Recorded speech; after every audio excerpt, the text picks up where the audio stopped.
loot goblin.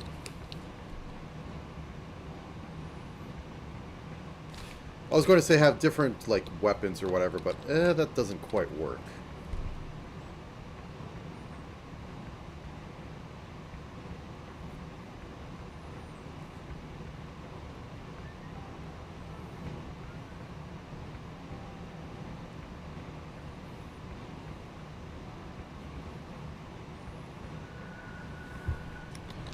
Necromancer will summon undead.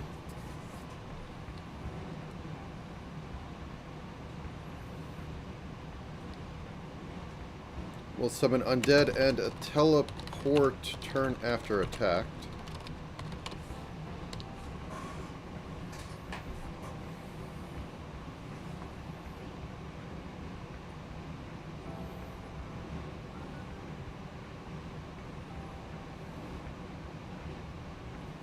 Actually, no. Let's base this out the Bloodborne. Haig will summon Wrath enemies and is invisible unless 3 tiles away from.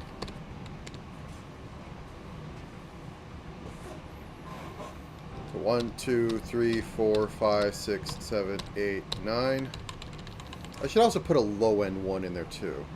Well, I guess technically, Floating Golem, maybe Magic Bomber are low-end one. I don't feel they're too heavy.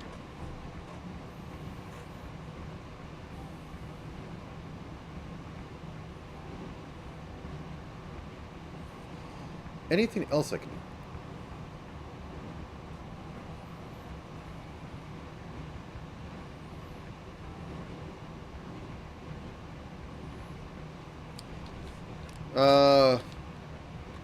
Sword Dancer does dash attacks when cardinal to player.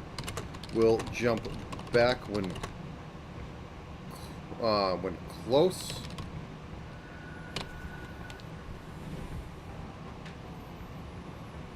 No, 1 second. I'll be right back.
Okay.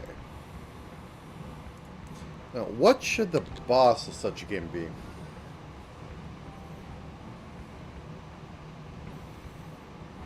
I almost want to say like the Hoarder or something.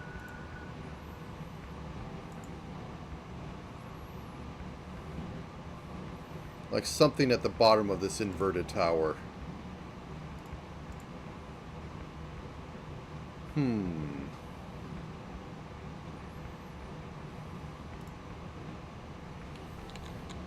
That's some good ideas. Like Greed Devil. Doesn't move, has knockback patterns, and ranged explosions. That's a good arcadey boss.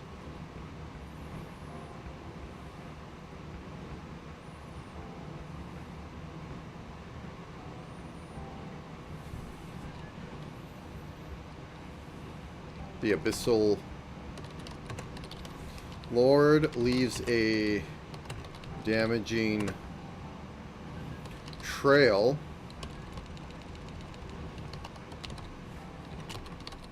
We'll circle player and then move away.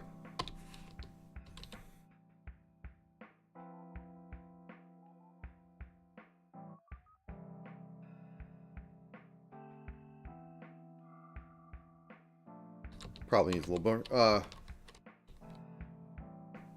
The hunger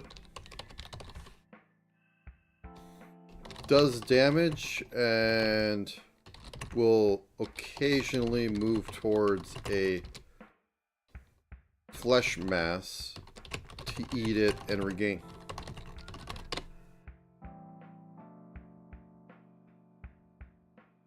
It's gotta have something video gamey.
Yeah, I'm trying to think, but like I can't think of anything that really goes off like, oh, how many block do you have? I mean, Slay the Spire, the last thing was the heart, and the heart, its gimmick was that you couldn't infinitely do damage to it because it was quite possible that you had an infinite by the end of the game. And it was built around that. What would be built around the what you get from the relics? You get extra attacks, you get extra movement. What, just reduce you down to one basic Omni action a turn? That's kind of boring.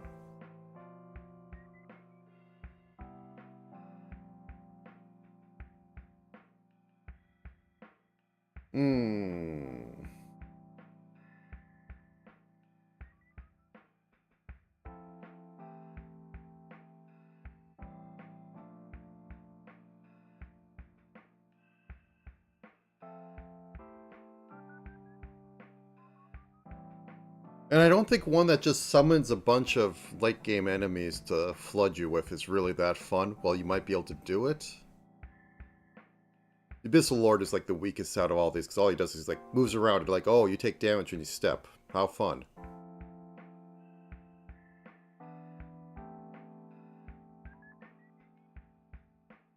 But I guess it doesn't have to be that well built.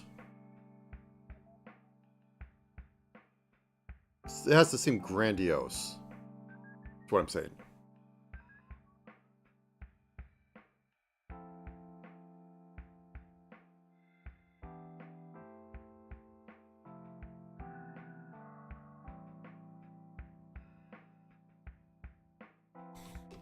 Babel. Horror. Does long-range attacks that spawn flesh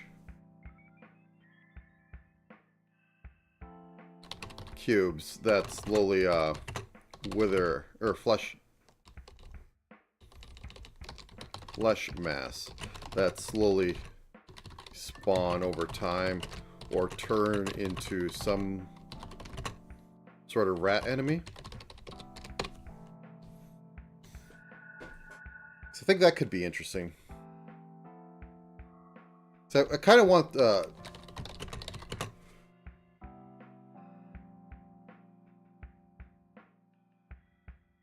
I kind of want like the ending enemies to be different, and not moving is kind of unique. But then you have to have a reason for the player to want to move instead of just like walk up and damage check.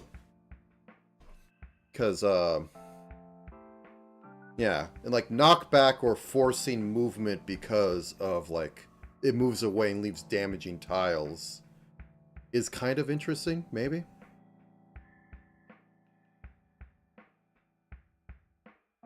Might be annoying because like if I have a 30 health and you take 1 damage every time you walk over a tile, that means you get 30 tiles, then you just die. But you should have some health things by the end. You might have gotten more health.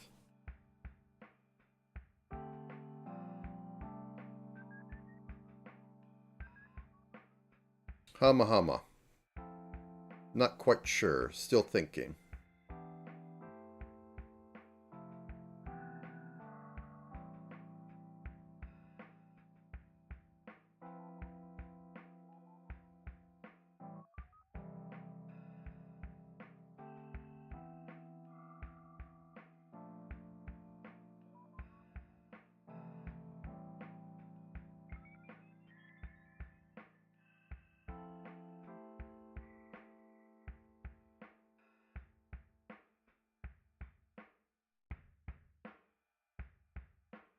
Hmm.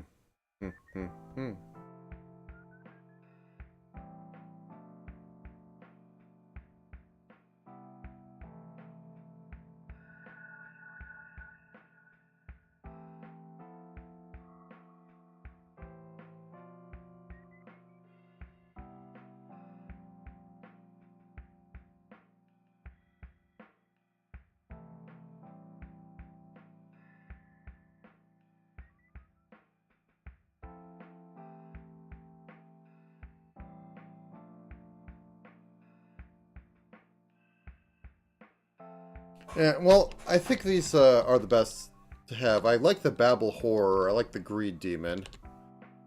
Hunger and Abyssal Lord are lower on the list, but yeah.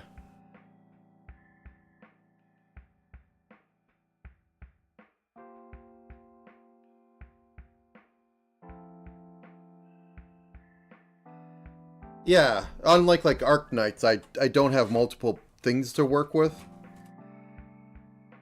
As I've heard in the past that the only reason that RPGs, like JRPGs and all that, like way back in the day worked was because you were playing very simple characters, but you had a lot of them. Roguelike, I don't have that ability to like have multiple characters, at least in this one.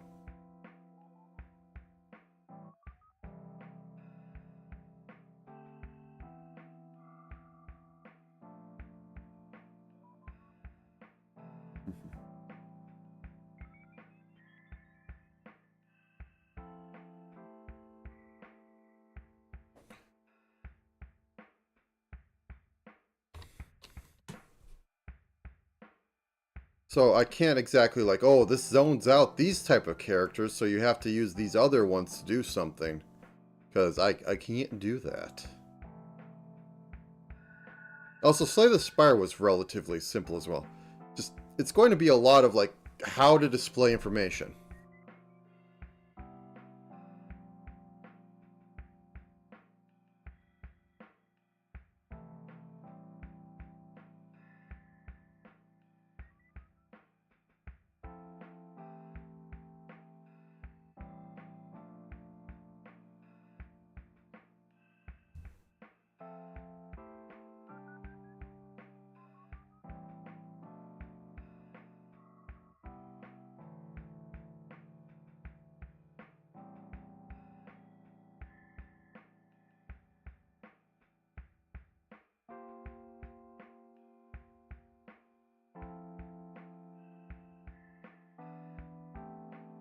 Hmm.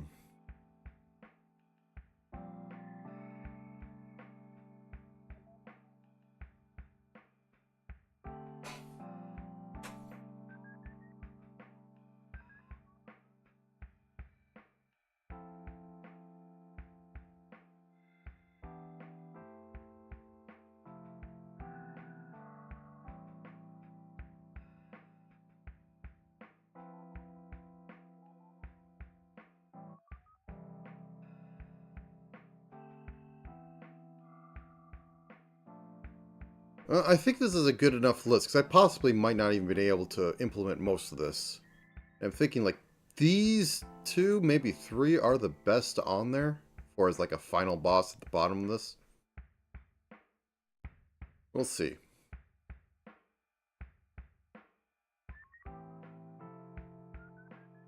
That's mostly for Wednesday to figure out, but yes.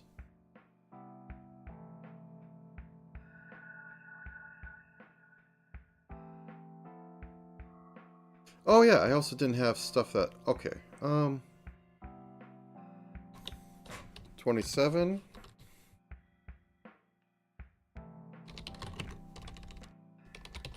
Powder of Sharpness. Next attack... Or... Attacks until end of turn have piercing. Ignore defense. Because that was a thing I was going to have.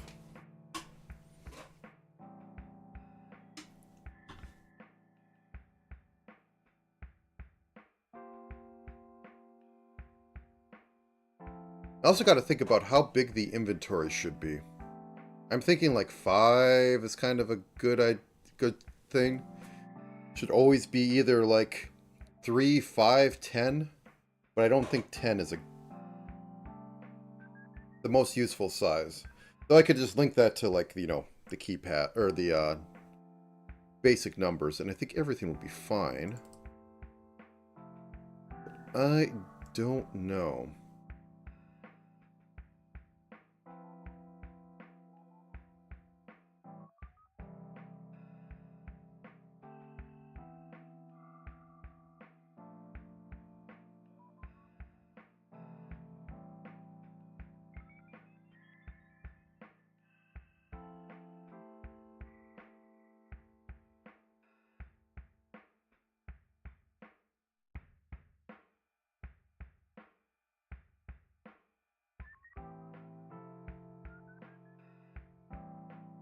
Hmm.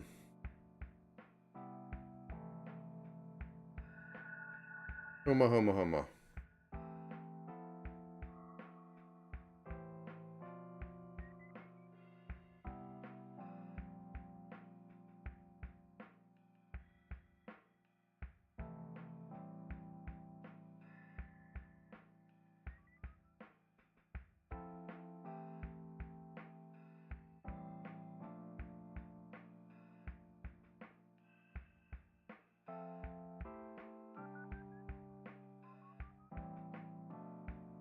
Well, one thing is if I'm going to have prefix and affix on weapons and armor, should they be? Like basic damage, a little bit of pierce,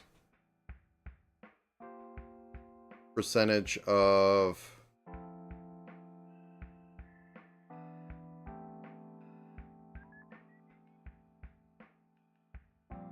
Hmm.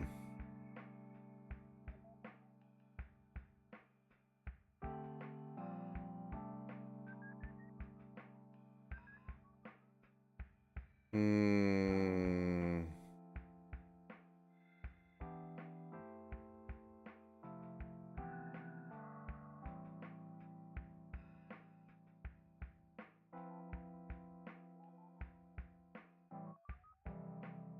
Hmm. Sorry, I'm just doing a lot of thinking, because what else is there? I can't start coding, so I can't hit the things and like get any ideas from that for another hour and 15. Also, that said, in 15, I am going to go and eat something and be back like a half hour before it starts, maybe, but yeah. I have a set of things to do. I just can't do them yet.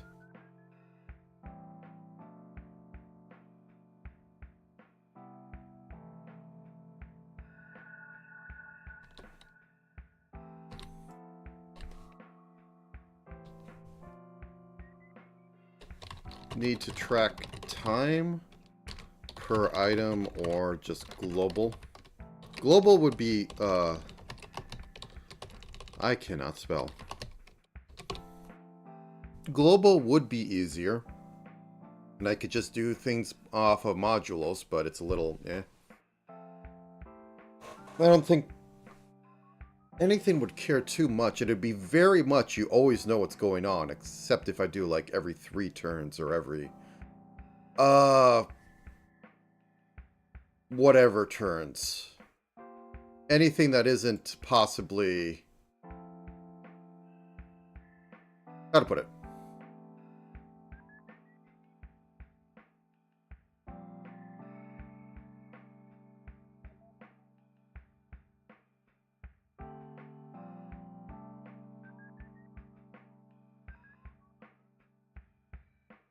How to put it?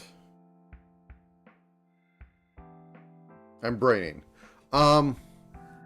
So if I have things in like powers of 2, they will, and then like wherever they would fall in that, we're not going to get like every 27 rounds all these things will happen at the same time.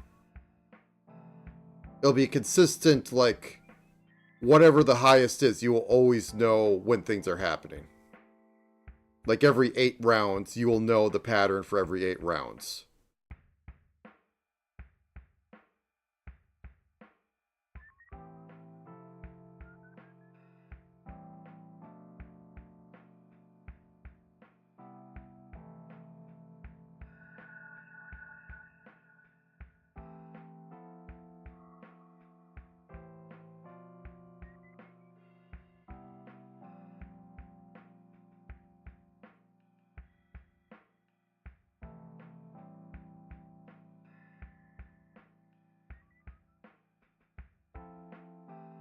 Hmm.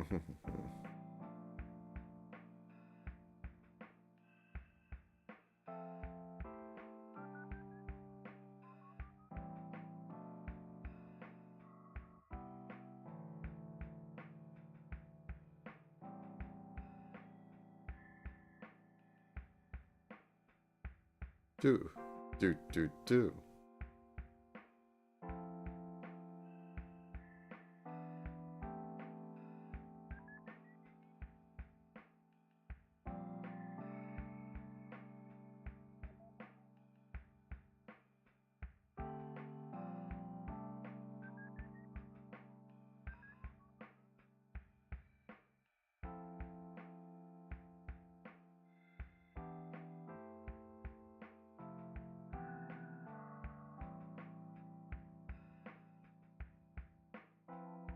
Do.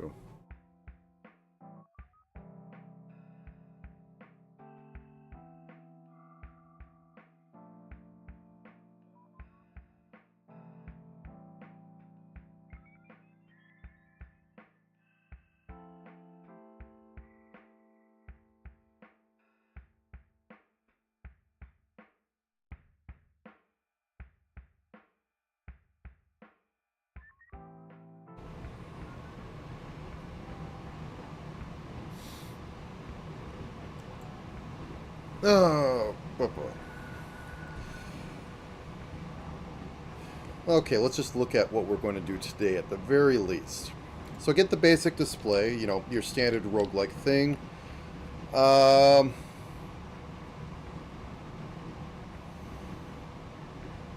to say that it's going to probably be a map of at least you could do 4 rooms across or down, and then I'm going to do the little thing to spread them out, so that you'll have 2 rooms that might be like next to each other. At least one set of that. Probably a little bit more because I want to have the entrance be its own small room that I just throw up at the top. So I guess maybe it will have to be 5 by 5. No, I could just slap in like it's a door down. That doesn't have to be that big. So give a little buffer of maybe like 3 tiles around it. I think that'll be good. Basic movement, I just want to have the keys to move around and to use the system. the basic GUI. Today we can get done having the attack, move, and standard action, or omni action as I was calling it. Smite targeting, like all the basics, like before I actually really get enemies in there. I mean, I'll have to have a punching bag of some sort to test bump to attack. That should be easy enough.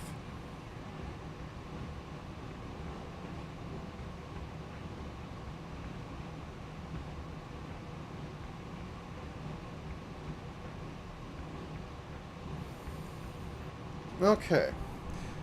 You know what? Instead of just full mixing a bit, I think I'm going to take a step out to get something and be right back. So, let me get the beer back set up.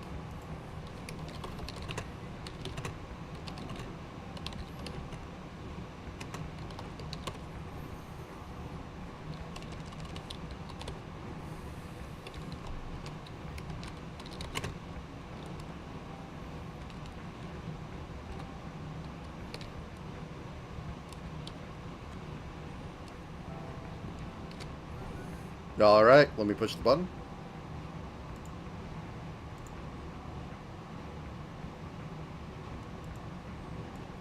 Whoops. No. Oh no, what happened?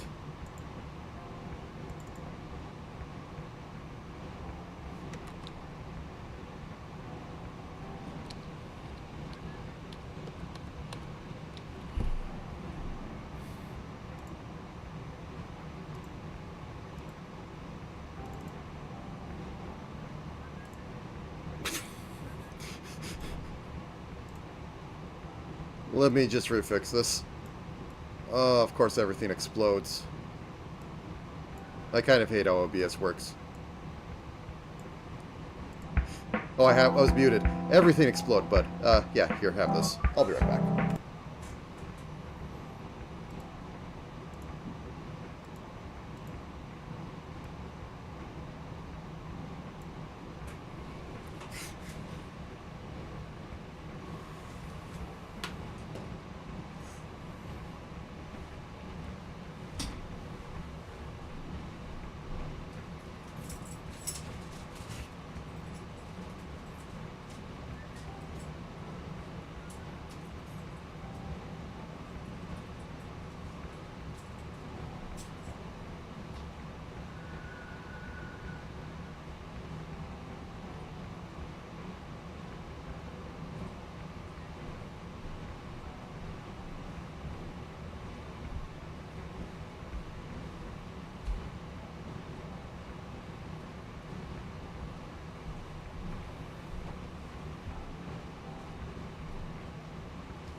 Yeah, let's just shoot for 11:30.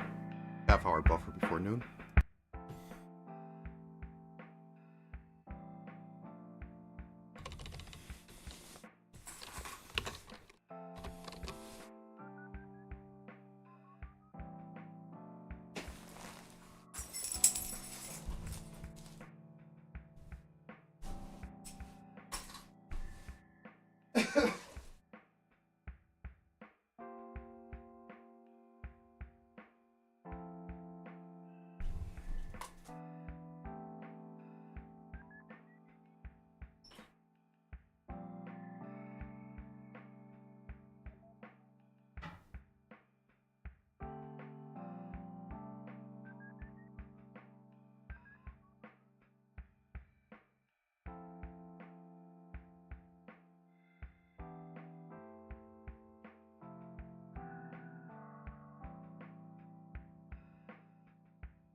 And it's, I got myself a salad here. I'm gonna get through all of that, and yeah, I'm just gonna give myself a half-hour break. Well, less than a half hour at this point.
T minus 10 minutes and counting.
Just over 2 weeks ago. So initially there was this tweet that was on the 3rd of March. Can you believe that was less than 3 weeks ago? It feels like an absolute eternity. However, lots happened since then. And I was going to talk about this at the time.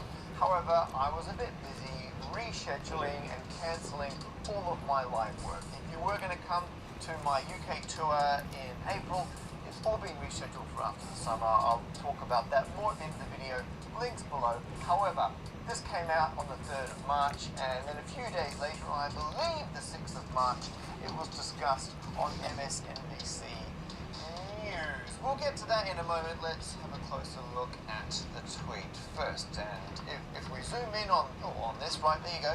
There's really two key bits of information here, but the tweet as a whole said, Bloomberg spent $500 million on ads. This was by Bloomberg. This is money in the Democratic presidential primaries. And those were... Huh? So you can still hear me?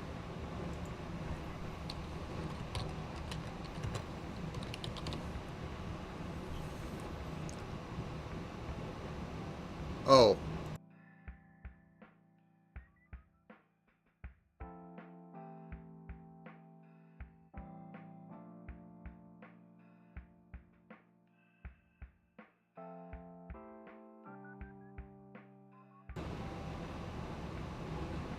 Okay.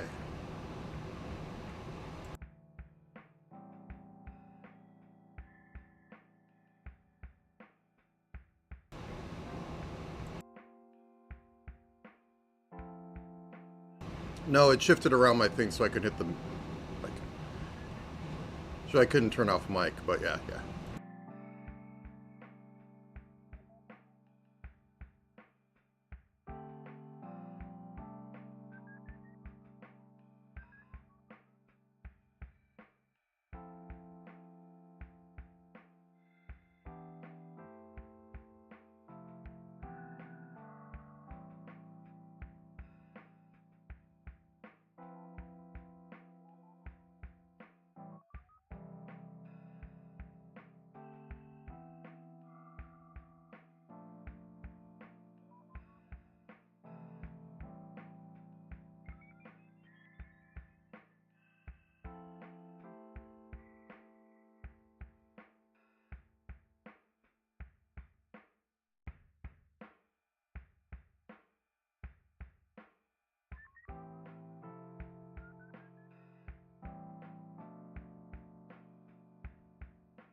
Alright.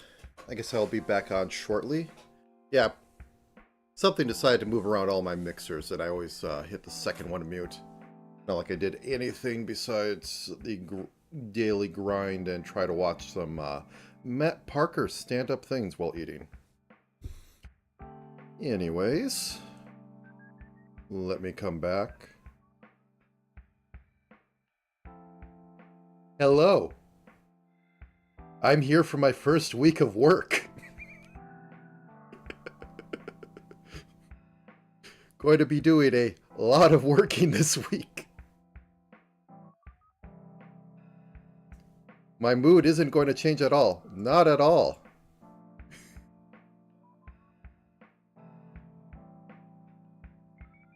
So, T-minus a half hour till I start.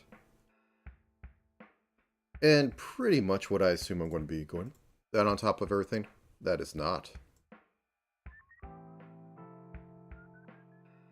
So, going to have to be making my own new main here. The default tile map, probably going to have to be resetting that to work with our new grid system. And then I think I'll first edit up the enemy sheet, rename it to something else. But, yeah. Currently have... Oh, I was on the right one. Said before, basic display, basic movement, basic GUI. These I might actually just move till later. Because they aren't intrinsic to actual basic going around, bump to move, and collision. I might get more of these out today than I expect, but yes.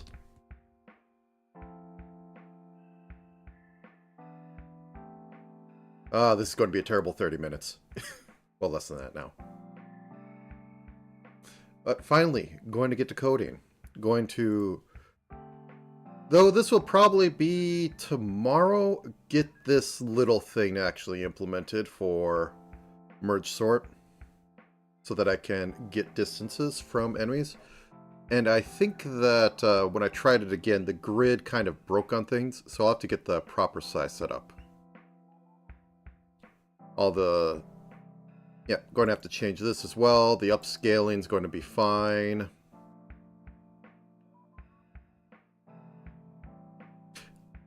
I'm ready for my first week of work.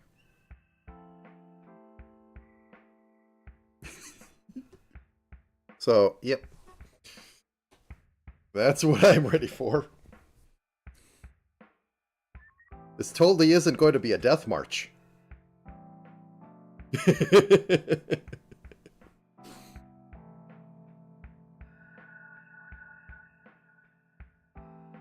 Nope, can't imagine how this will go at all.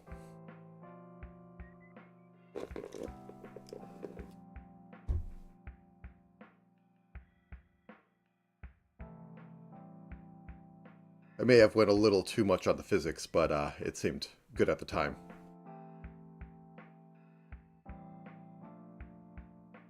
Yeah.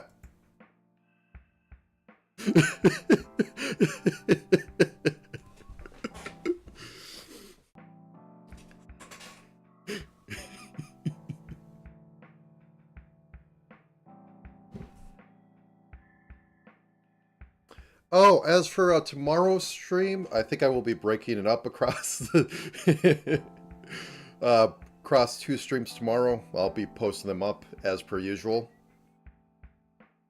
Probably using the same model across 2, but I want to have at least an hour or 2 between streams to decompress and actually eat something and not have it be on there. But yes, nothing... No, there's totally not going to be a progression in this perfectly normal game jam. None at all.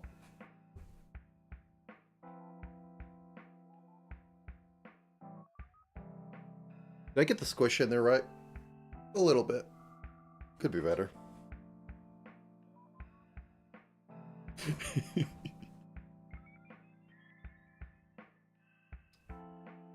I don't even remember what I did last No, I did the bugs. I fought the bugs, then became the bugs. That's what it was last year. What will be this year?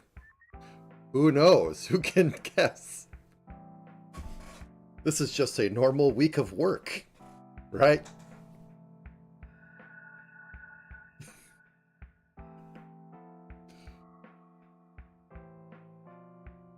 Okay, yeah, that's on top.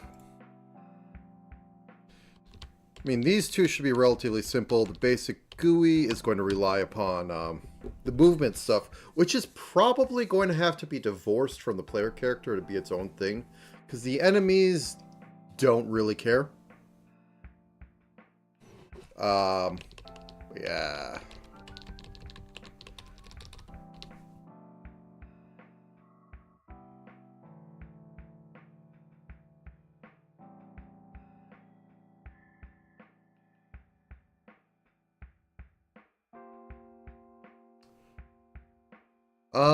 Let's see.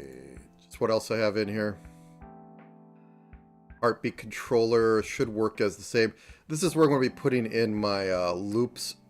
And it should work fine. I think that, yeah, render, as long as I have top heartbeat and render, all this should render fine. I even have some left over from the basic menu stuff, which I will definitely be using. So all I really need to do is get the renders in here. Don't know if I'll be doing off this, or if I'll just be raw putting it in here, or making its own class to be called up and do stuff off of.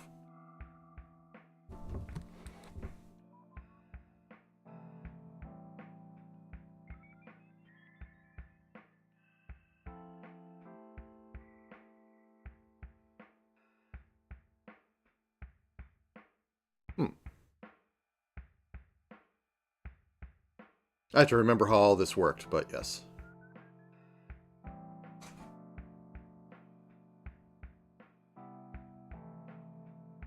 Sprite rendering, which is to say that I just take a square and I put it on screen. I also have the text boxes. The text boxes might get used for descriptions, but don't know what else. Const, where I just throw literally every constant in here so I can have things that are cross-referenceable and able to be used.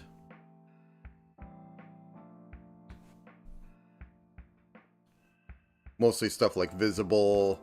I should probably put the grid in here, the main grid.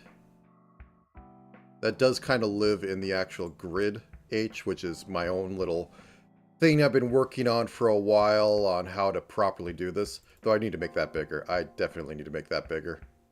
I don't think this got used at all. It's kind of weird. And then this, which I got from the Roguelike Basin, which got working on the last stream. So this is good enough to go for our usages.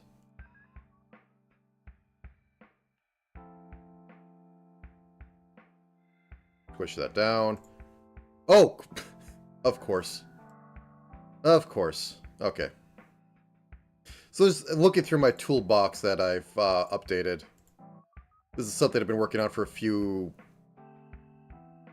a month or two on and off, because I wanted to have a better system for just roguelike stuff. I have some very simple ideas on it. And to do the flood fill, so I didn't have to remake it the millionth time. So I could have just stole it from another source, but this is the simplest implementation of it. Then, as I said before, FOV did yesterday. Got all that set up. Now it's going to be used forevermore in my systems.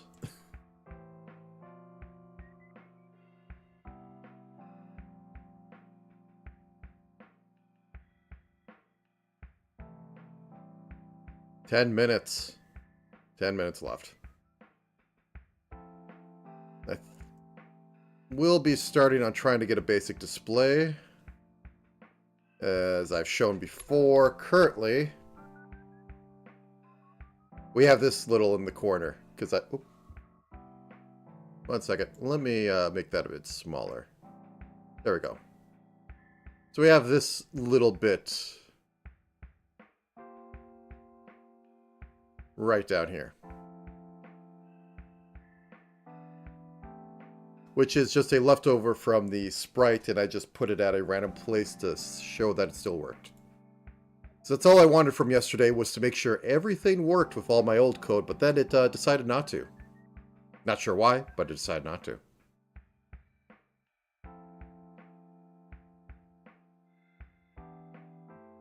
Doo-doo. So,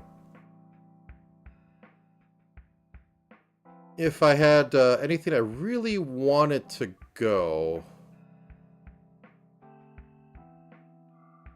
that I'd really like today, I'd like to have the basic, most basic,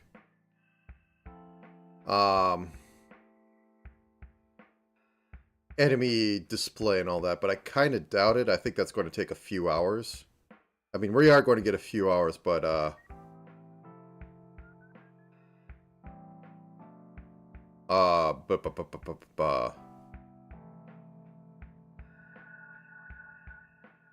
sorry, I'm braining. I really just want to start hitting the code and actually get things done. I'm tired of talking about it.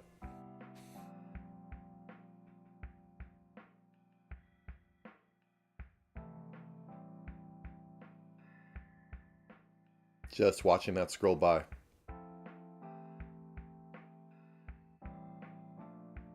If only. Okay.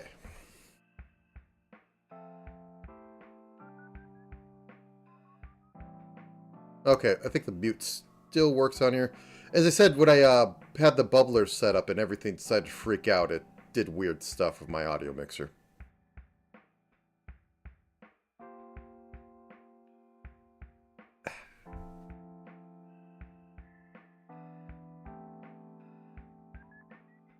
Actually, wait.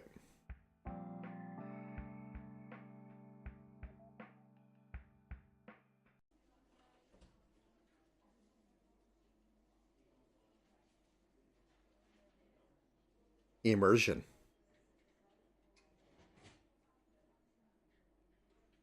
Also, this is covering up stuff. Let me switch.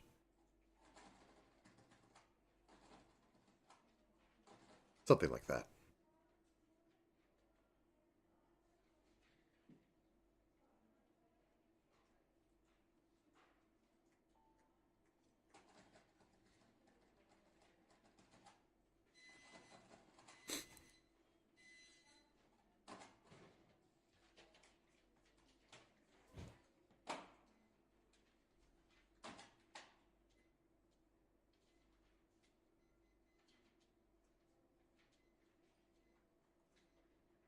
Oh, that's why you said jangle. No, that was me, like, moving stuff around.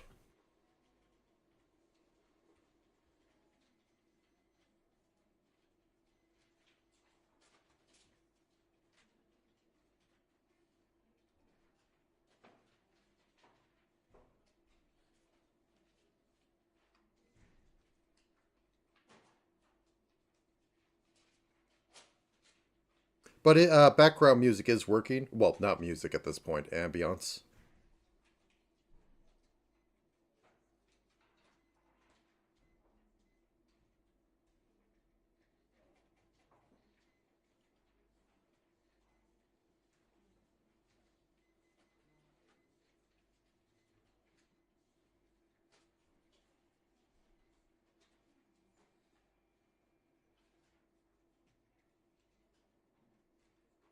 Oh,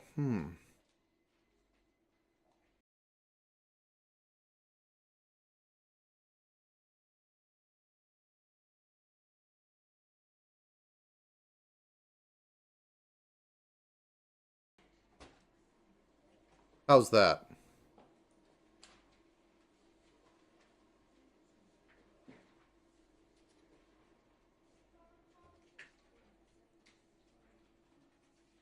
Is it also possibly doubling up? Nope.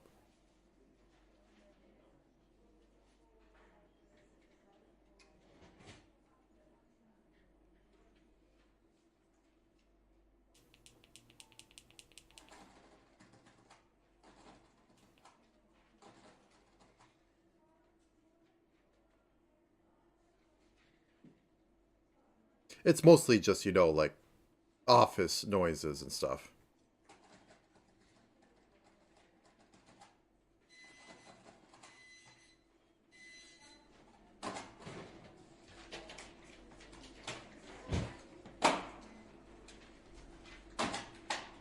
Okay.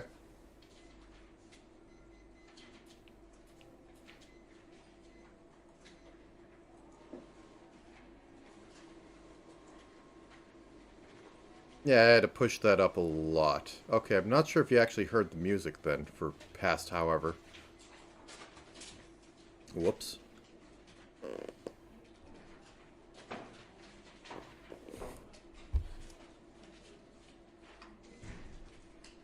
So your street has scanners on it, or printers. I'm not sure what that screeching is.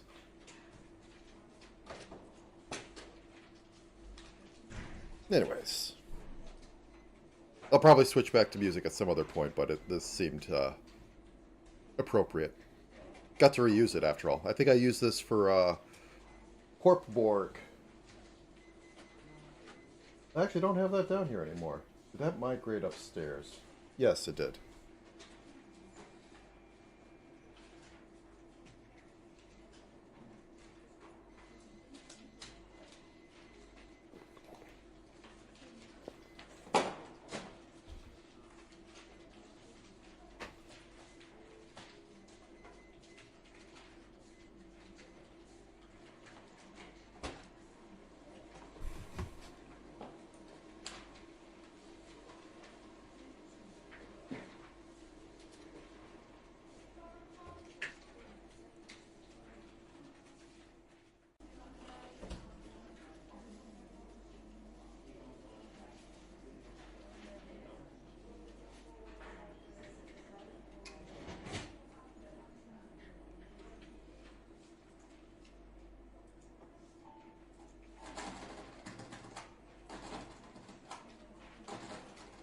Anyway, shortly. By that I mean like 13 minutes. Actually, one second. I will be right back.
Oh wait, my mic was off. How's that? How's that?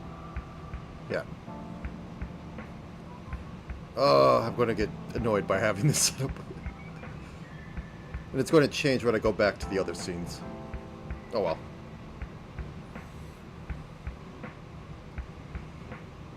It is already...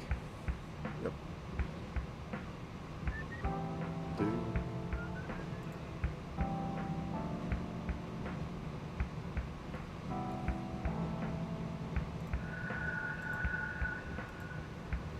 I actually don't know how late it's go. This might be a 5-hour stream just because it's the first day.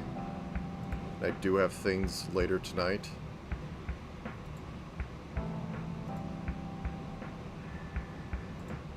Might be a 4. It's going to be a little scuffed because it's split right in the middle.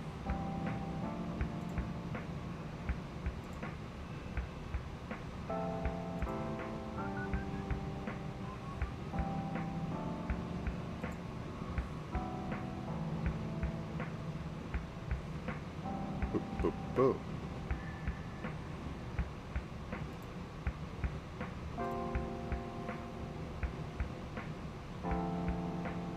I also realized I didn't get snacks.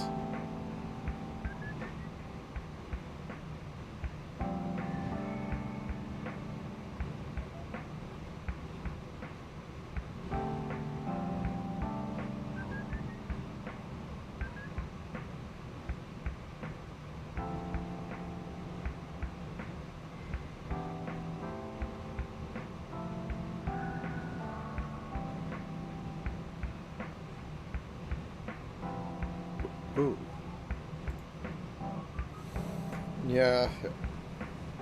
I don't know how to make audio work. I just look at the thing and I guess what it is. Mostly hitting yellow, I think is good.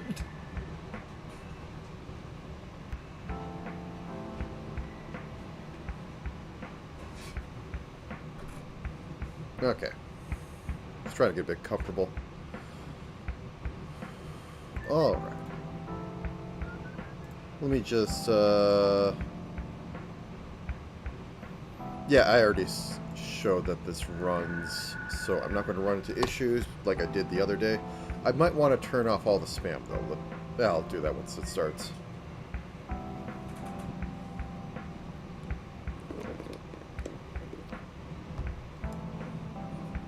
Going forward, this will probably be my standard thing. The RPG stuff being in there was fine and all, but I always remade everything in that. So at least shrinking it down to an entities file will make it easier to gut out and replace. Instead of having like 3.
T-minus 5 minutes.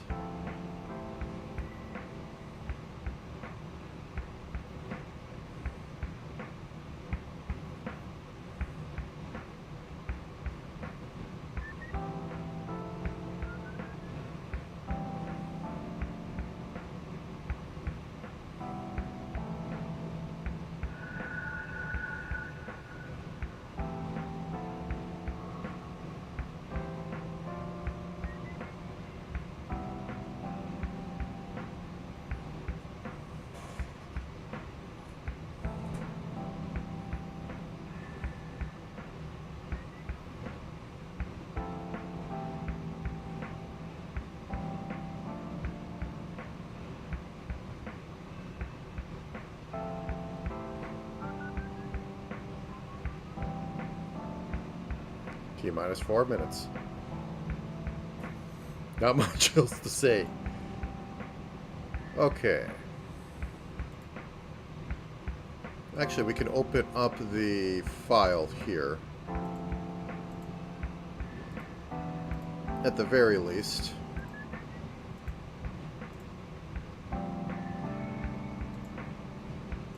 Storage. Programming 2026 engine. And underneath art, we have this. Waha. I think I might have to have a tile map as well. This is a good place to start, though.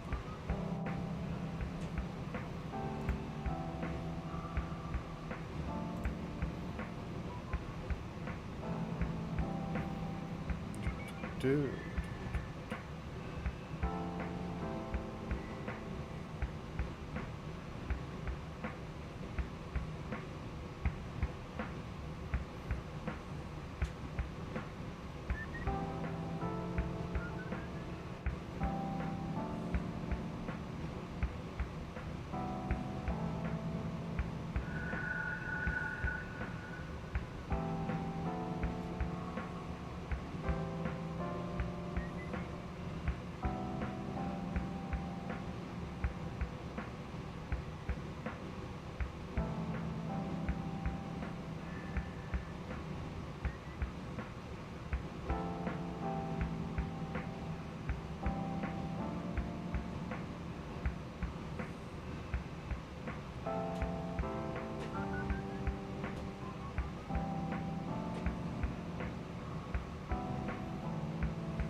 Two minutes.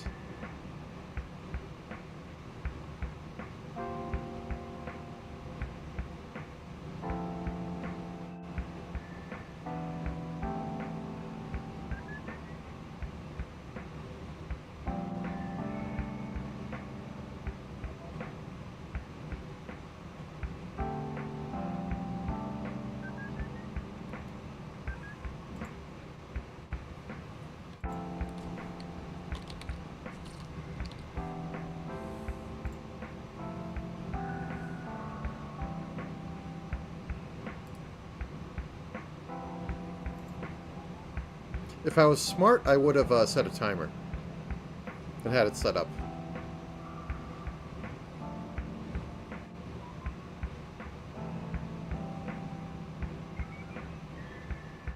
One minute remains.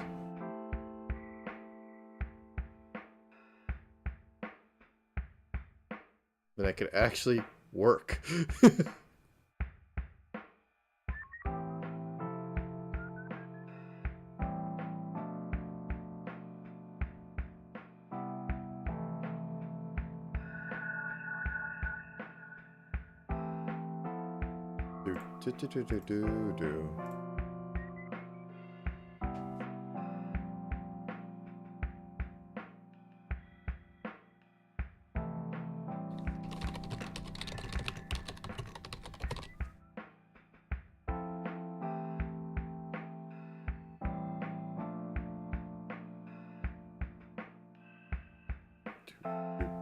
Do.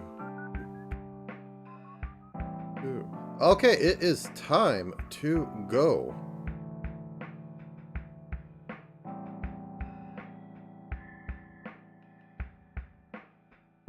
Now then, let's minimize this.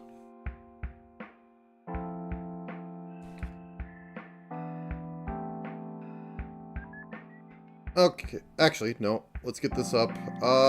We're going to save this as 16 by 16 entity. With all formats. Delete that. Get up my standard palette.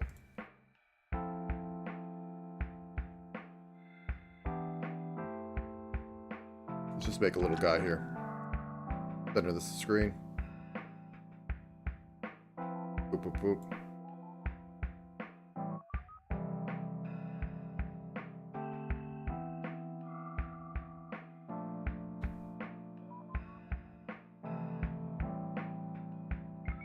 We will change this later.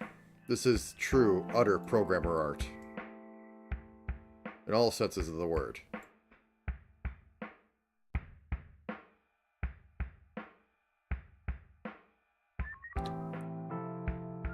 Export as PNG. You're exporting to the right location. Okay.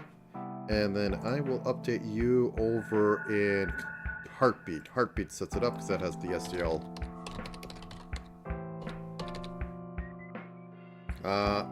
Set up SDL. There it is.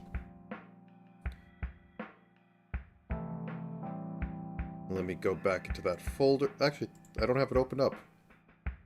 Strange. Programming. Engine. Art.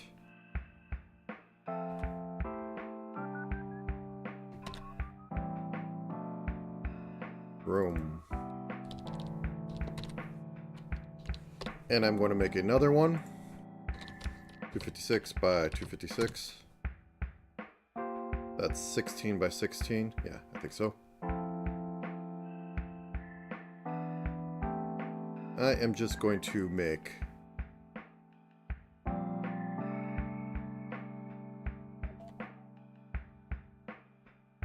this. Okay. We're going to save it as 16 by 16 background. I'm going to make an export. Room. And we are going to make background texture.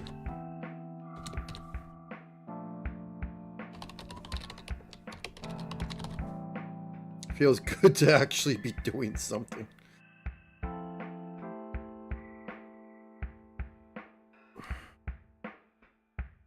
Nope, I didn't want an F1. Yep, I want help on the file I'm touching. It so helps to bring up web pages for stuff you accidentally clicked.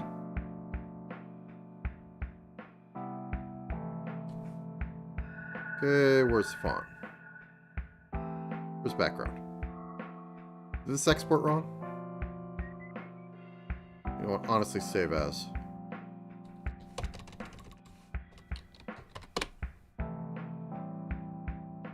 I swear, Sprite acts real weird at times. There we go. Yep, don't get the ping. That's very important. And this needs to be set up wherever this is set up. Map texture, sure.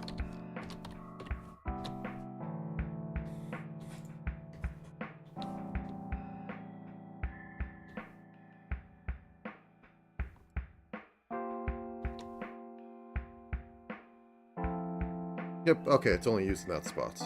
Good. Run it. Does it crash?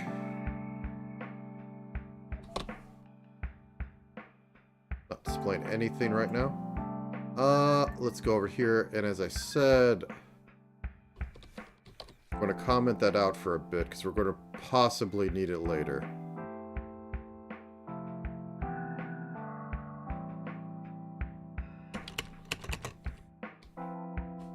Yes, thank you for closing that up so it doesn't actually function correctly. So very useful to assume that I'm doing it right exactly there. Okay, now it should only take like 1 second to see everything break. Up.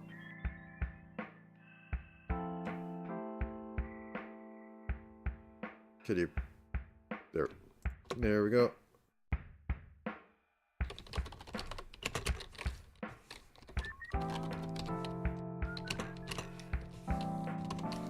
Five. Sure.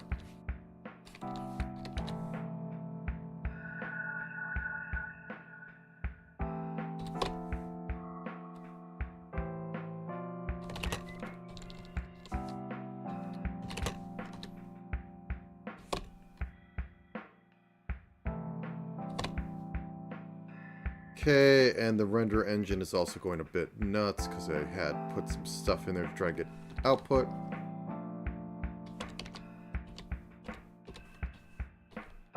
Is that over here? Yes, that's over here.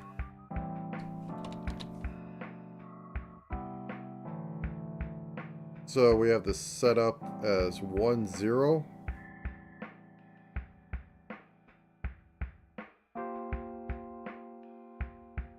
Oh, this should be 16.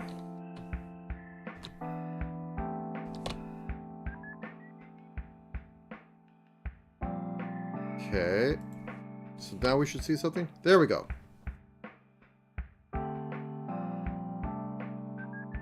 And if we want animation...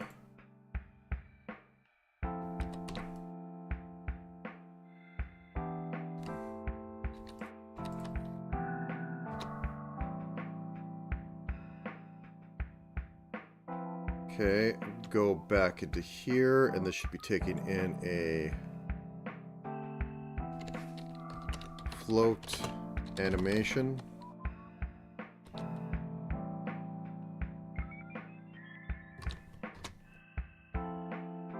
And that should be coming off of...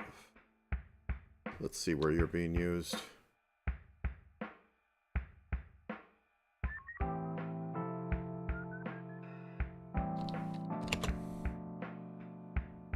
Where's top heartbeat?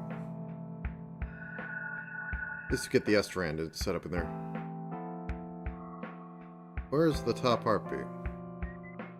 Got render map. Got that. Overall time. Okay, let's see if the old code still works. Yes, it does. However, I still have a million question marks and render maps popping up. Debug bombing at its best.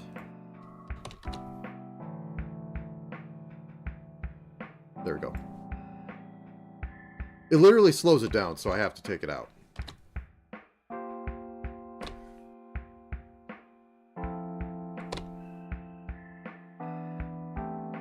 Cool. Now then.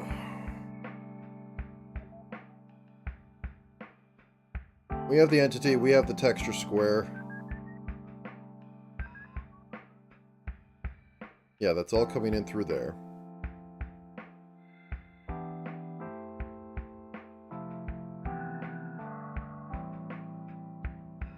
And X is being used to offset it, correct? Yes. Multiplying by that, which is 16. Cool. I guess I am going to put a heartbeat control in here.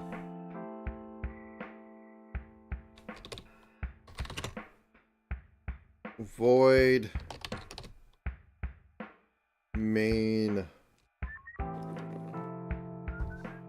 loop.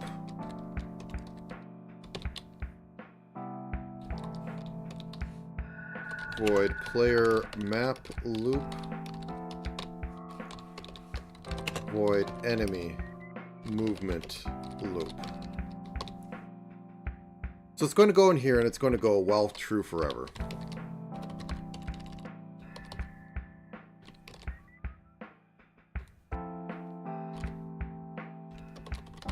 I didn't know it worked like that. Well, true, and then we're going to just steal all this stuff because this is always required.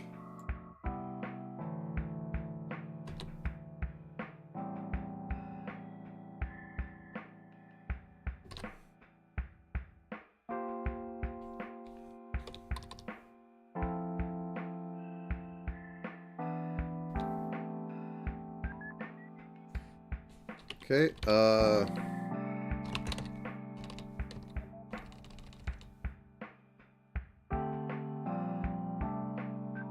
we're just going to consume player action. And then we're going to do enemy action. Enemy action is not going to be done right now, but it's going to be directly after player and everything else can be figured out. So another while true. Whoops, not in this one.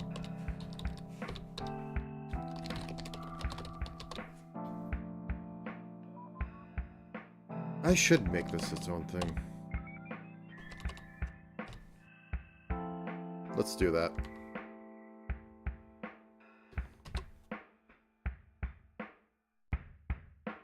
Let's just put it right here. Bool. Early exit.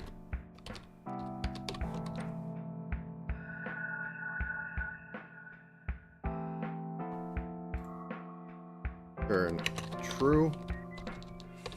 Return false. There we go. Now we could just use this instead of that whole big thing. If true, return. And that replaces this big loop as well. Clean.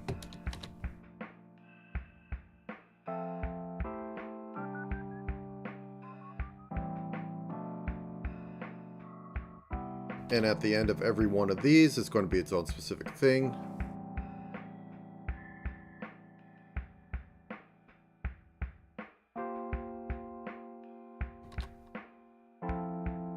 So, top heartbeat, map render, or render map.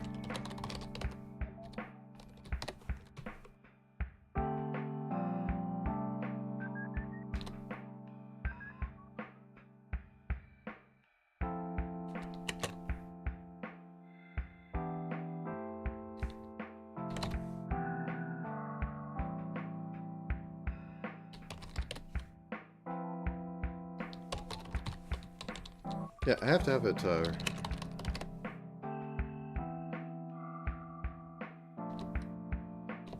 something like this.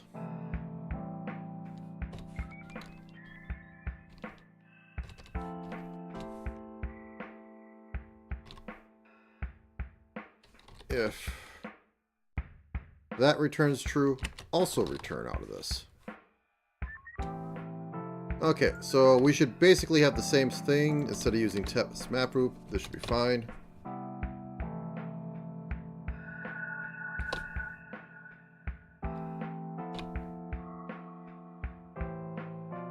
Okay, time to debug Baumit. Oh. It helps if you actually call the function instead of saying, does this function pointer have a value? Of course it has a value. It has a memory address. There we go.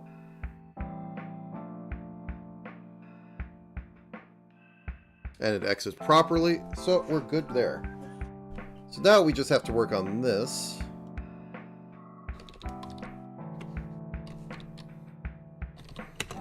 Temp movement stuff. If main controller, was it? Yes. Dot left. Entity.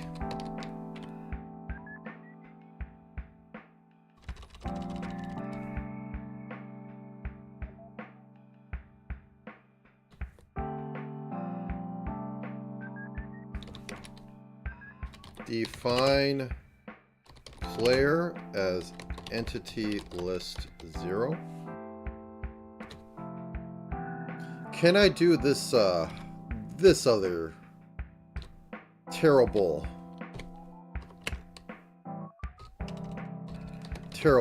stuff?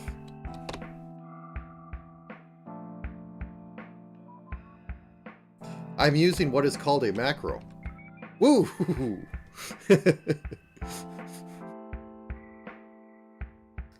Fast as heck, boy.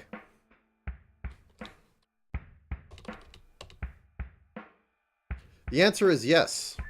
So what this is doing, I could probably honestly put this at the top. I think I will. Let's see if it likes that.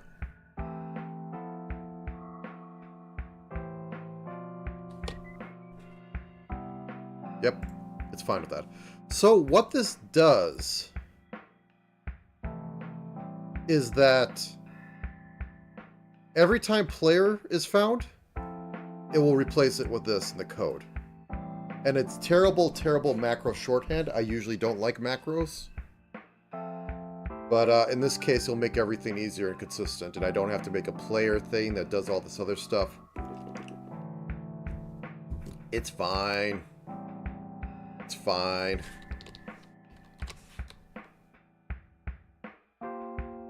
Uh, 60 if you hold it for n equals 1.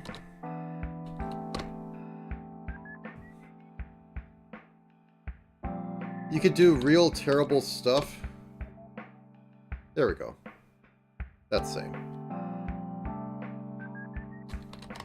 Else if main control dot right mod 60 is 1 player dot x plus plus. Else if main control dot up 60 is 1 player dot y minus minus, because top is 0 0.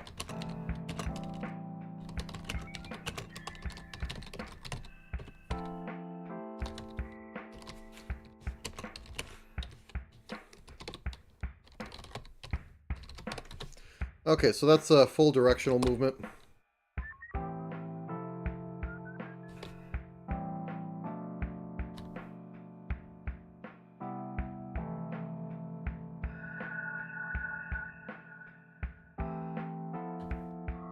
Yep. Does map clear out everything? Yes, it does.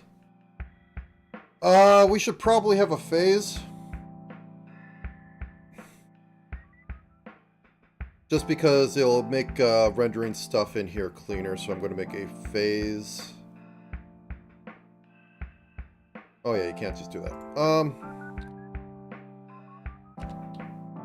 Controller, or no, not controller.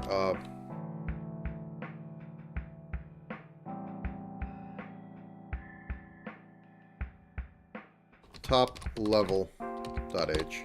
We'll just call it that. And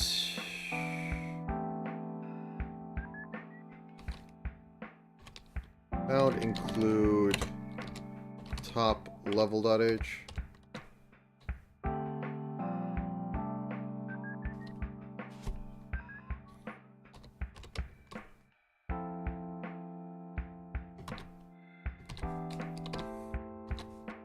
Enum phase, or turn phase, sure. Player phase, enemy phase, player menu, player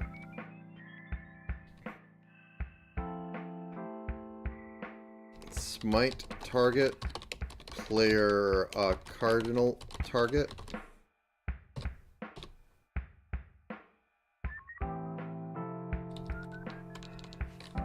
player use item, player equip item.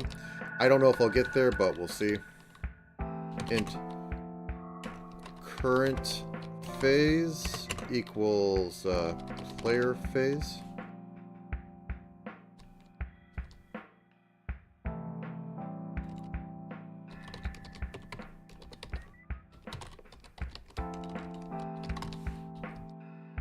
Oh wait, it doesn't work like that. Yeah. Okay.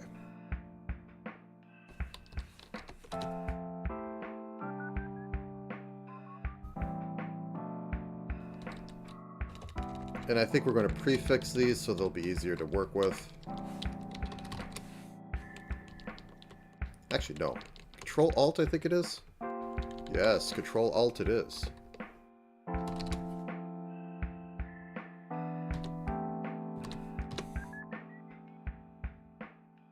And just to confirm that, we're going to have in heartbeat map render. Render map. Yep, okay. If current phase equals player, or phase player,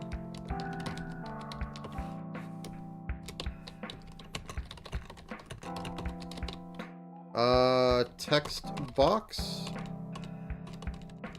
text, block, oh, thank you for going off that, block, and I think it was render text block, main render, font texture, startx, let's just do 0, 0. 40. Player phase. This will also check that this all works. And I think the rest of that was... yeah, that's optional.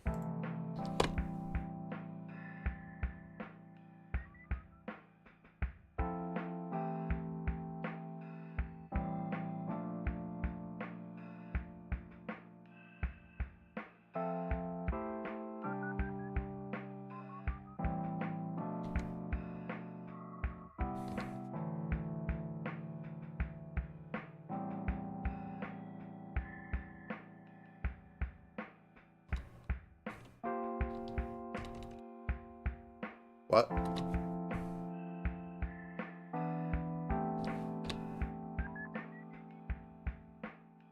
Okay, I must not hit save. And there we go, we got player phase up there. See? It's right up here. Now let's get this to the proper size. And as I was saying, we go into construct header.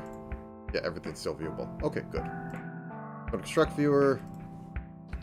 920 divide by 4. 1080 divide by 4.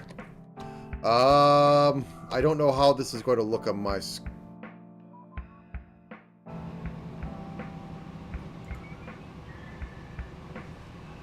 oh, yeah. Yeah, we should just do this the proper way.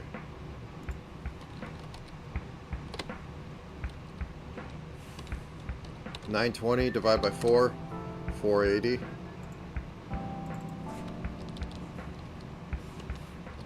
I know the numbers. 270. Cool.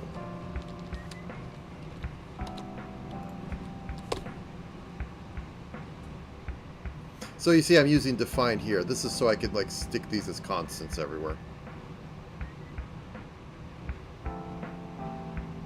Did I close it? Nope, I didn't. How big are you? You are literally full screen. Oh no.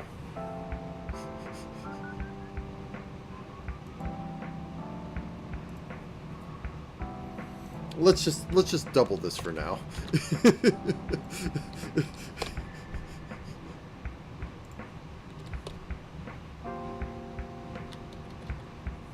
How's it look on your end? Kind of terrible. Let's do it times 3 just for now.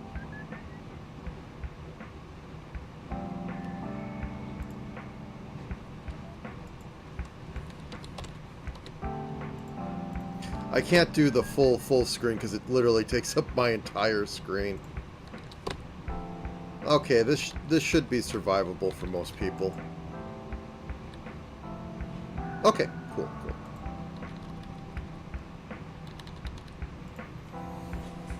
Now then,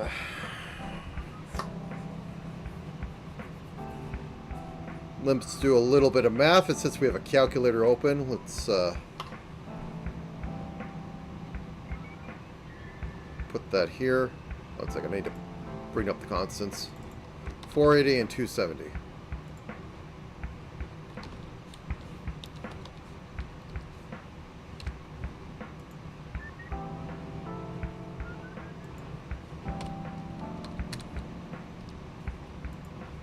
Is that the wrong division? That's the wrong division. I'm just seeing the limits that I can put on here. Oh wait, 270 is 16? Oh. Ugh. It's 16 by, or it's almost 17, but not quite 17, so the right edge is going to be cut off by a little over 20%. This explains some things. I always wondered why it seemed like there's always a bit cut off on the edges of my animations. So, okay.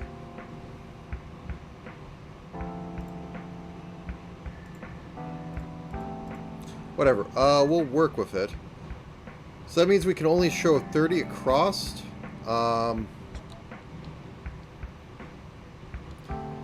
And this is only 2 rooms wide, or like a little less than 2 rooms wide, because we're having rooms that are 6. I want to have rooms that are like 16 by 16.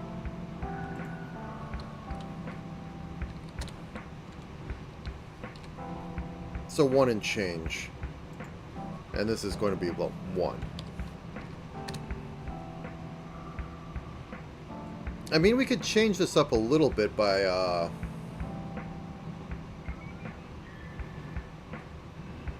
the viewport we're working with, because yeah, let's only have about 1 room at a time, and I think we're going to be good. 1 room on screen, so 16 by... Now, how would we do that?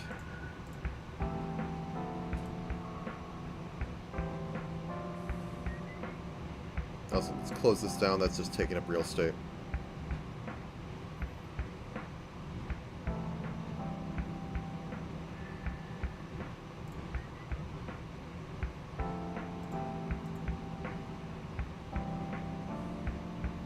I want to be in a heartbeat. That's where it want to be. Okay.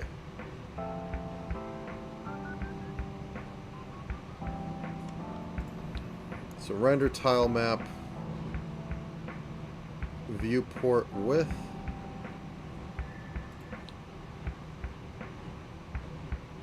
Okay. This is going to just be 16 now. By 16.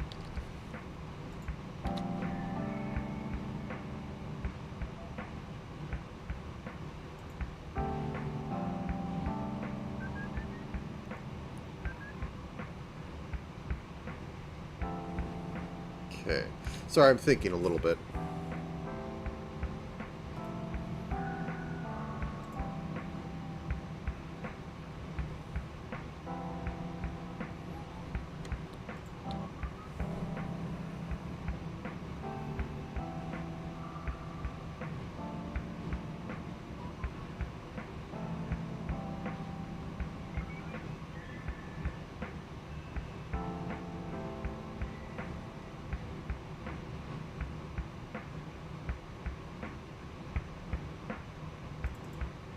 So this is rendering it in the top left corner. So int base x equals 0, int base y equals 0.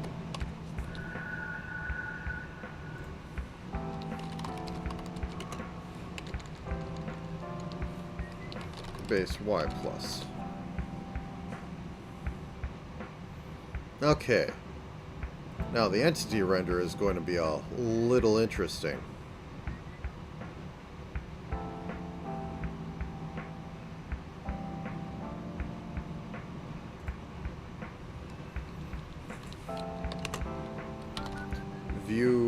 Int viewport x, int viewport y, int viewport width equals 16, int viewport height equals 16.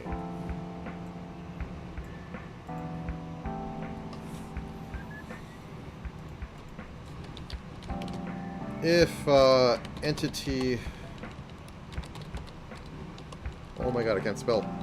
Entity list index dot x is less than viewport x, or oh my god, I cannot spell. Okay. List dot x is greater or equal to viewport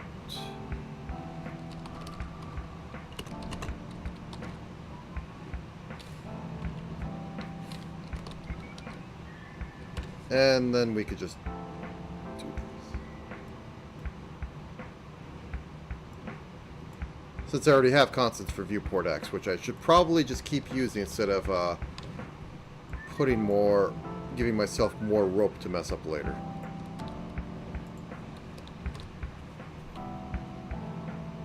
And I just change this to all be y, y, y, And now this is height.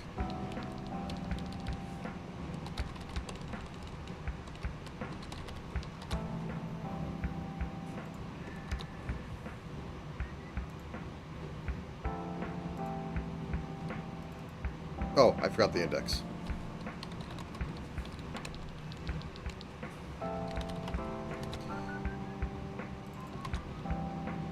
And over here in Heartbeat, we are going to have viewport x equal to player.x minus 8, 7. Well, maybe I'll center it better later, but right now I just need to get this working.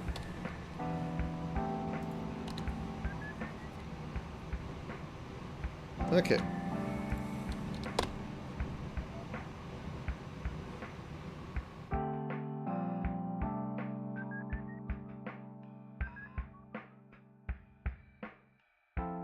I closed it. Nope, I didn't close it. Good. Technically, it shouldn't always be moving right. And it should have fell off a while ago. Prompting up.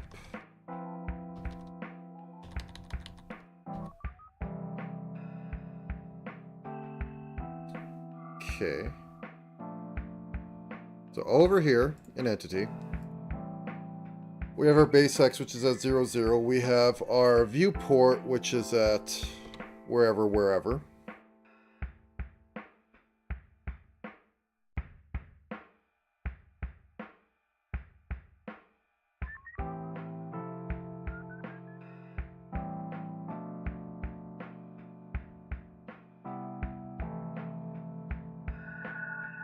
Ah, I know what we need to do.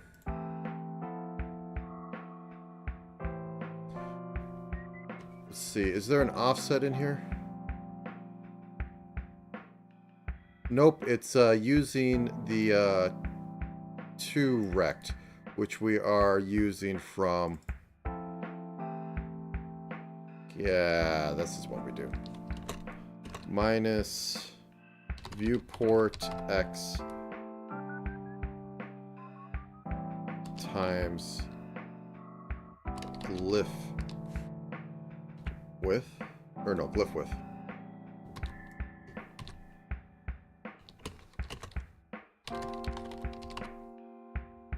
Why?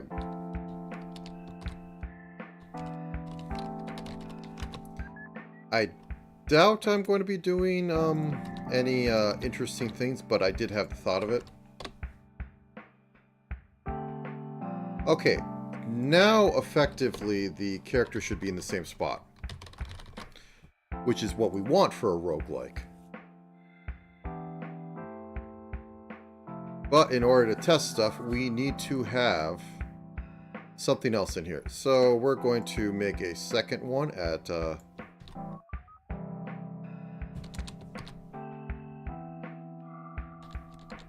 1. And we're going to set them to start x plus 1. Plus 1. Just to make sure the rendering engine is working right. Yep, look at that. And then once he gets more than 8... Nope, he's going to infinity and beyond. Get back here.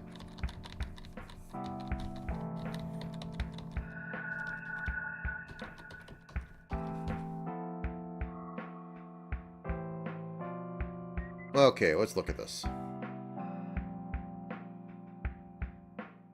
If your Y is less than that, you should disappear. Or if your Y is greater than viewport height.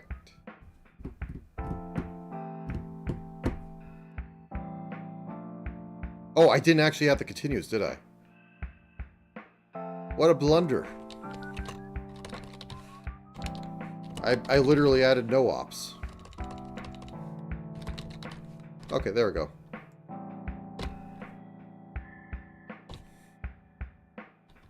Okay, so he should disappear a few out. There we go. And, well, the left wall is there, so he's going to go away. But going down, yeah.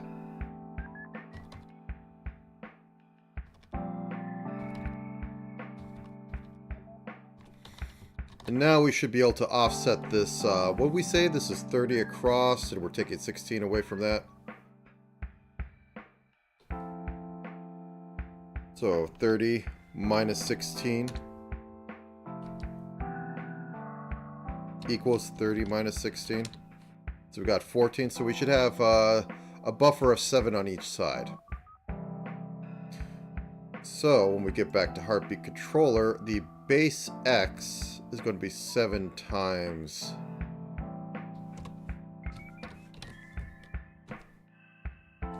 And now this will be more centered in the screen. We might modify it later. Make it even.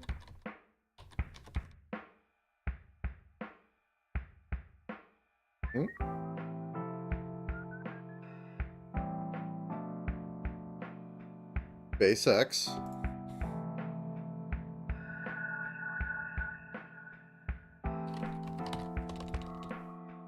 Base X plus this. Base Y plus this. It's basically an offset.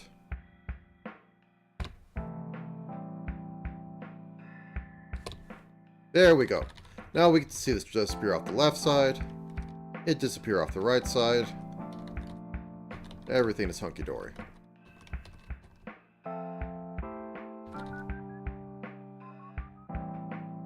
Now then, for background, I think I always have it as 0 being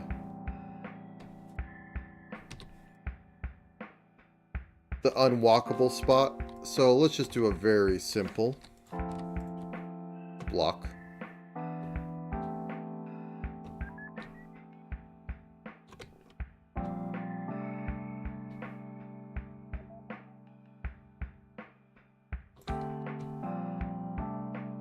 Oh, it's already in ping. That's fine. Actually, you know what? Boop boop. There we go. Blanks can be something else. Though technically there should never be a blank. Alright, so... need to have something to update the grid to a tile map. Because what we use for the tile map... Let's get back into here. Where's map at?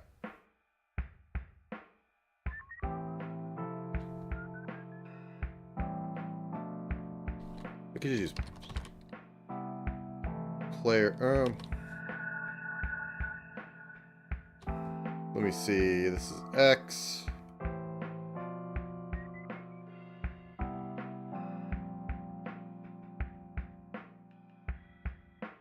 Yeah, this is literally just player.x minus 7.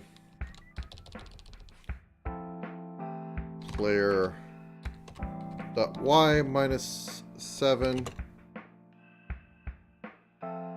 And this is 7 times 16.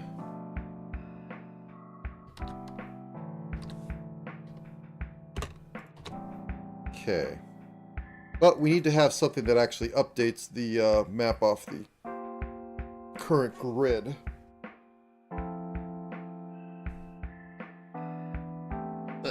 Sorry, I'm stuck.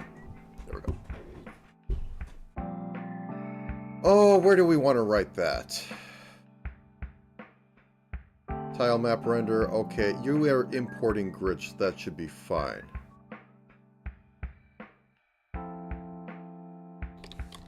Void map off main grid.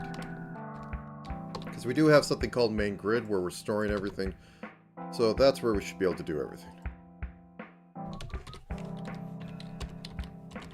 For int index, index is lost, then max map, or map total. Where do you come from? Yep, you're fine. Index plus plus. And main tile map, where are you set up? You are set up off of map total, so that is fine. Oh yeah, you're literally up there.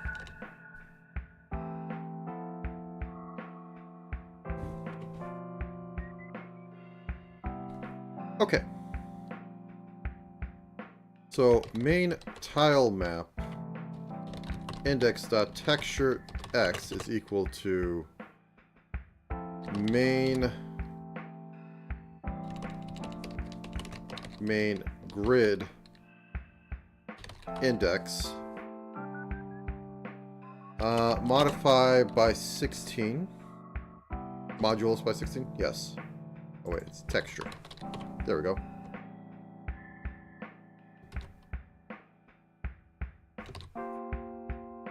And this is divide by 16.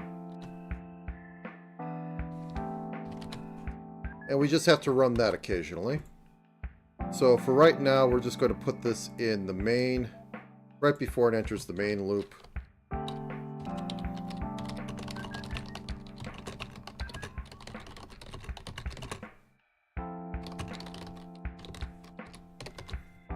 Okay.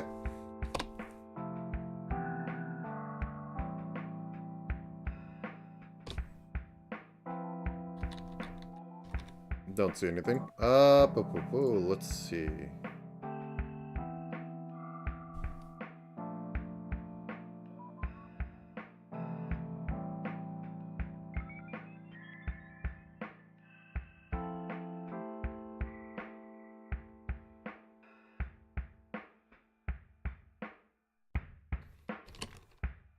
Times 16.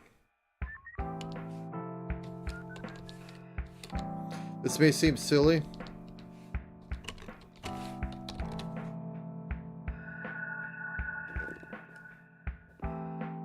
So this will modulus to 0 times 16 to 16. This will modulus to 1 times 16, puts it at 16. And that's the proper offsets we have to work with. Same with down here.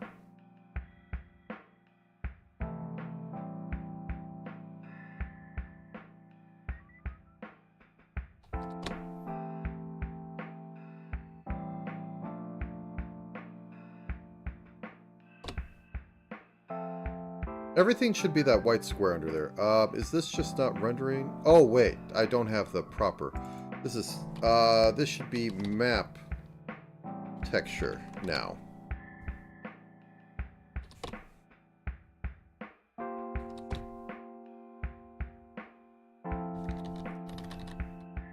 Okay, quite literally.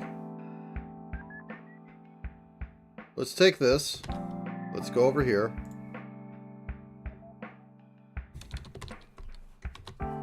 After this, in case this does reset stuff, player.x, player.y, this is 16, 0. So right under the player, there should be something. Nope. Okay.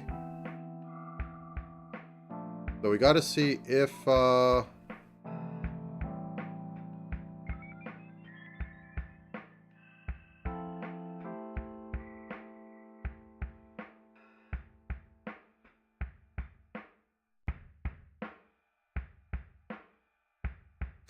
visible.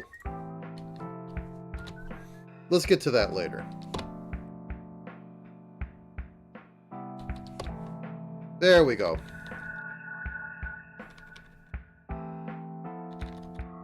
And it's rendering in the wrong size, but let's just fix some of this up. So we don't need this anymore. We weren't rendering because we didn't have visible setup, because I was doing a slapdash to see if I could actually just show that it works in a way that people can see, but nope. Okay, let's go back to here because it is rendering this at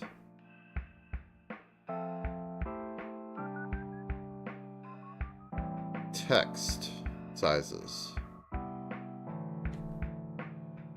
Okay, and entity is rendering them at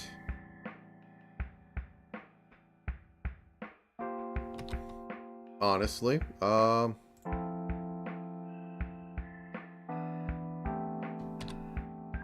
might be cool if we make them do stuff, but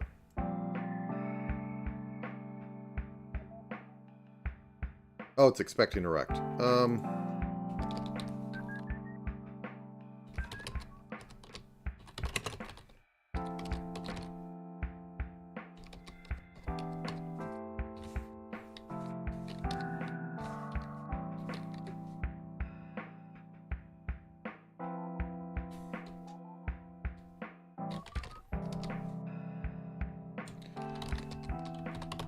to temp tile.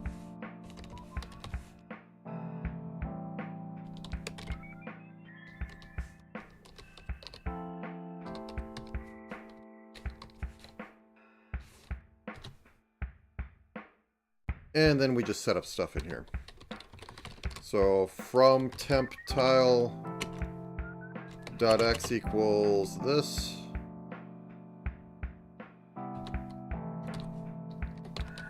From temp tile dot y is y.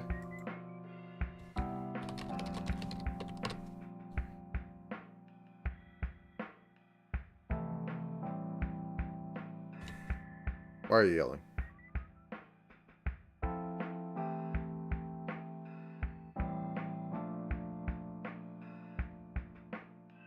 Oh no, so difficult. Okay, there we go. And then to temp tile dot x equals this mess.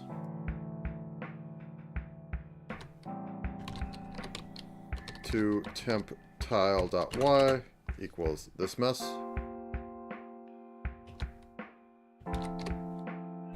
And then we just don't animate it. And we're passing it by reference into there. That's what the little and is for. So it's passing a memory pointer around. Look at it. Now it's still being a little iffy on like the going back and forth. But I think that's just because it's moving one pixel at a time instead of the full thing, and I could fix that.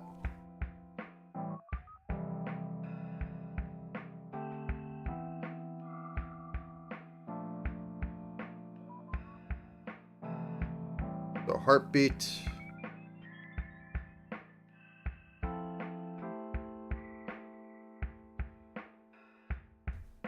Render map, get back up here.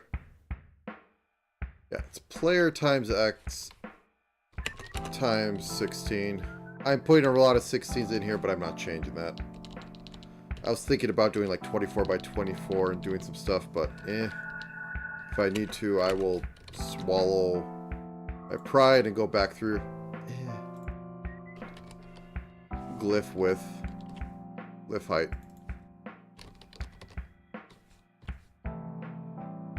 Oh yeah, sheet height. Yeah.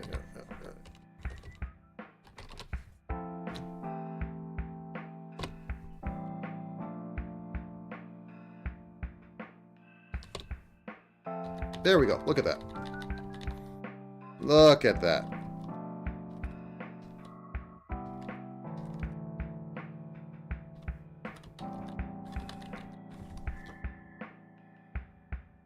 Also need to put a little bit of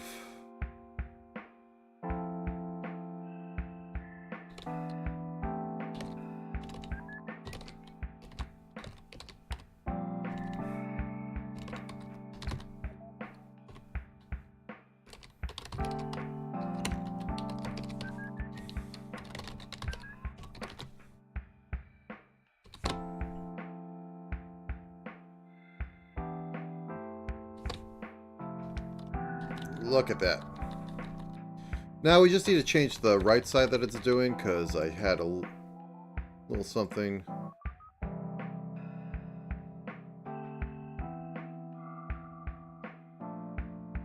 Tile X, it starts at X. X offset. And tile X is less than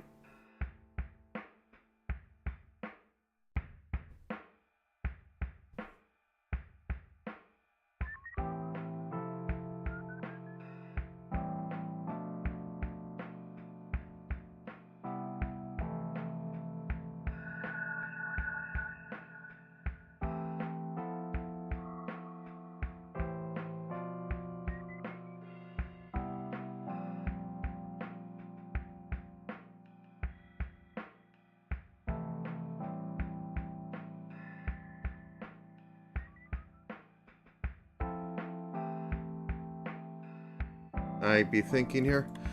Since I have this valid coordinate, I don't need to care. I think I'm just going to wreck this.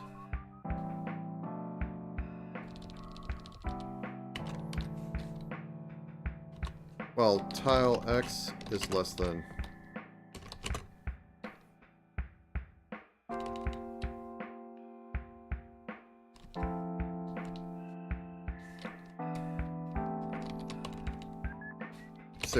Just 16 at Scrib.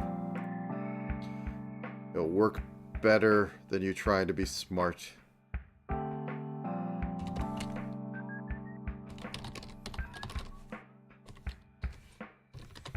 So if you have this catching it, it should be fine.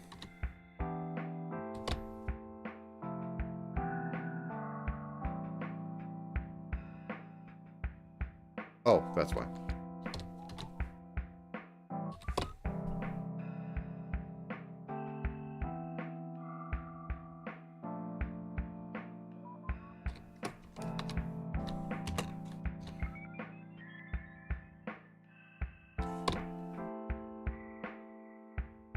Yeah. There we go. Perfect. And I can run all the way across here.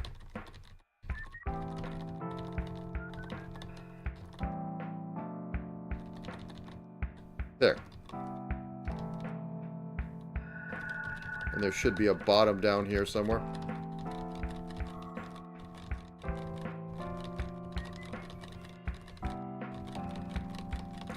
Definitely need to add some variation in floors. I can add some noise easily.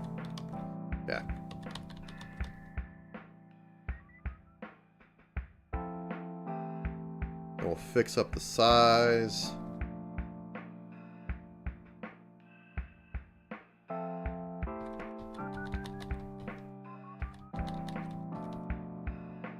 We could go off screen right now because, yeah. So we have crashes. We avoid crashes on this. I think this is pretty solid for a start. Now let me add some some movement logic off of tiles.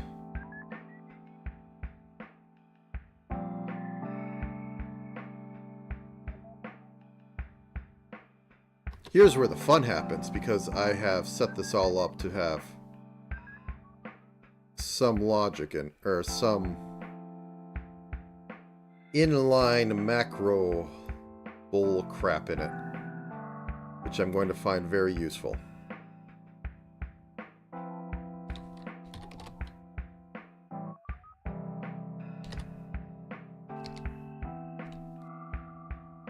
Let me move this over here because I'm going to need it for a second.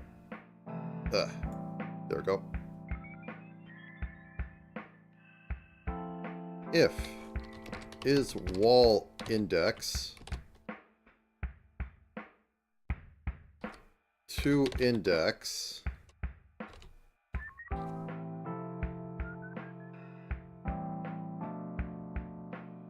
what was it?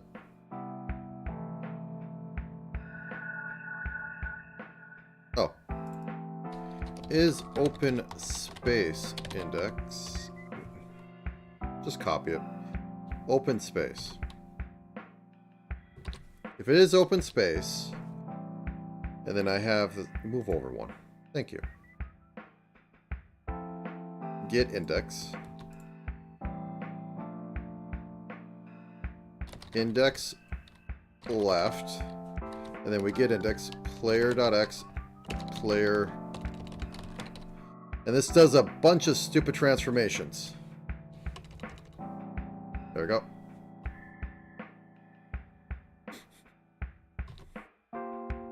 But Scrib, is this actually easier? Probably not. But it saves me a lot of math.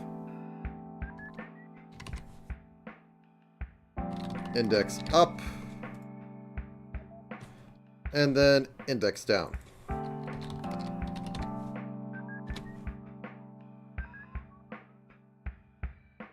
Look at that tower of power. I probably could, like, just have it check later. But this is funnier. Okay. So now we should stop at a wall. Look at that. We stop at a wall.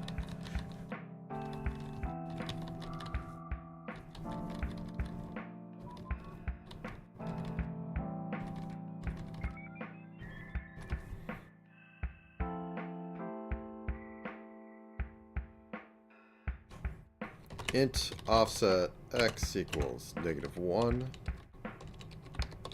or equals 0. Int offset x equals.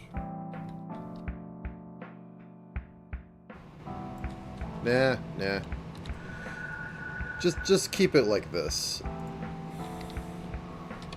Ugly as heck, but it does everything I need it to do. Just do this.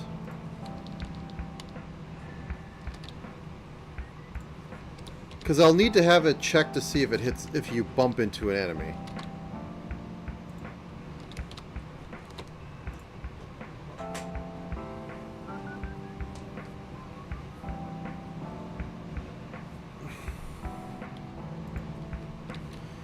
Int.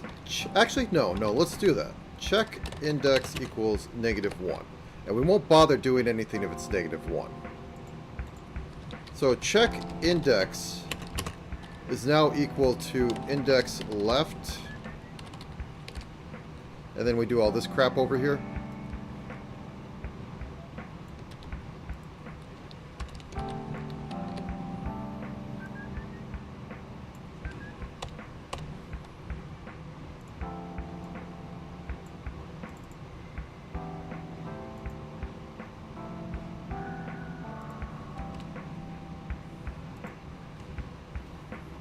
Okay.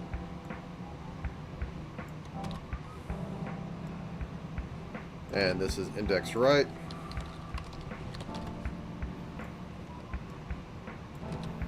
This is index up.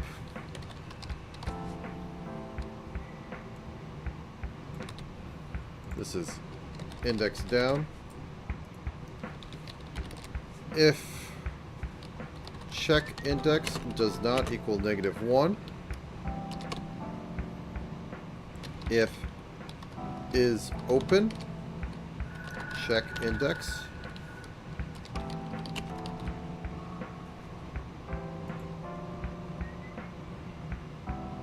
Open space index, yep.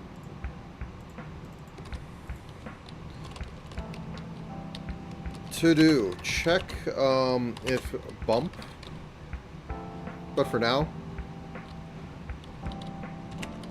reverse index to player location.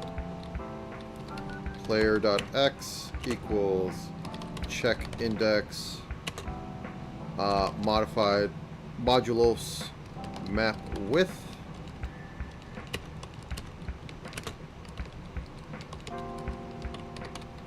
Player.y equals check index map width. And I'm going to change this real shortly so I don't have to walk a million tiles away. So this is going to just be 20. 20.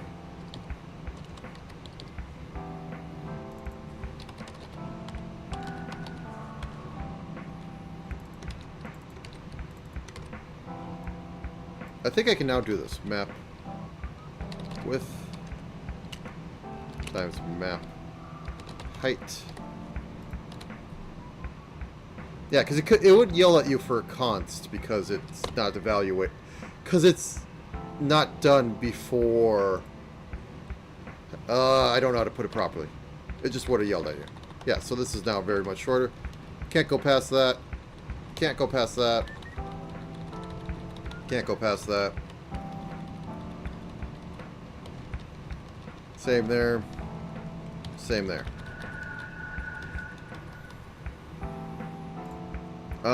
Okay, going to go over to grid real quick and change these by 16 by 16, which they are. Okay, cool.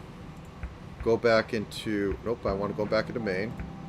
I want to steal this.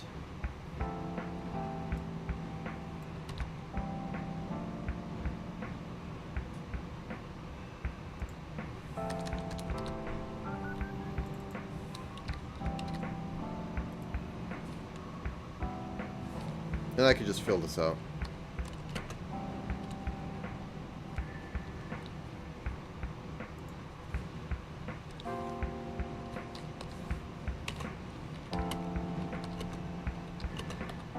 This is going to be a a proof of concept. So I'm just going to drop this in here and make sure everything works all right.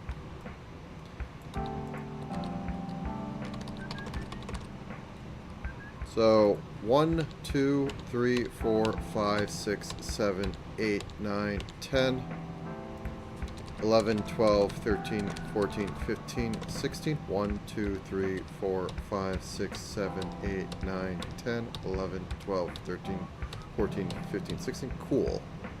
And this is 5 across.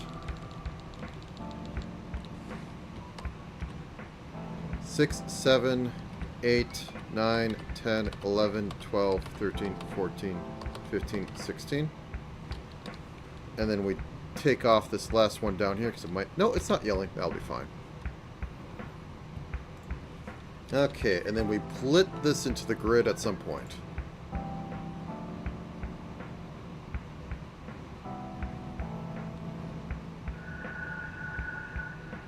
Transfer subgrid. Okay, cool. Let's do this. 4 over. And then 4 down, because this is 20 by 20, so I can't do too much. Okay, main grid. Sub.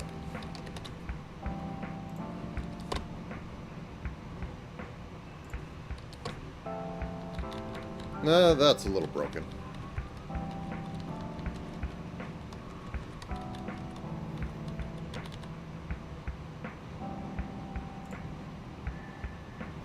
I mean, I could make it smaller. 1. So it is... Okay. 1, 2, 3, 4, 5, 6, 7, 8, 9, 10, 11, 12, 13, 14, 15, 16. Should be fine.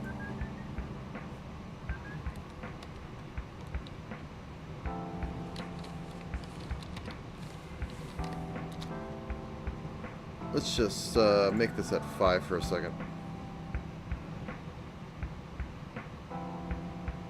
Oh. That's why.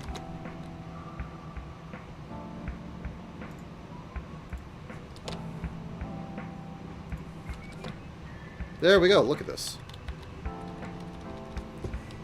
This is how I'm going to be pasting rooms in. They're going to be I'm going to hand make them like I did the other year.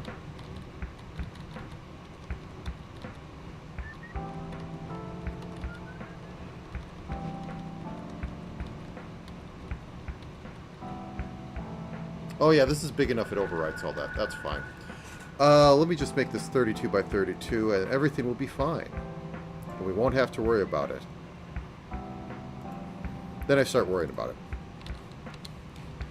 Because I'm bad at math, and it turns out 16 does cover that.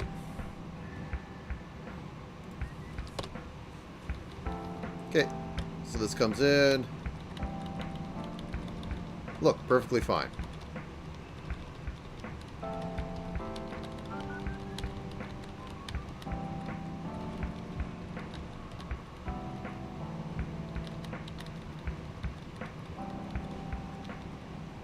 Cool. So about out of work, and we kind of, sort of, have, let's see what's on our list.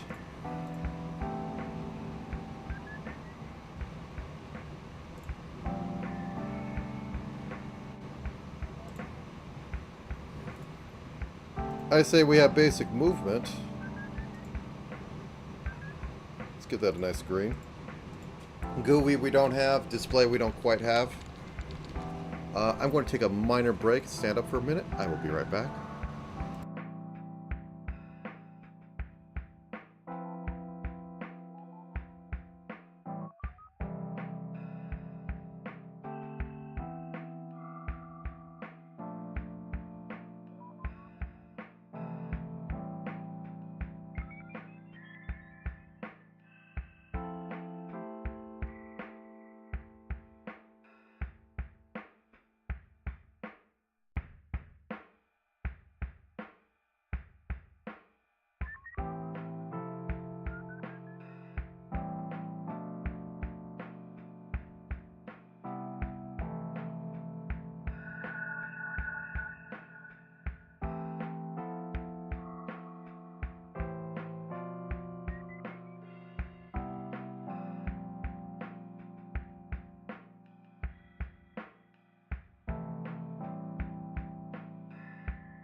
Yes, I am muted. Okay.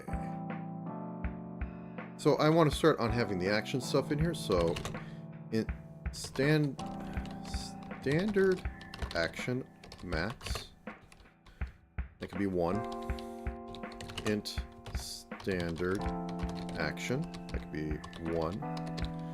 Int attack. Yeah. Attack action max. That can be 0. Int attack action, and that is 0.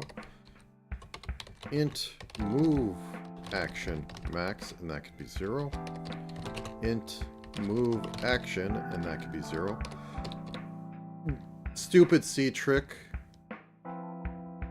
On initialization, this automatically puts this value into this, where other stuff, where you do it like int test equals 1, will make this variable, then do another action to fill it with this.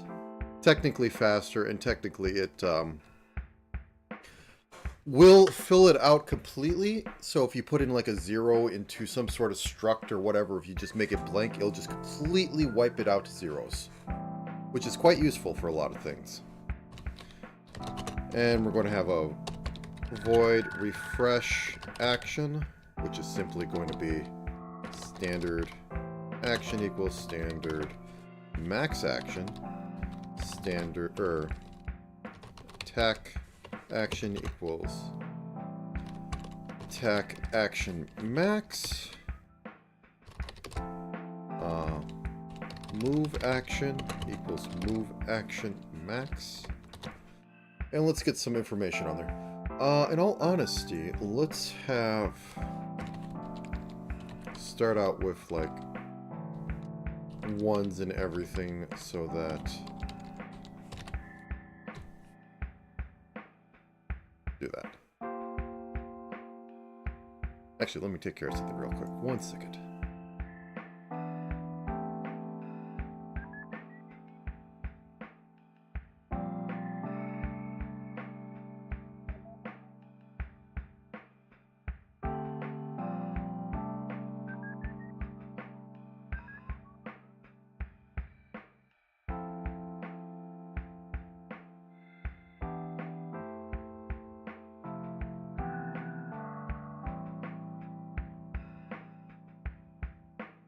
Okay, Dust now has a few less cans. Okay.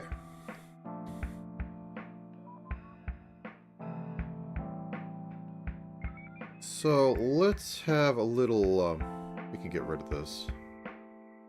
I'm going to keep the demo for menu, because I'll probably need it in a minute. I don't want to have 2 projects open at the same time because it'll confuse me.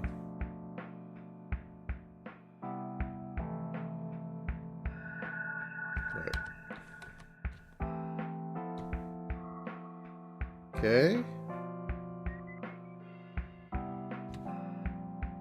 Are you good now? Don't know why I did that.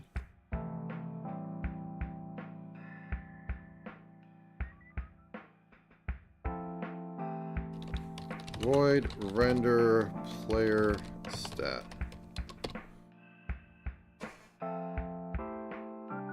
Actually, this should be before that, so that I can call it in here. I will admit, I just code this like it's Python, because I'm not using prototypes. Okay, so we're going to have HP, we're going to have standard or omni actions out of max action. Then we're going to have attack action out of max attack. Move action out of move max move.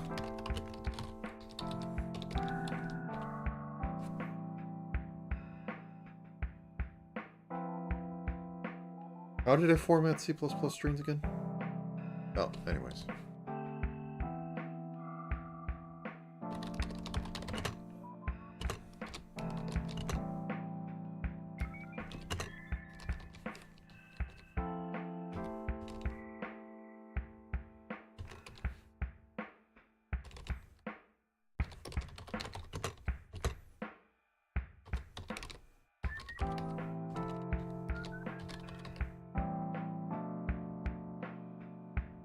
I'm going to pull up the Googlish.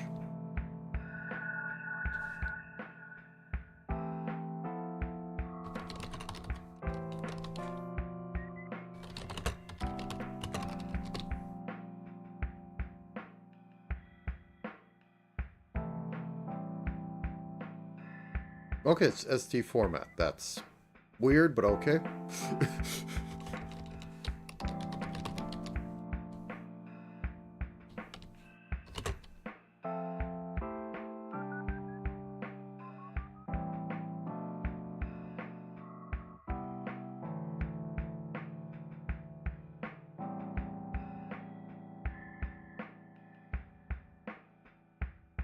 Oh, I have to include format. Okay, that's fine.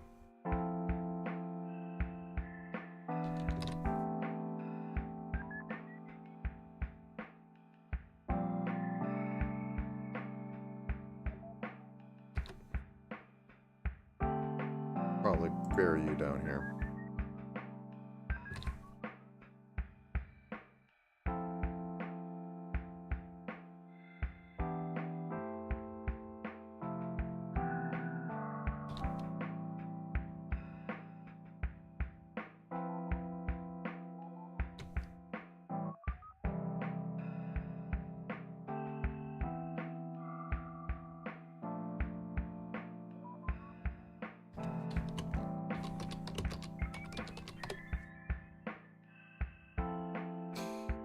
I love there being 12 versions of C, or multiple versions of C++. Okay, how do I do it?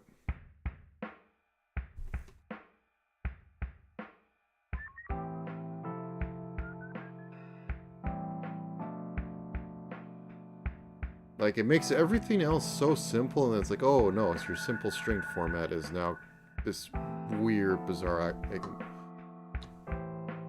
animation.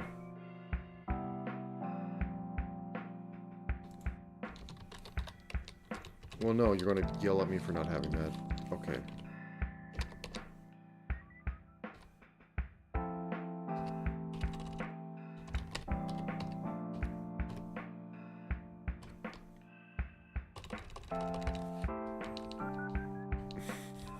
I hate this.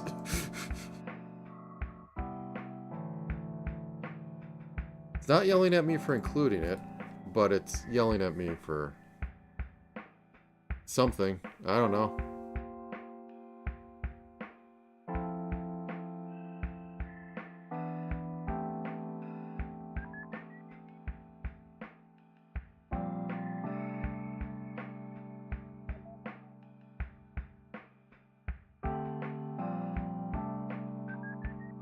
It is STD, but it's saying that format doesn't exist because reasons. Oh god, I hate when this happens. I've done it before though. Well, I'm going to look at some of the code. 1 second.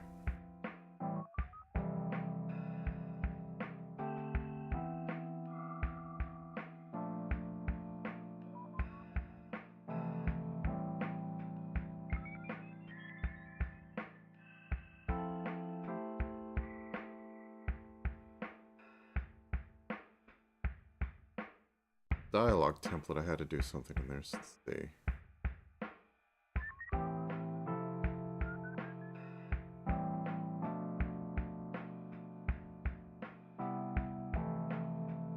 Nope, that's not it.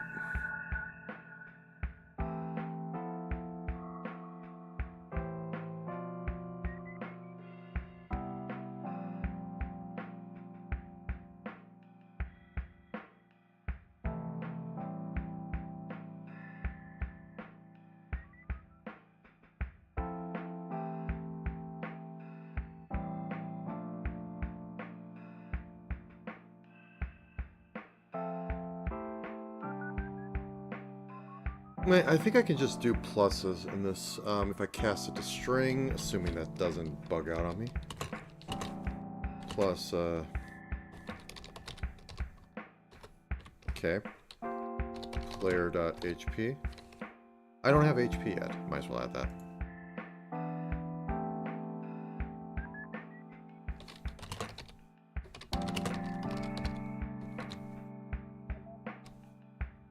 also int block, int guard, int armor, int attack, int one-time attack. Everything's good.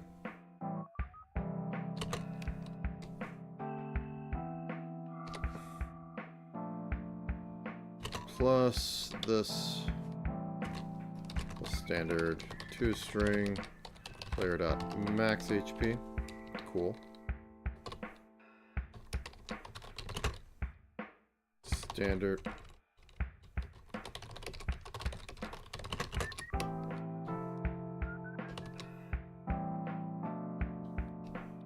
I'm just going to put it as S for now.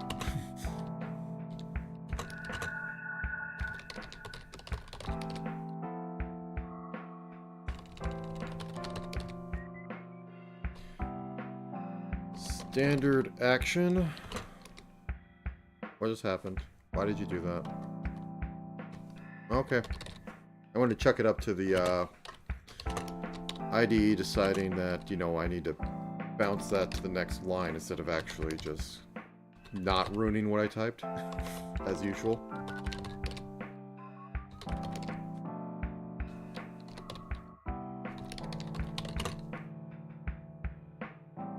Attack action string equals. I'm just gonna.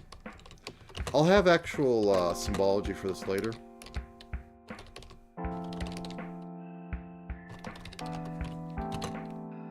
Why?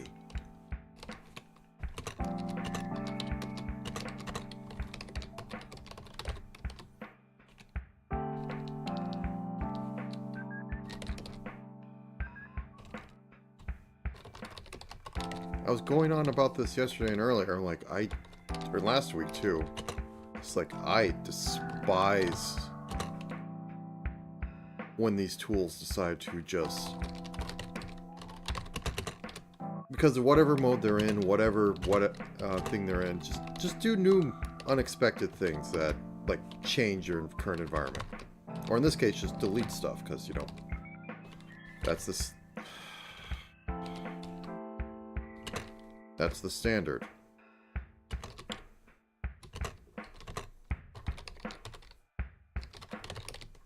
Okay, move action max. Okay, now we write it to the side of the screen. So we already have this at 0, 0. So let's have this render text block main render font texture 0, 16 HP string.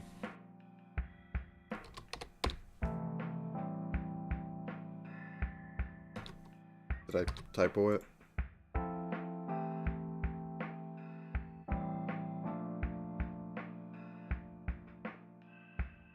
Oh, I need to have whiffs. Okay, this could be AD, it doesn't matter. Okay. Now that I have this, the almighty copy paste. Boop, boop. 32. 48.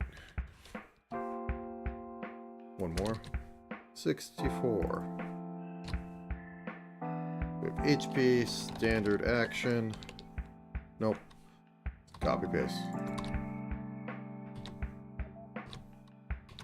The IDE has been making things harder for no reason, so don't fight it. Just don't use it. Oh yeah, I'm not calling it yet. It helps if you actually call the thing you just put up there.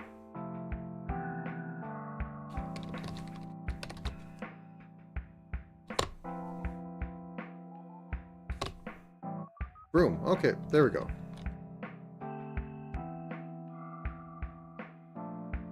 Okay, and we're going to have back here on top level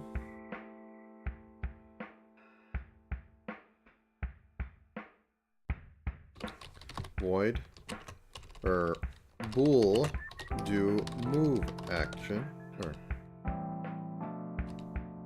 yeah, do move action. If move action move action minus minus, return true.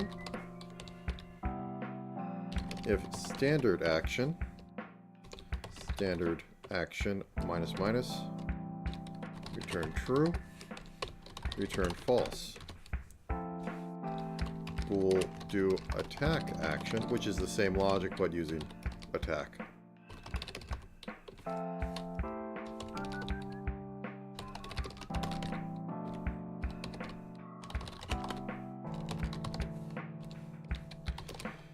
If standard action minus minus, return true.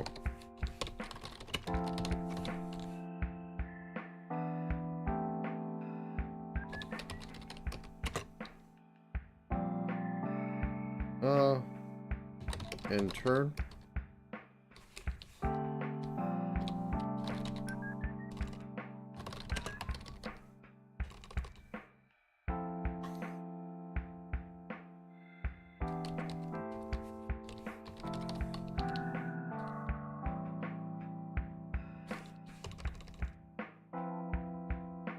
I don't know if I can do that trick in this. Standard action plus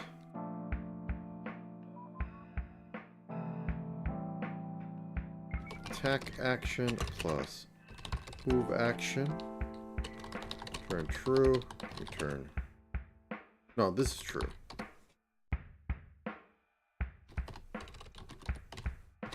Okay, so when we do a move, get back in here. When we do a move down here, we'll do move action. And at the end of this, if end turn, we break.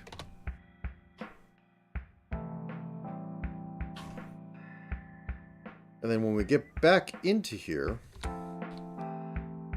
refresh action.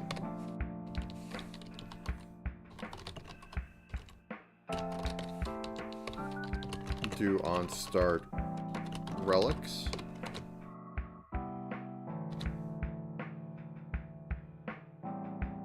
Okay.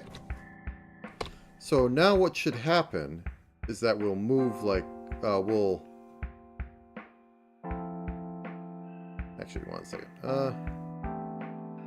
This should be up here.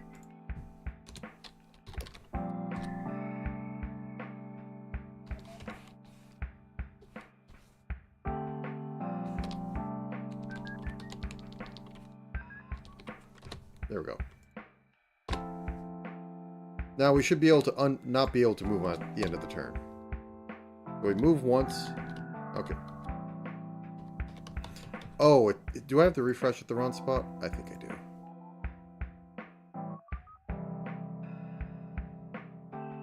Oh, nope, I need... It's constantly refreshing. That is why. There we go. And now we eat actions, and now we literally can't move. You want to have, you hit Z to... Or X to, waste a turn. Else, if main control.cancel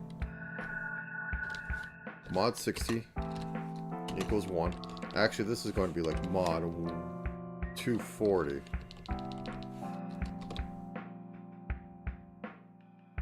Break.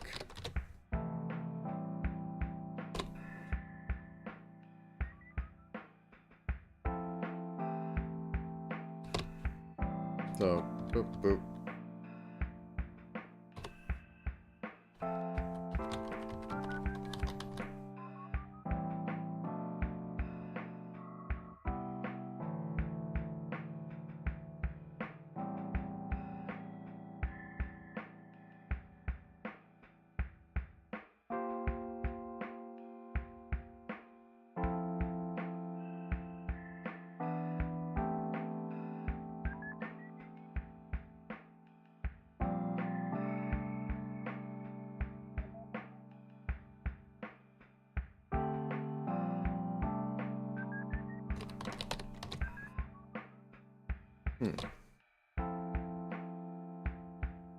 Let's have it break if you try to, like...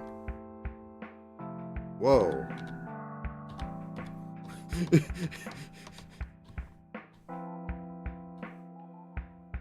That's real interesting.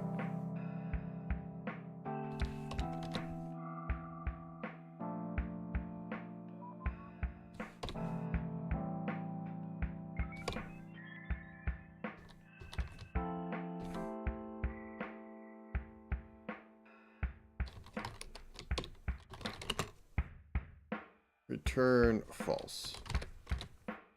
This will just move on to the next one if you try to do that. Return false. Maybe we have to tweak this later. But there's a way to just keep mashing to move your actions and enemies will keep moving.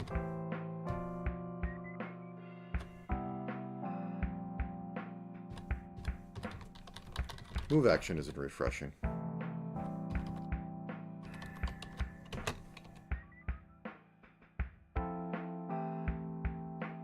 My cancel main controller.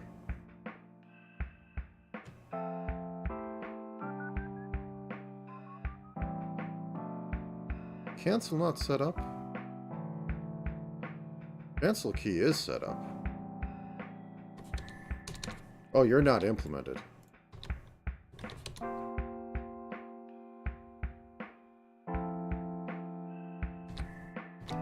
There you go. Let's see if this is working properly. So we move. We're out of stuff. We hit cancel.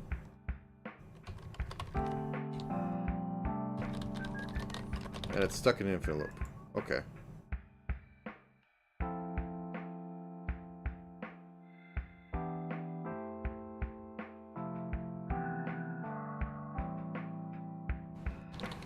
Player turn. Nope.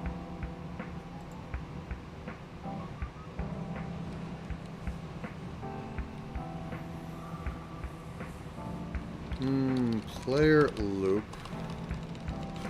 Oh, please. Okay, let's go straight down to the bottom, see what the heck is going on.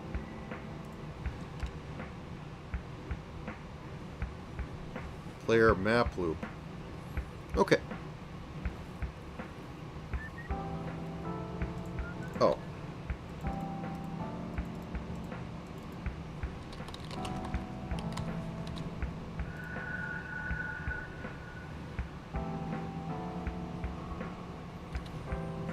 See if that had anything to do with it. It's doing everything fine up to here. Is cancel even working? Oh, I didn't think I'd be debugging this early.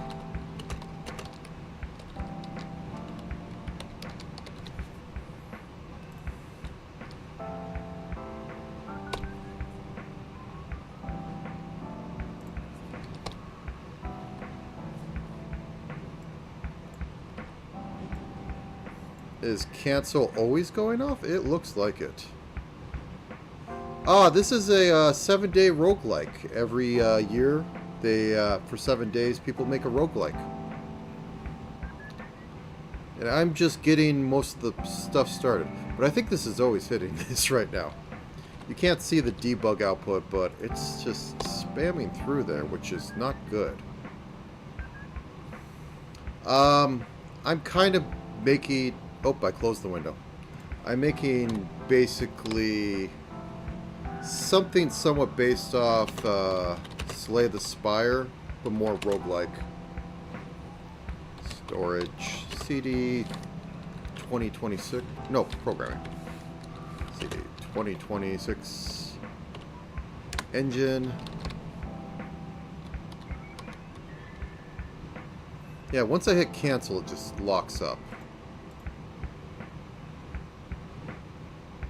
No, this is completely on my own. Well, I treat most large language models as glorified autocomplete, and I don't think they do too well once you try to have them do more than like a line or two. But I don't have a license at home, so I'm not using anything for this. Besides IntelliSense, or whatever Microsoft calls it in there. So when I hit cancel, this just loops forever. The thing with vibe coding is that there's too much churn. Like, it can get the task done, but you're not going to be maintaining it, and you're not going to be solving any problems for it. Vibe coding is like Extreme Horse Go, where the answer to problems of Extreme Horse Go is more Extreme Horse Go.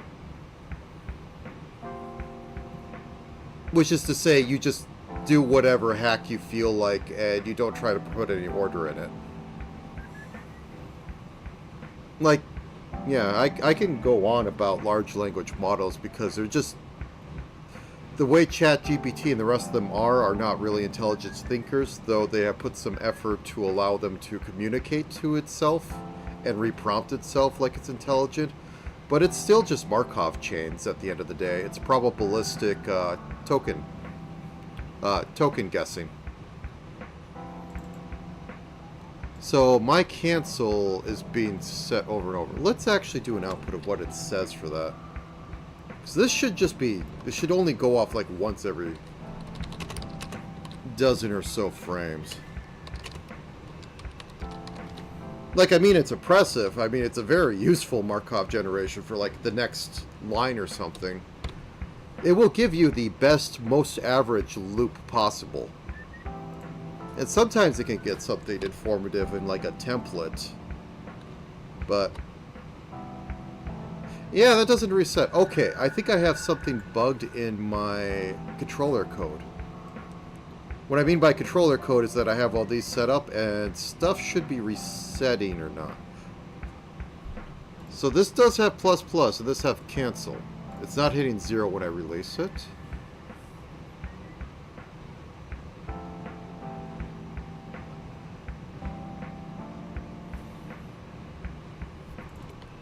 Is controller not being updated correctly? So okay, I have a heartbeat that goes through, so we have this render down here. It goes through, it does all the standard stuff so I can keep all these working.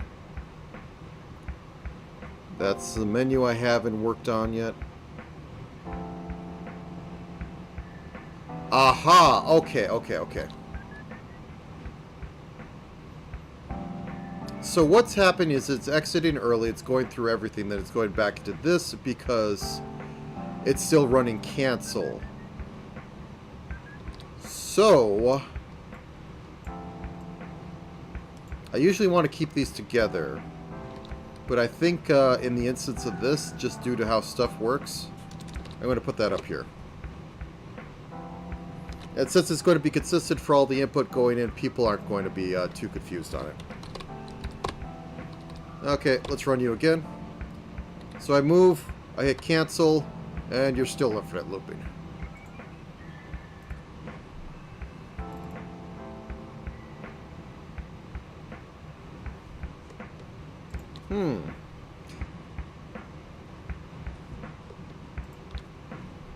Update controller. So down here, if it sees the cancel key register hit, it will increase that, otherwise it will set it to 0.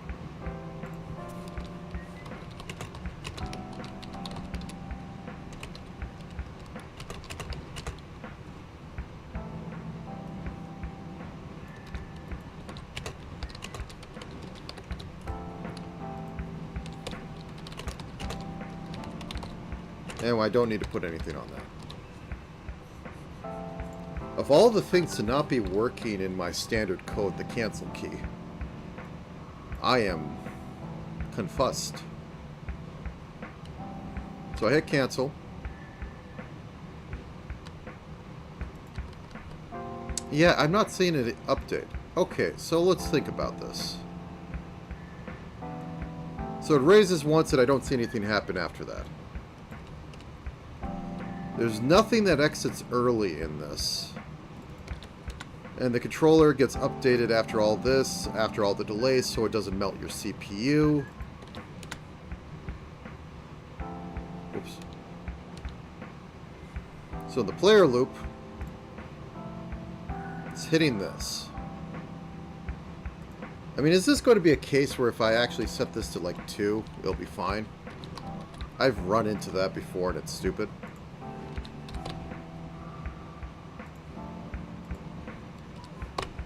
But yeah. Okay.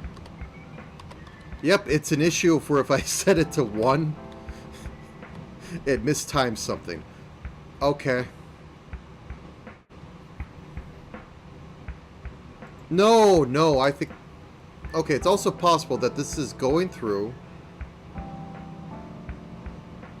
Yeah, let me put it back down here and see if everything will work fine.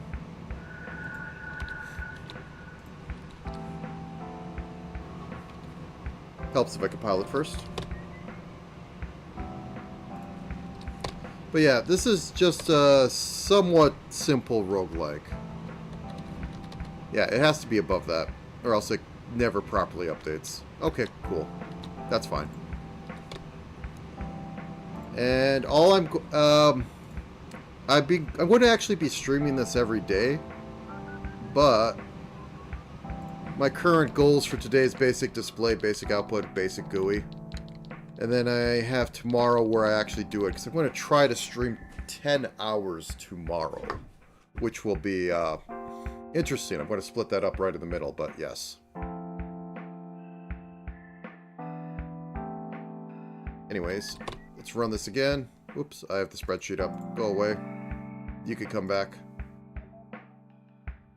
So I move, I hit cancel, it refreshes. Cancel, I hold cancel, and it's not going off infinitely. Good enough for me. And we're having the whole loop of you move, and then it does enemy action. In case you just want to run away and not have to hit cancel in order to end your action because you have an attack on there. And, alright. I think I'll technically put this as having the most basic of setup. I suppose I could add the attacks and all that. I probably should.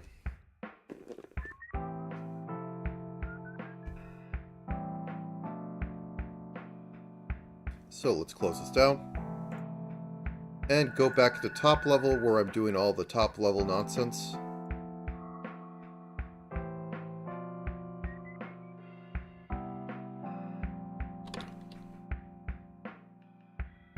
Void turn start. Refresh action. Let's just sneak this sucker back into here.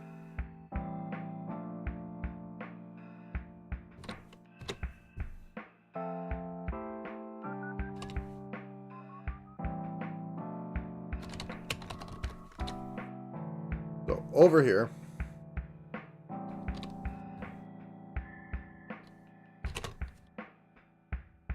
if a player dot attack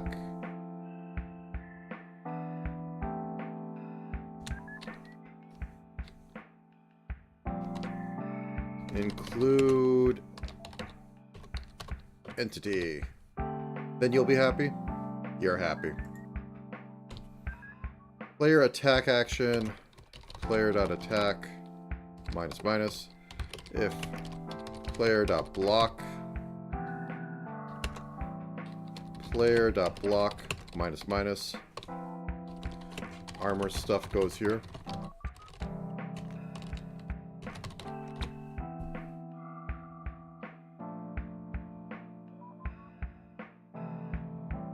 So back in here,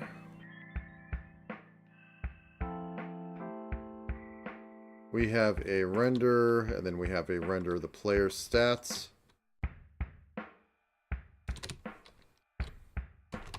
Block, or no, attack, one use attack, block, guard, armor over max armor.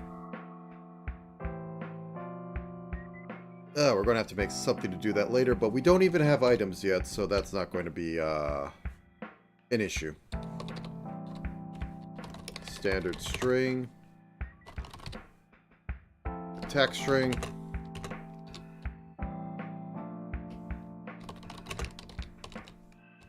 Attack up. Plus standard 2 string player dot attack. Standard string 1 attack string equals on use attack. We'll think of something better later. Standard 2 string player dot 1 time attack. Standard string block string equals block.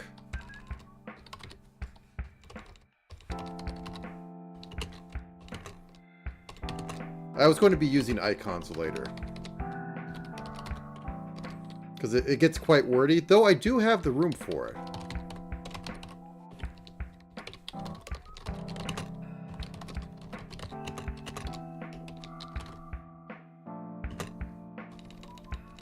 Persistent block.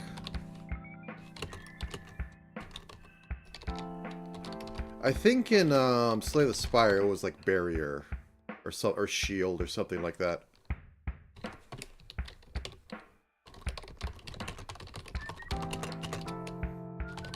Armor plus standard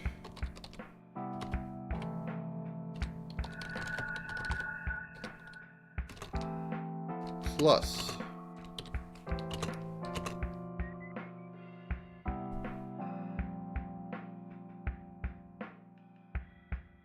I should actually... I guess entities should know how much armor they can get up to.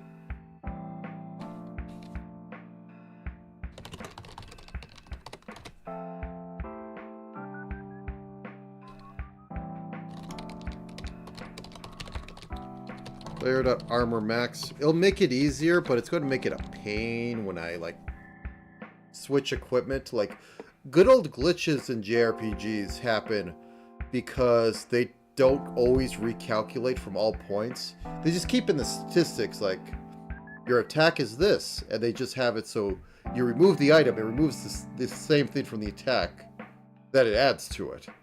So, makes sense, and you don't have to waste time recalculating. You just look at that registry where that number is. And a lot of glitches come from finding out if you do certain things or if you do it at the right timing. It doesn't remove the stat from it. And that's how you get infinite statistics. Okay, so we're going to be working off you. And like 2 more down. One more, so 80.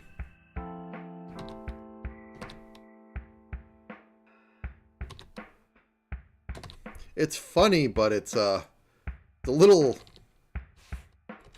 Like, they wouldn't do that now, because they could literally on the...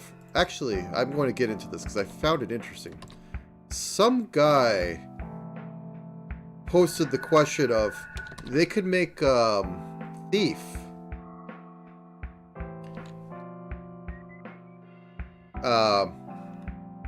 Thief was completely done on the processor. It had no hardware acceleration.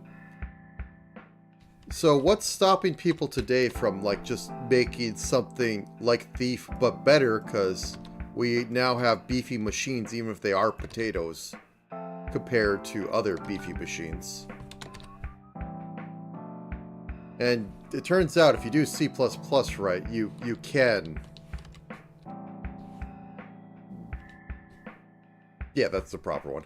You can just like belch out a lot of a decent amount of polygons. So you could make something that's like low poly indie game without using a big engine, and it will run great. Which is surprising, but also not surprising. Oh no. Oh no, everything's wrong. Everything's terrible. All is lost.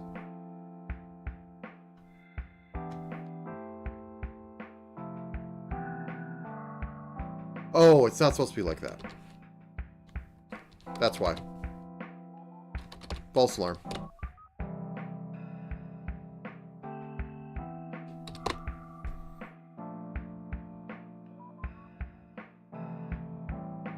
So absolutely ugly. Absolutely goes over the edge of everything.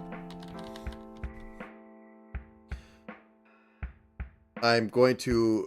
This is the most programmer ever. I hate it. Says the programmer artist.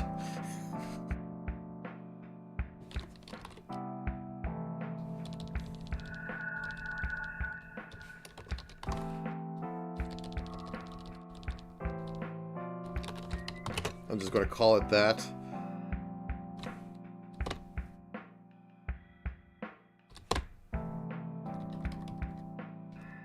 Okay, everything's over there, so we could also have, like, down in this corner a few items.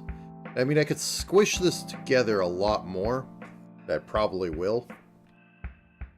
But this is good enough for right now.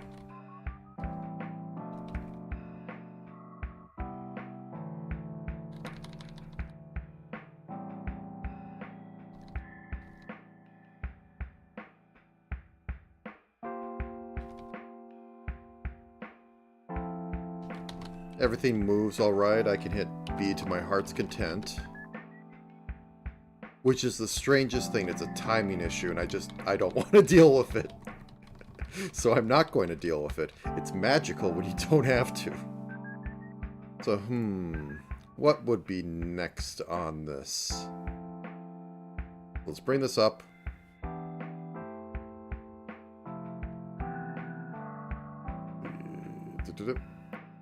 I guess we kind of have. Let's put a yellow on that. And we do have basic displays. Everything is displaying correctly. I can put as many enemies in there as possible. The only issue is that I have to set up the textures correctly in the thing. That's in there.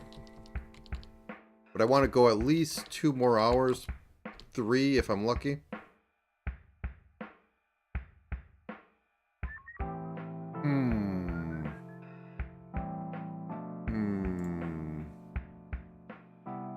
What would be the next thing to do? I mean, I have a perfectly good entity right there.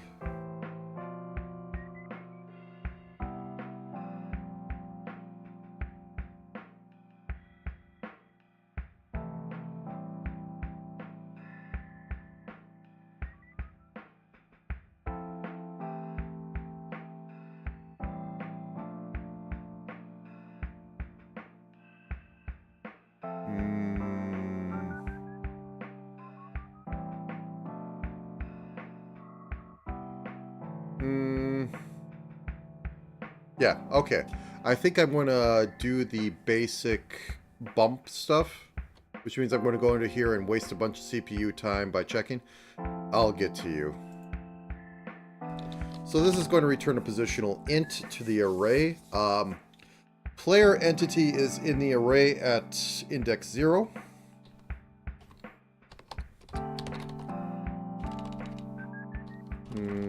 Entity at int x, int y.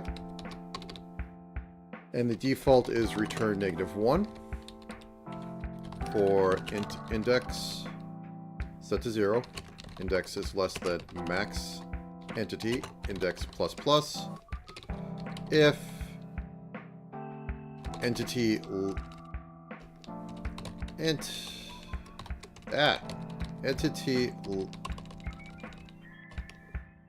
entity list index dot x equals x, and this is in Python, entity,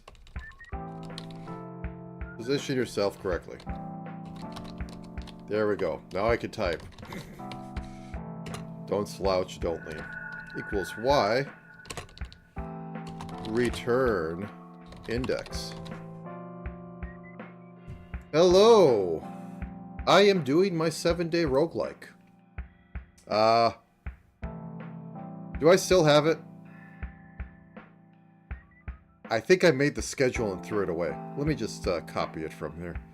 But I am going to be doing this for the entire week. 7-day roguelike. 1 second, I will get the actual site. Where people make an entire game in 7 days. So currently I have this little schedule set up for myself because I start at noon and I end on noon. And I have 7 days across that. And I have a bunch of things to do. I only just started at noon today, but this is just the basics right now. I have some... it's solo, it's not a game project. You can use original engines and stuff. A lot of people use Unity now. A lot of people use, like, Unreal occasionally.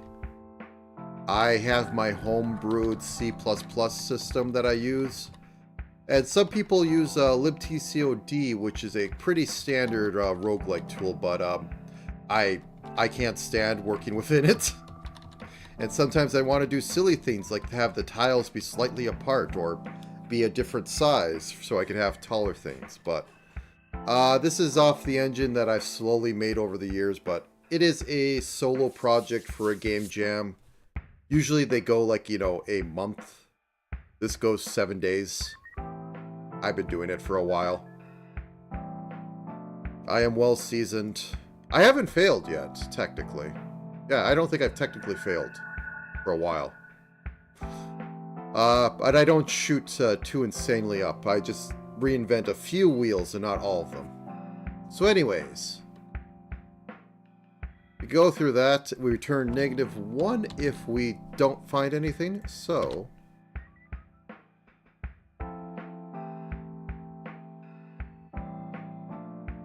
I should probably also set the health of the thing. Okay, let's set your health heal. 1.HP equals 1. I can't spell. But yeah, I'm going to be doing this all week. I'm planning to do 2 streams a day. So I can eat lunch, have breakfast, then cry myself to sleep thinking of bugs.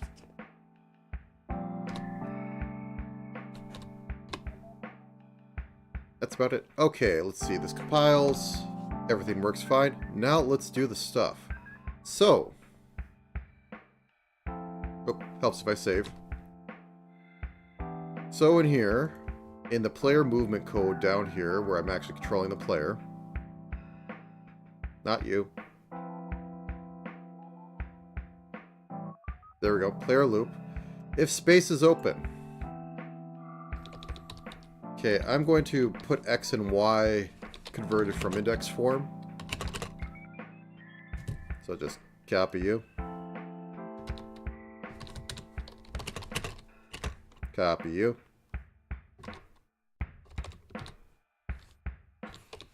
If, or no, int entity index equals entity, oops, entity at XY.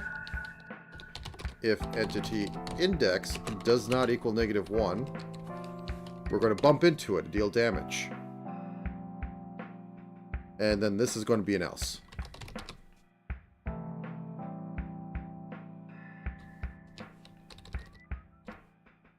So a thing that I do, and you'll see a lot of it, I generally work in index space. Which is to say, I treat my 2-dimensional coordinate system like a 1-dimensional array, because I don't believe in trying to set up the system to work with an infinitely large grid. So I know what the grid size is, so I just use an index and pass it around. It also works a lot better in like C++, because I don't have to make struct types that pass around points. Okay, so anyways, so we get the entity.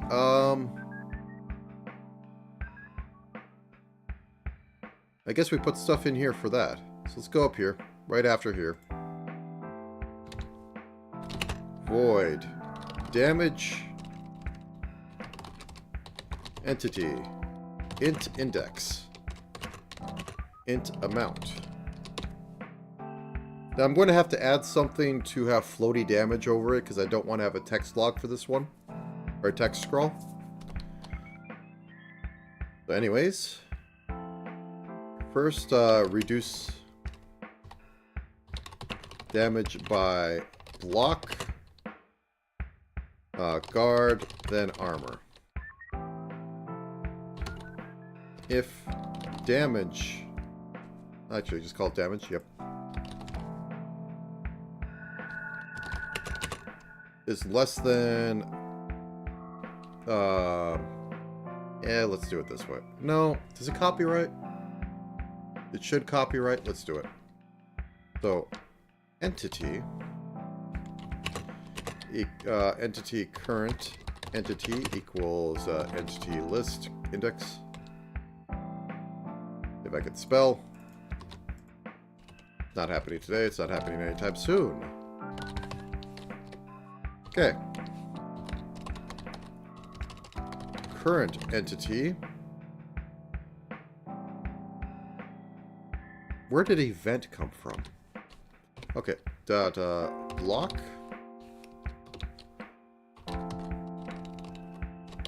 To do block SFX. Current entity dot block minus equals damage. Otherwise, current entity dot block equals 0.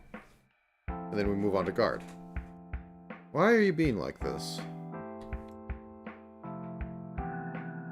Okay, there we go. First off, damage minus equals current entity dot block. If damage is less than guard, oh no, current. Oh, STL has current event. That's why. You can't even give me my current scope? That's weird. Entity.guard. Current entity.guard minus equals damage. Good day. Damage minus equals current entity dot.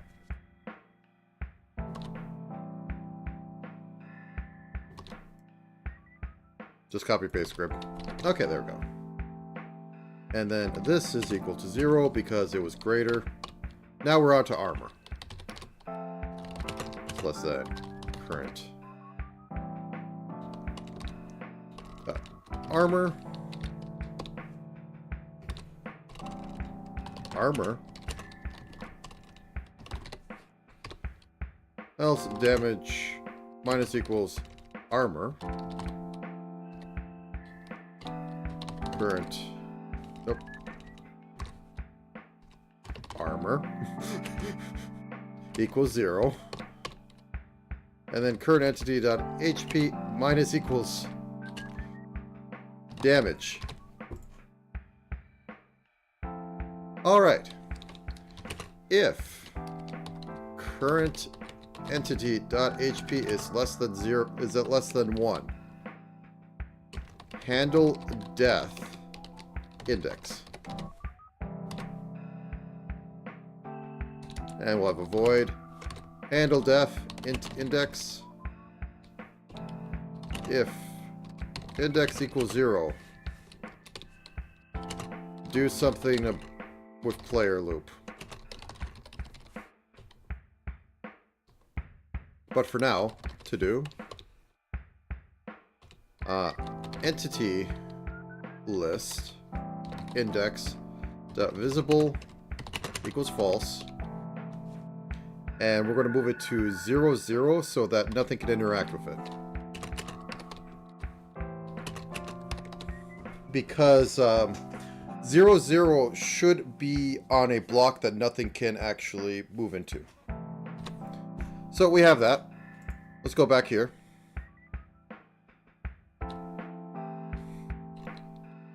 And let's just do like 5 damage. Damage entity. Entity index. 5. Sure. Now then, if all this work, I should be able to... Oh, wait. Oops. First, I gotta see if do attack action.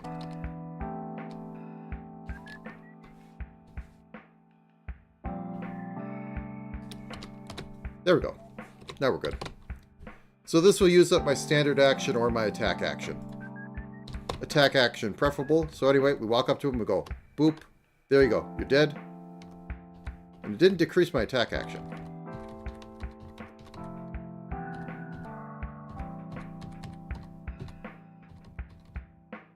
I think he's still there in spirit.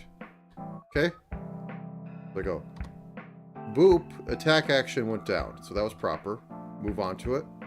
Move on to it.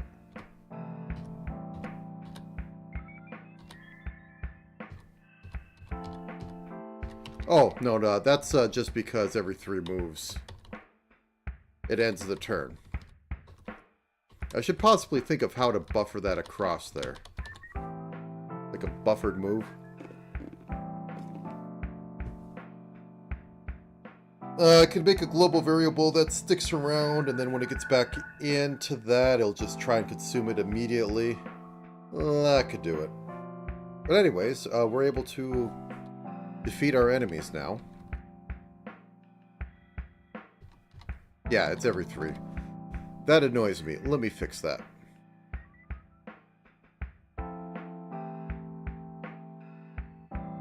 Top level, we'll have a thing called int buffer move -1.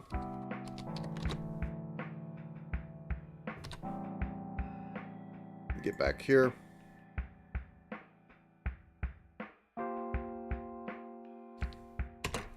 Or buffer move equals left. Yep, that's my cardinal direction set. Why don't you like that? Oh, that's why.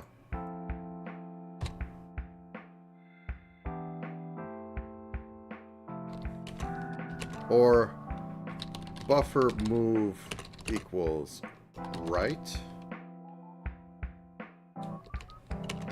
Or buffer move equals up. Or a buffer move equals down. Okay.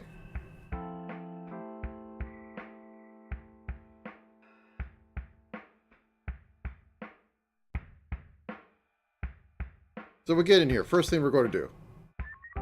Buffer move equals -1.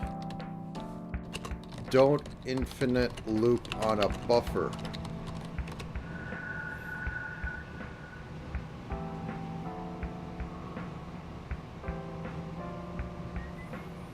So this is translated down here, and we don't need to do anything more. However, if a buffer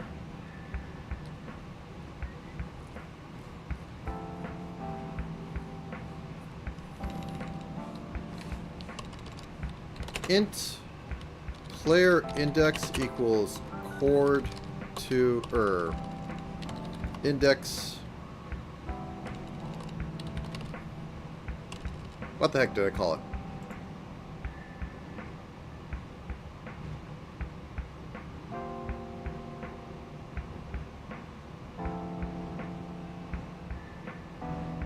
Get index. Get index player.x player.y case. No, it's select.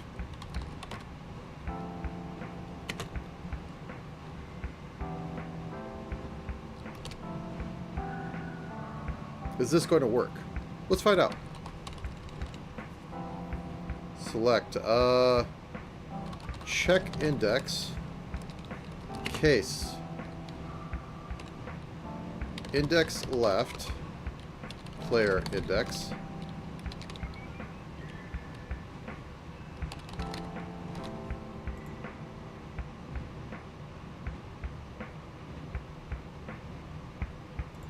oh, it's switch. Sorry. Now it's probably not going to like that. Yep, it needs to be a constant. Okay, so we can't do that. If check index equals left index, or index left.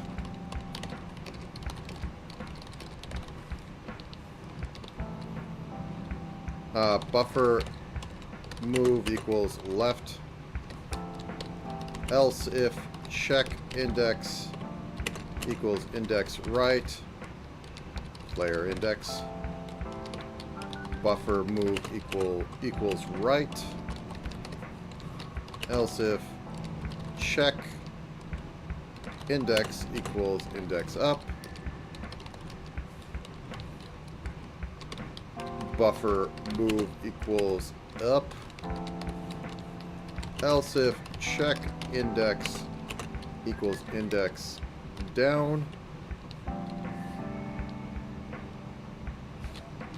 Player index. Buffer move equals down.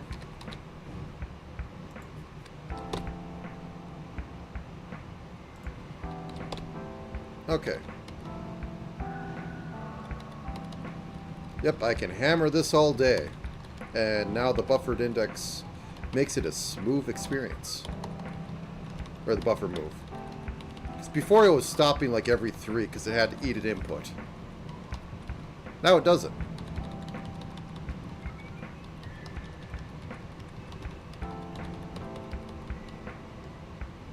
So if you want to just hold down and keep moving, you can do it.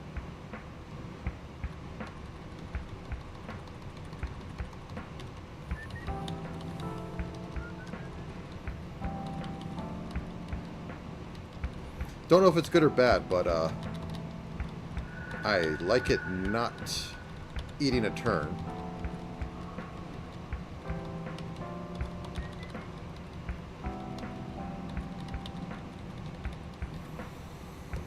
Okay, okay. I'm going to stand up for a minute because I've been sitting down for a bit. So, 1 second. Yeah, that's the right one.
Okay. I suggest you stretch yourself or even get a little bit of liquid in you.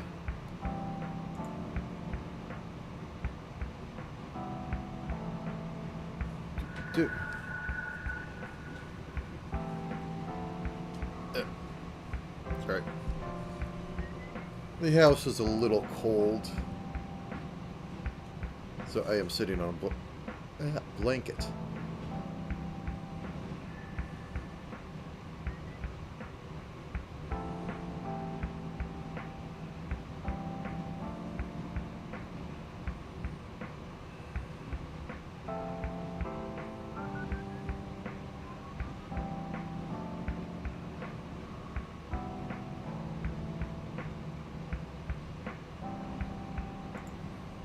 Okay.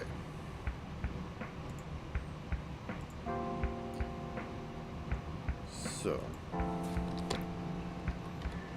Can delete them. Can hold this all day long and move.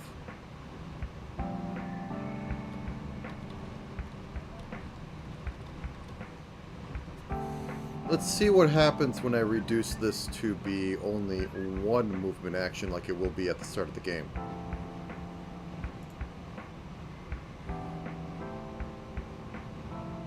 Top level. Worst name ever, but so be it.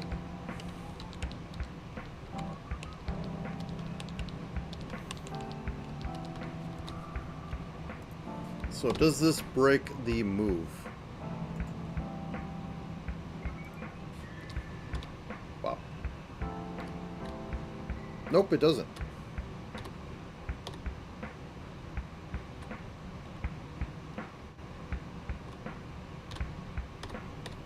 If you hold the button, it keeps going, and if you don't, it doesn't do the stop, so... That switching to 0 then back to 1 will be somewhat mitigated by enemies moving as well. Because I'm going to have that... Well, we'll see. I'd like to have a little bit of movement. The enemies might be able to do it. It might be a little bit iffy for the player. Like, do that, but I can at least have dust particles or something. That always helps. Room.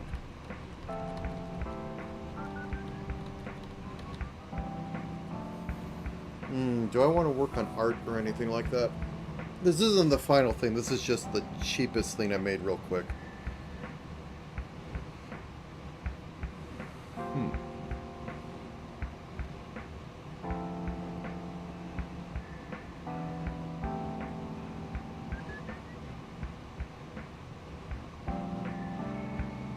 I think I get FOV working. That's simple. Okay, let's get FOV working. So, back in the renderer. Whoops. Or the tile. Nope, we want to be in tile renderer. There we go. We turn you back on. And then we go all the way over here. And what made me rage quit Monday, which was trying to get this to, like, yeah, I can actually have stuff highlight. See, it works. Is now going to be usable.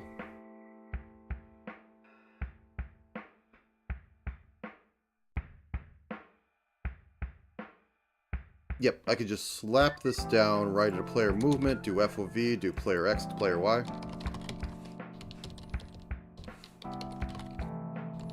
And then I found out my entire system wouldn't compile, which was why. It's literally the same code.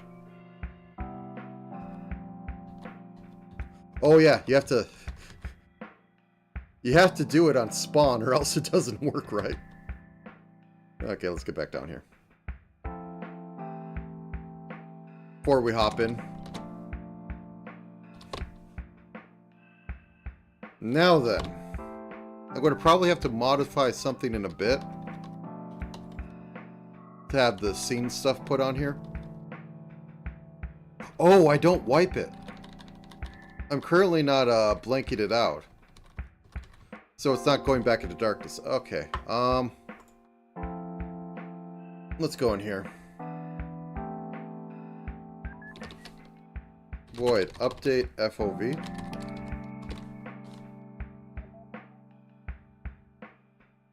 I know there's a clean way to do this. Let me look real quick.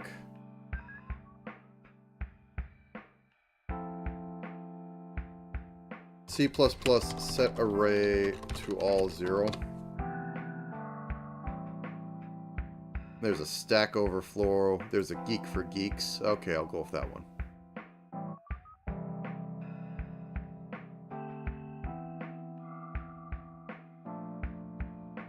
Well, that's straight up bytes to copy.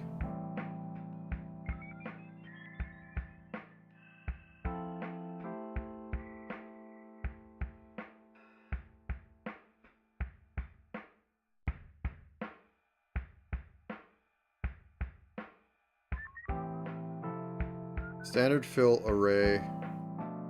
There we go.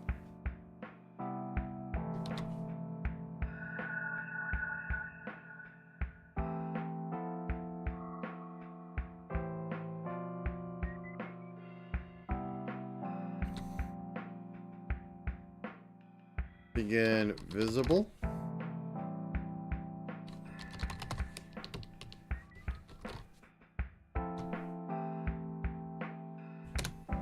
And then we do the update.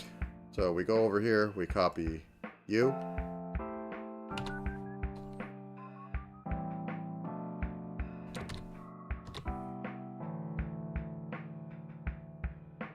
And then we go back over here. We put you in. Top level, I can tell, is going to be a pain for me. So now it unupdates. Ooh.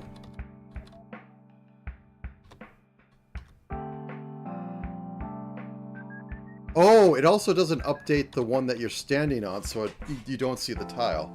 I have to fix that because it doesn't check the tile you're on. It's started from. 1 second. FOV, you gotta make an update, man.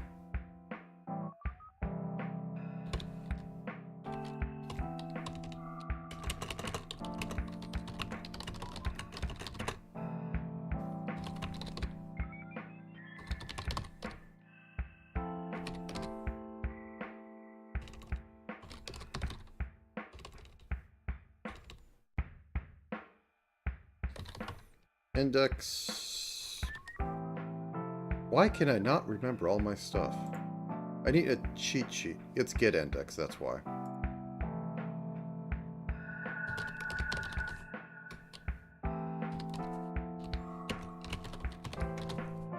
I also need to pass a scene in here at some point, which is going to be exactly like the other one, but it's not going to reset every time you move.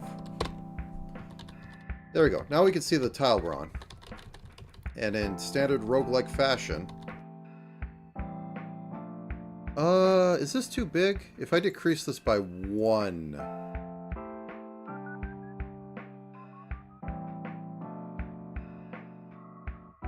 Top level, let's decrease this to 6. Because if it's like seen off the side of the map, the field of view that I use... Yeah, this is fine.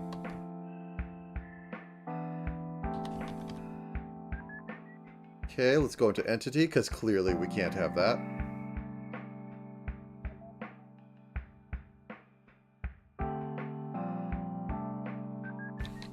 If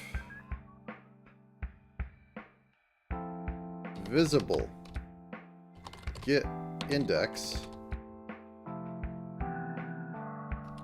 entity list index.x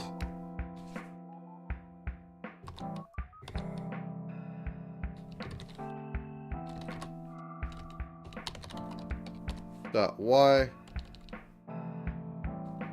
continue if not visible. Ooh.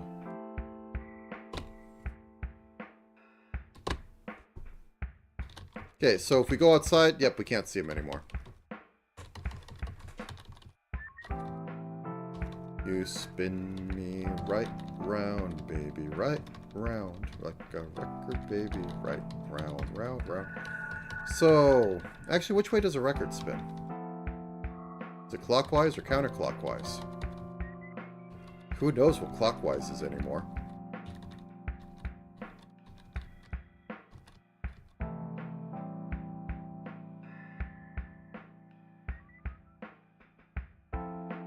Clockwise, you say? Okay.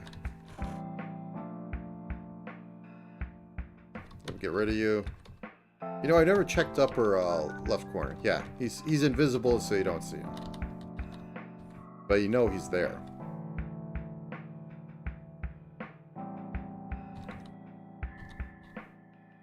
Okay. So I said we need a scene array. We need a scene array. So over in grid, we're going to make a scene array.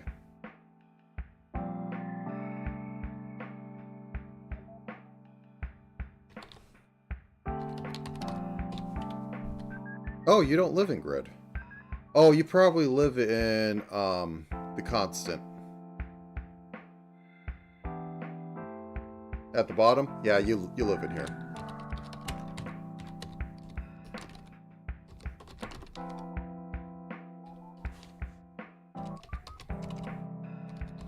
So, all this means is that over in FOV, whenever we set visible to true, we also set seen to true. Doesn't matter if we double tap it and it's already been set to true, because that's what we do.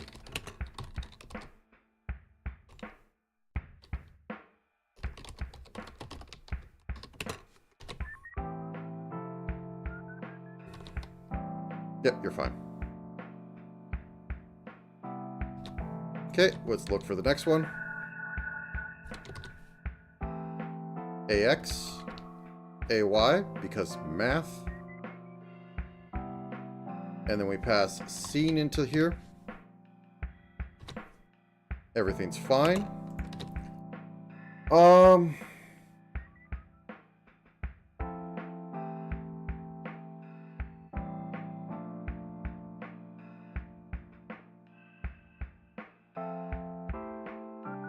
Try to remember if I have opacity set up for my rendering system. I don't think so.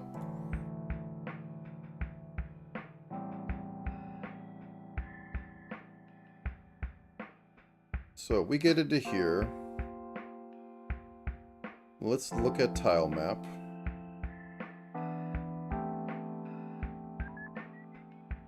Oh.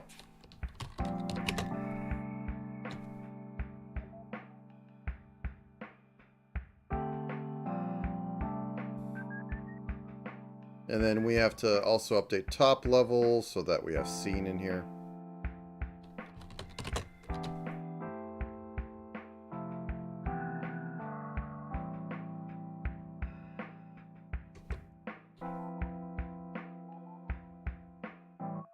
Huh?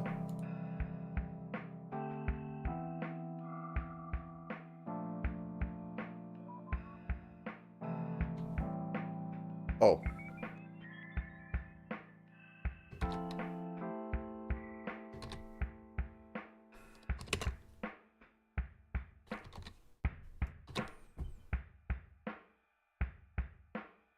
Okay, everything's fine. Actually, let's just double check.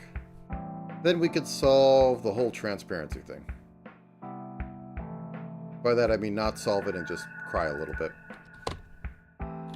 Okay, everything's running.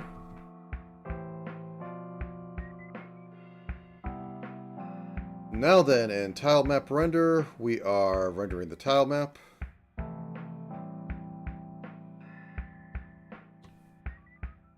Texture, and we are using render copy, which doesn't have anything too interesting in it.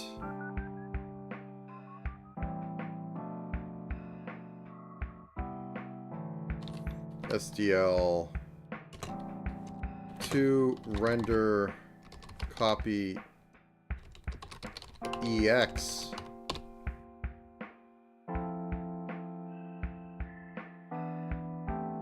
Let's see if there's anything in there, because I know you can change a bunch of stuff in there. Okay, you can change the angle, you can change a flip in there, which isn't going to be... set texture mod. I think that's what I want. Or alpha mode.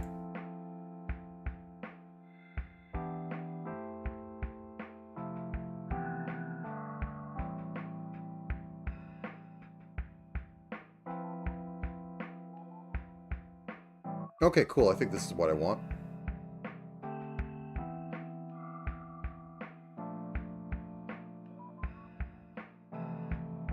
Yeah, this is what I want. Okay, so what I'm going to do is in here,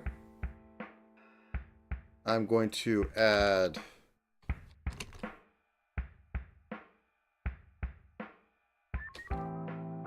U8. What are you called? Uint 8.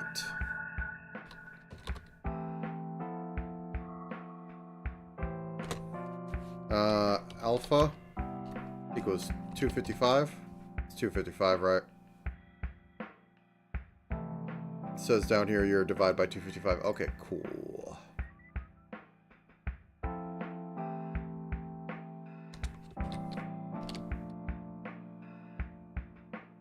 Texture. Alpha. Okay, you're happy? Let's see if this works out of the box and nothing changes with it. Yeah, that looks cool. Okay, so in the tile map render, or the map render map,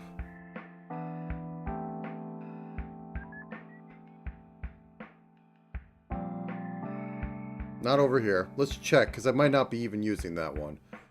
So let's not confuse ourselves too much before. We need to know. Okay, so render map. Render tile map. Yeah.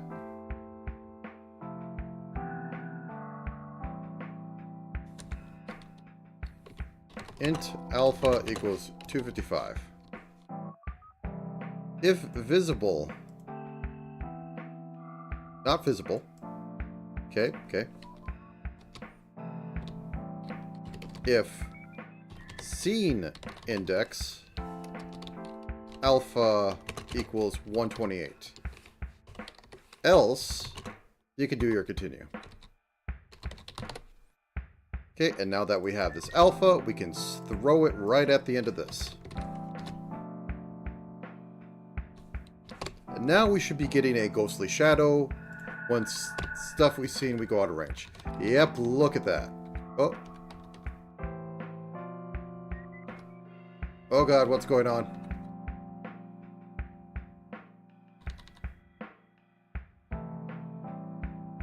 Oh, it doesn't reset back.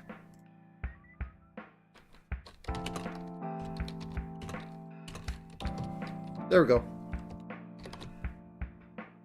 Or no, 256. 255. 256 is one more than it should be, because it's an unsigned integer 8. There we go. We're wasting so many cycles doing that, but look at the pretty results.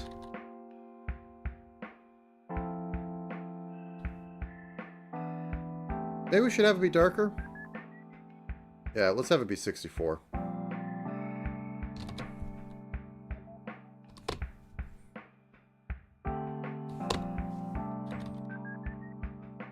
Yeah, that's definitely out of line of sight.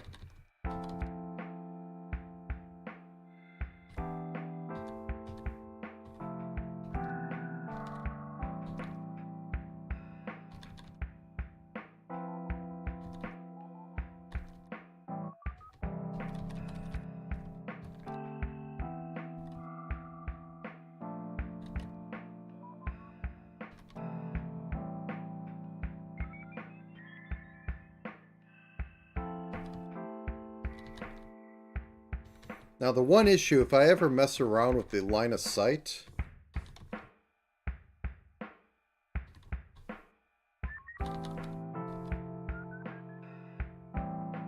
you know, I almost want to reduce this viewport size. Just make it 15 so that it's symmetrical. We can do that in a minute. If I reduce that, the way I calculate if the enemy can see you is broken, so I'd have to do like field of view twice. But I think this is cheap enough that if I have field of view small,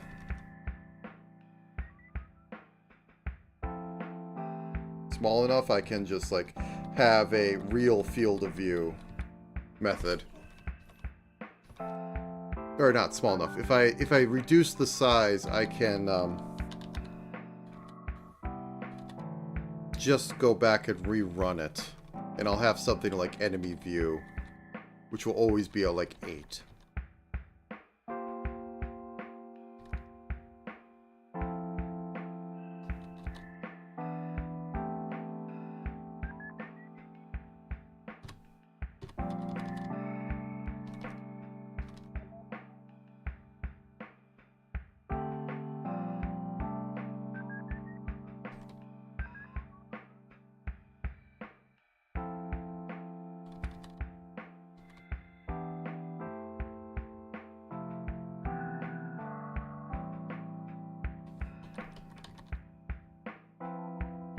I was thinking. Could possibly just call it a day. No, I want to go at least till 4. We get 4 hours today, and on Sunday next week, I will start up at about 8. So that's 4 more. So I get 8 hours in total for Sunday, which is like 2 off of what I want to do entirely, but yeah. And as I said, I have things this afternoon, or this evening. Maybe, kind of, sort of.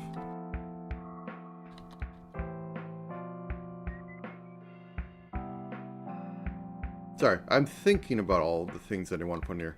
I might do some spriting later to give some tiles. Actually, let's do that now, because I'm not doing anything else. This is interesting, but I can make it better. So let's kind of have a floating in darkness, like, structure. And down here,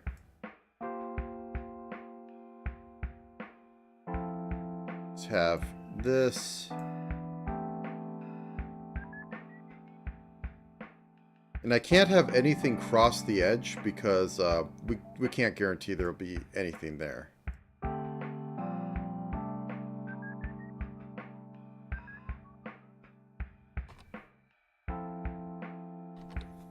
Or maybe. Well, it'll be like wall. But I want to keep them in one tile. Okay, let's just do this.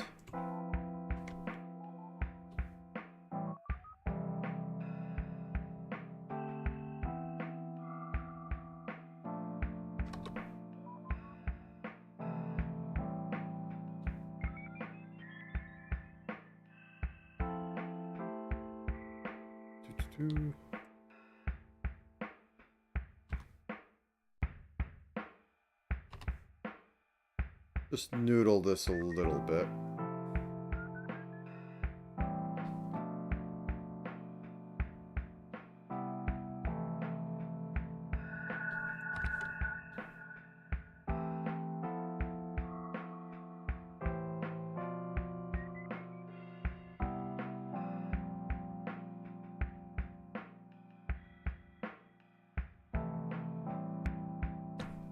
Okay, and if we load this up, because we don't need to recompile it, that's some stuff.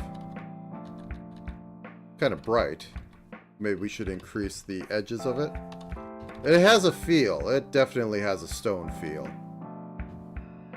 That's kind of what I want. Okay, let's back off and have like a 4 between everything, because it's pretty bright, and I don't want it to be that bright.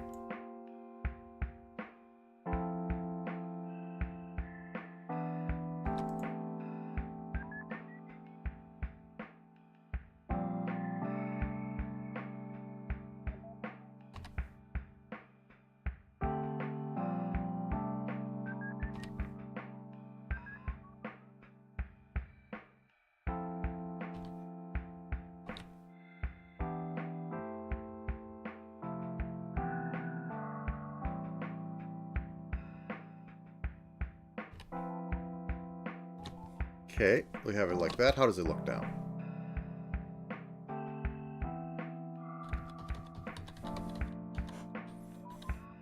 Still a little blinding. So let's use the lesser color.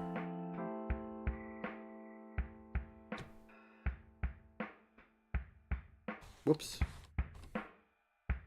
Mistakes, they were made. Yeah, there we go. And you can still differentiate them.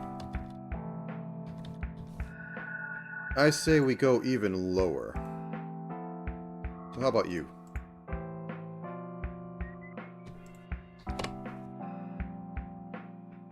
I think this is serviceable.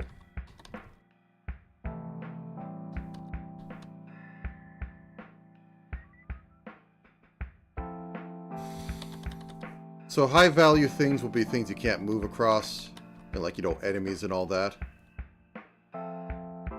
Otherwise, yeah. I need to make some better sprite, but I should make them tile. I will make them tile. Let me do a quick lookup, because I know there is actually a way to tile map. A sprite tile map.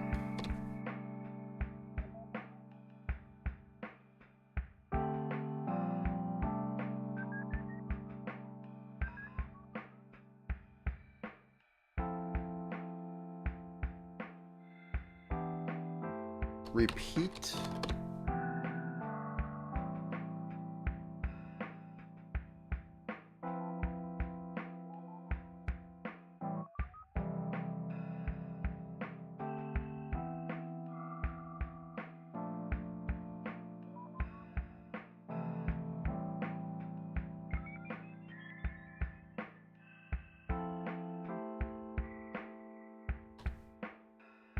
Yeah. I'm not finding it. So let me just let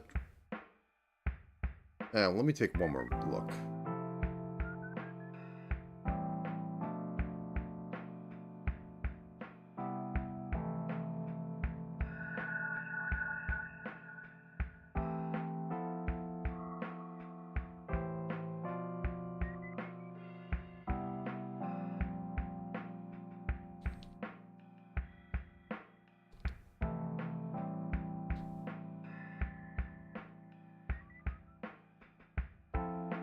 Okay, so view, tiled mode. Okay, I think this only works for one thing at a time, so I'm going to have to make it like this. Then you go to viewed, tiled mode, both accesses.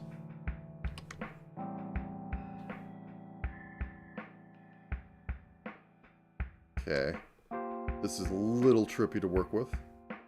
I'll make do.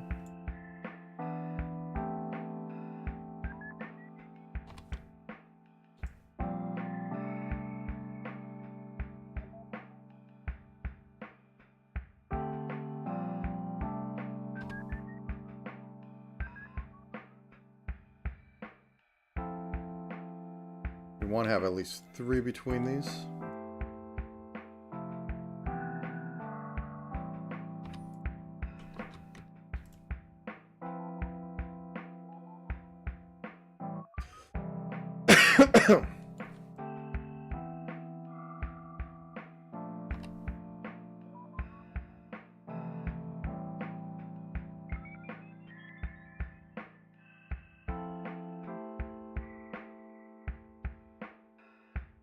Okay, copy this, paste you back in here. Welcome home. Really rough looking tile. Let's see how you look in the game though. Okay, I still need to break up along this one edge though. Or to, well, not break up.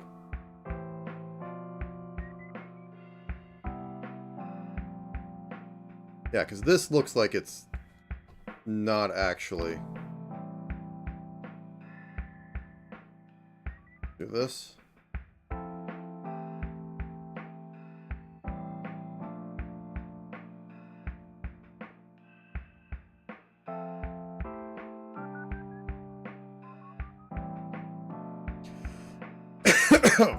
Sorry. Just dying a bit. Okay.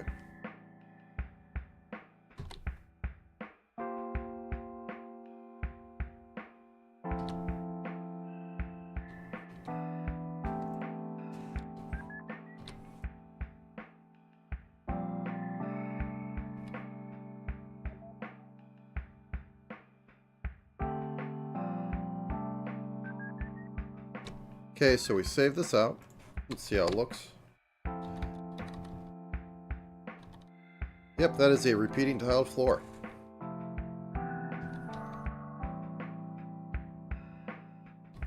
I was having thoughts of like having it move around a little bit, but I think I'll just do SFX animations in other ways.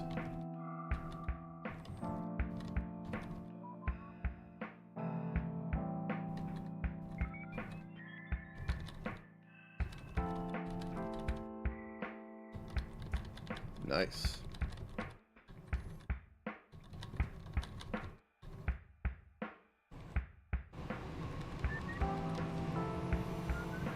Okay, let's make the wall a slightly different color. I think using this should be fine.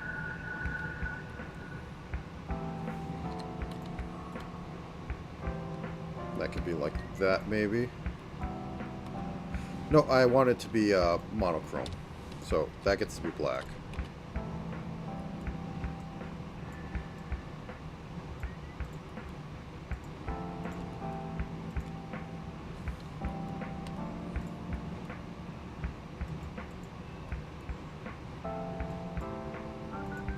I'm just going to weather this, make it look old.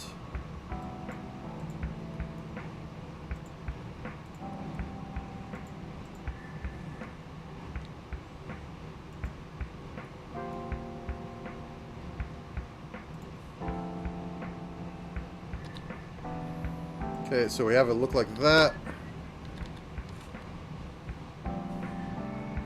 You know what? Maybe actually having the edge be black would be nice. So it'll give some dividing between, yeah, that's the ticket. It gives a nice little divide between the blocks and the ground layer. So if I want to texture it up more, I'm going to just have to do it. Probably have to like just complete.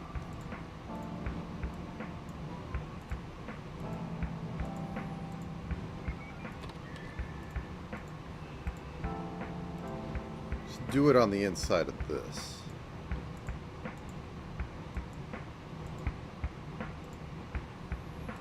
And now they don't touch each other.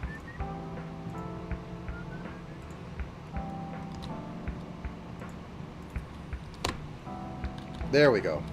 I think that looks much better than them joining to each other. Now we might not have to vary them up so much, but might still do that.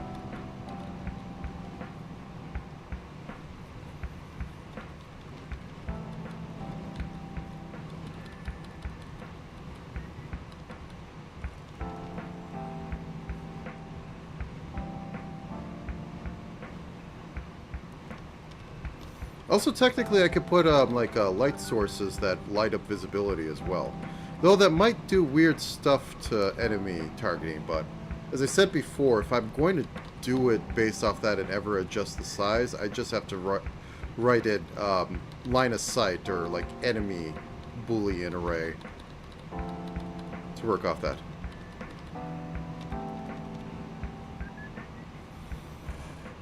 I think I need to put a little more.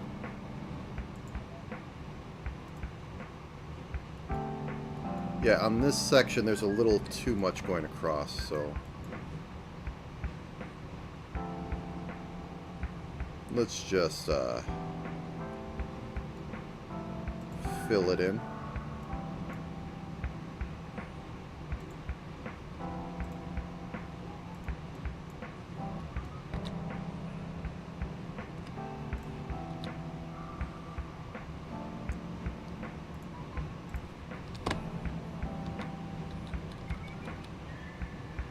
No, let's break up that big stone. That big stone is not working for me. That's because it goes across all these things. So we could just go like...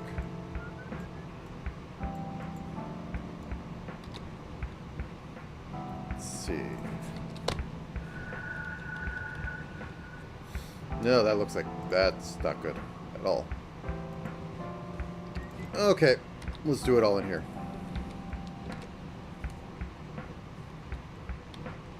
Yeah, that's broken.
Just noodling until this looks better.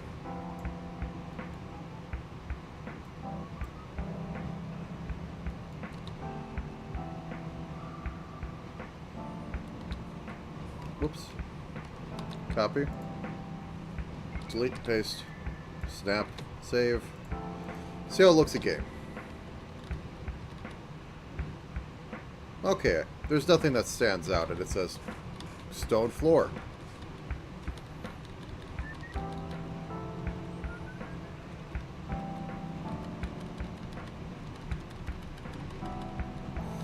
I think with the character sprites, I'm actually going to have to give them a black outline, or else they're going to... Yeah, no, let's do that right now. Just proof of concept.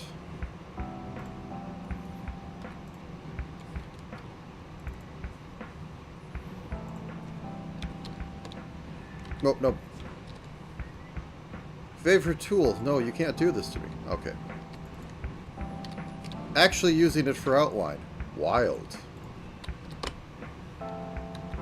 Yeah, there we go. Now it isn't blending in because it has that black outline.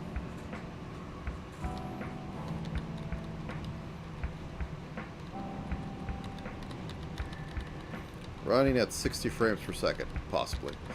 I'd have to actually test it, but I think I have it either set up to 30 or 60. And given that I was working with this engine with a platformer I was doing a while ago, I think it's 60.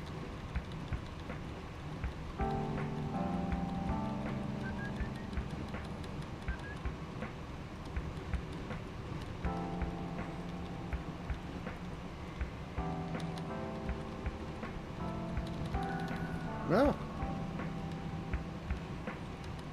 Still murder him.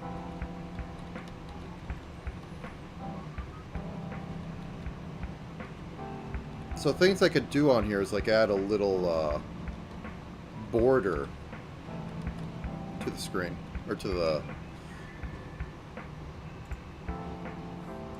Also, as I was saying, this is annoying me, so I'm going to fix it.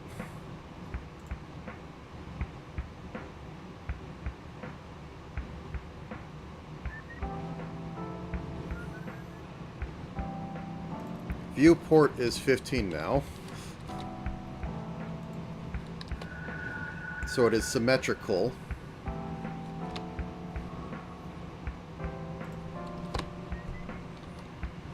Okay, we do this by just, you know, going around. Actually, I was telling it by, like, how much darkness was on both sides. And we still are offset, because I'm probably using, guesstimation. So, render map. We get to render map from here. Okay, we're already there. Render tile map.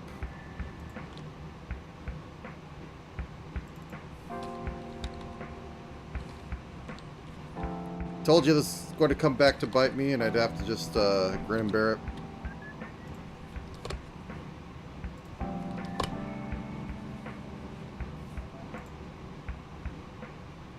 Okay. Now we go down. Wiggle one way, we wiggle another way. Okay, there we go. Now, because we're offset... Oops, that's the wrong one. We're offset a bit. Because we're offsetting offsets to offset offsets. We are going to add render tile map, base X. We're going to render this +8 and base Y of 8. And this should now center it slightly more than it was before. Oh no! Yeah, I gotta...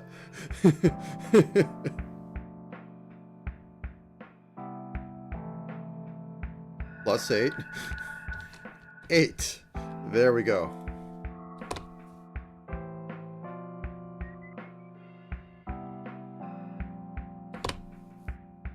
Yeah, there we go. Mistakes were made. Now it's looking fine. We'll get the sizes to be correct.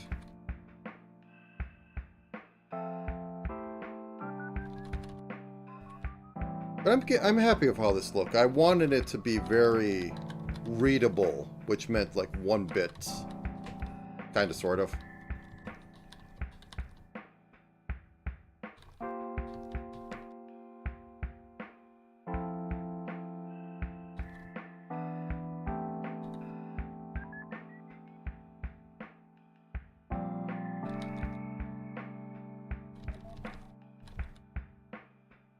Oh, is there anything more? Because, as I said before, I need to do some stuff this evening. I might continue working on getting some sprites in here. But I think I've kind of just crushed my list today, which is good. It's just like, can I start on anything else?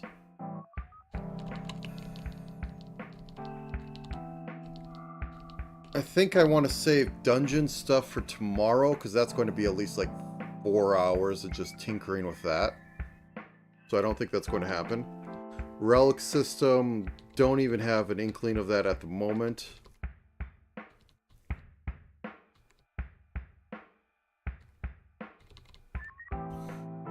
Actually, let's do something. Okay, open up over here. We make a new file. Relic.h.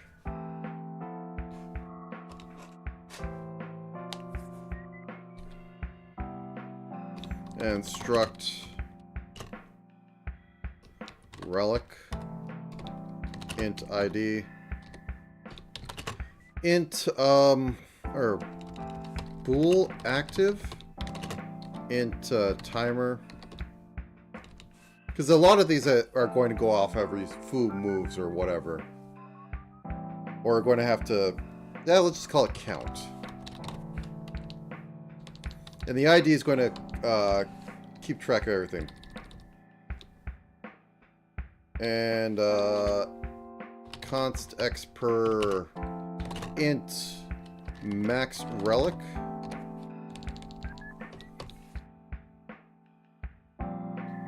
Relic list. Or no, wait, relic list array. Max relic, and we initiate that to nothing. Which probably means that the first relic has to be, well, yeah, relics have to start at 1 then. I say. They will not know the power of the,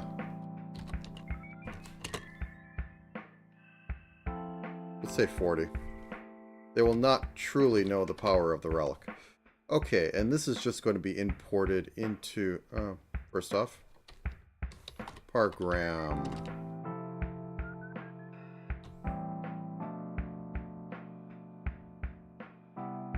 I always forget how to do it. I know it exists.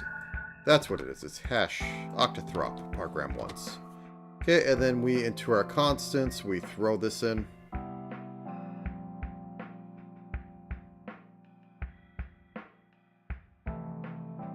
Well, I suppose we don't. Well, yes.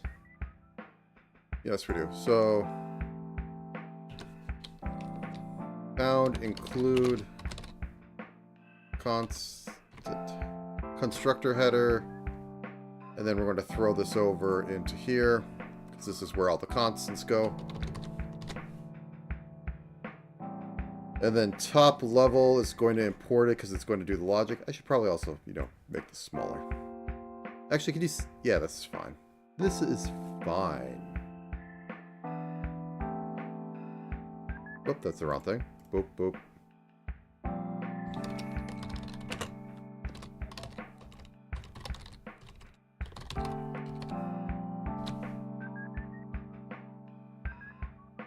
So we have the most basics of the relics in there. We have to start getting an enum. Well, I suppose. Where are you? There you are.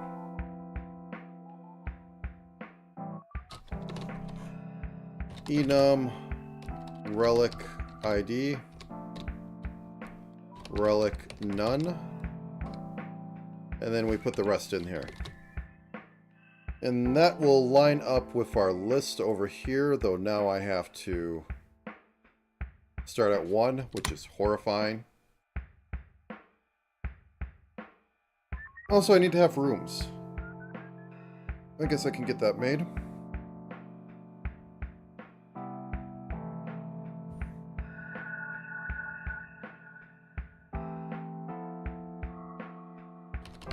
Room.h. Struct room int x, int y, int width, because they're all going to be the same width, but still.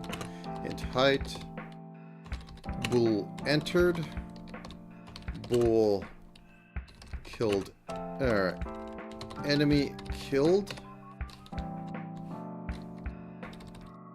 and then we're going to do rgram once, pound include construction header, and over in construction header we're going to put a room max of like 7, 5 plus 2.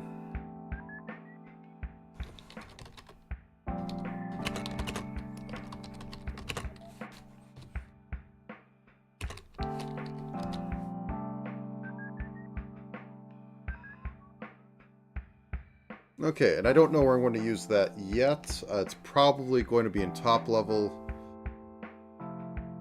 It's probably going to also have to be in enemies, because when an enemy is killed, it has to tell that, yeah, something was killed in this room, so that sizzling blood can go off.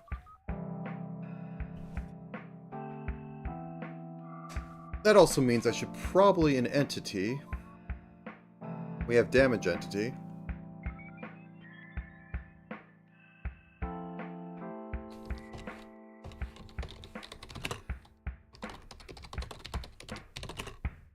Index int amount.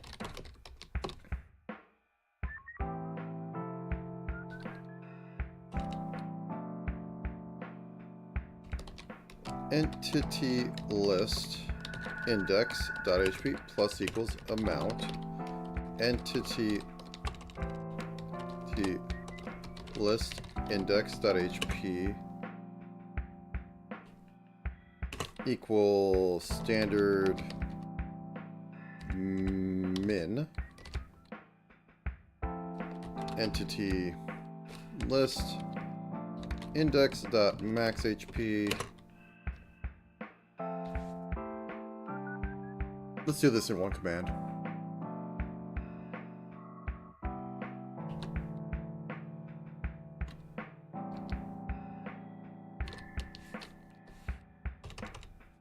Okay, cool. That should heal entity. I also feel like I should probably make an SFX renderer and have an SFX system to set up. Done it before, it isn't the worst.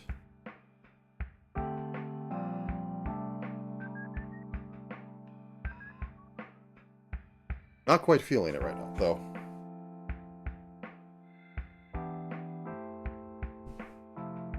This is what I get for like spending all morning just going, oh, I'm going to hammer at this, I'm going to hammer at this. I got everything I wanted done today. And now the rest of it is sitting there, and it's like, is it going to take more than an hour? And the answer is yes, it's going to take more than an hour. Okay. Room array. Max room.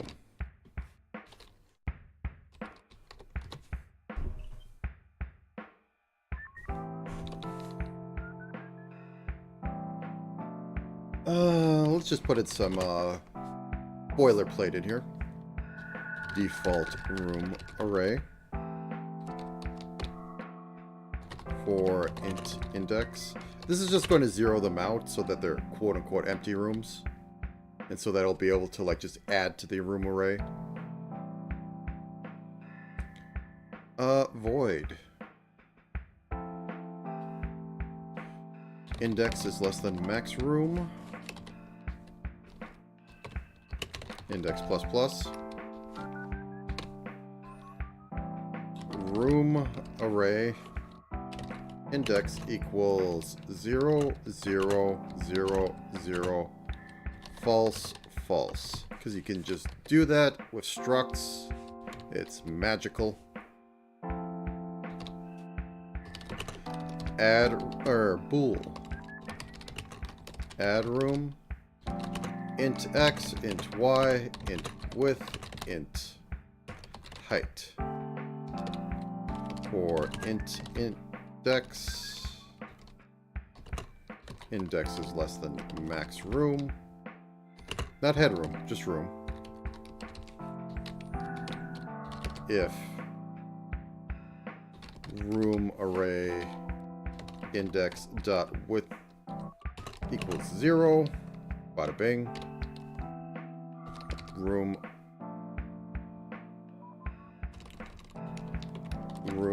array index equals x, y, width, height, false, false.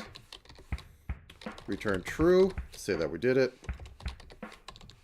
Return false to say that we failed, and something terrible happened. So every level we go to, we will default the room array. Oh, actually, something we can put in here. I need to have a day I do shops.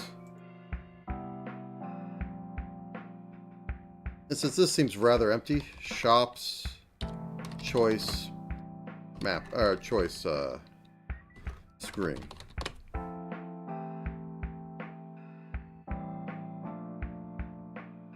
Yeah, that seems fine. That gives me plenty of days, because this is going to take a while, and this is getting to actual meat of the game. And this is just getting everything working. And this is basic GUI. I might as well stop calling it not basic GUI. It gets the job done. Cool. Let's see.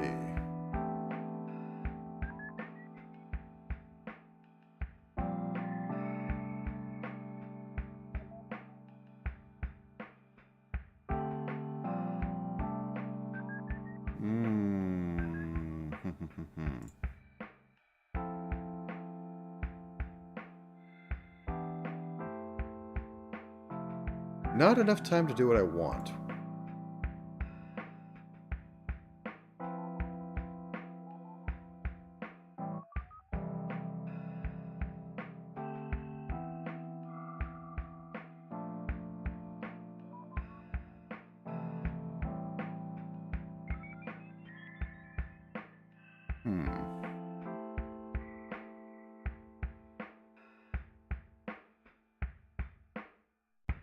If I want to quit, I should quit, but I don't want to quit. Well, I do. I want to take a nap. I want to eat some good food, but... Probably will do delivery.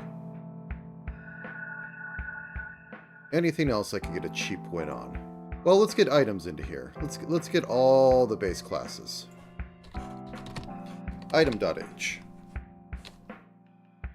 Int. Or no. Struct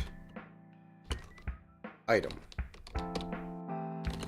Int ID. Int X. Int Y. Just in case it's going to be on like the map. Int amount. Well, if we have the ID, do we need anything else for it? Yes, because some of them are going to have an active. Int or bool active. Because as I said before, the staffs should be able to make attacks.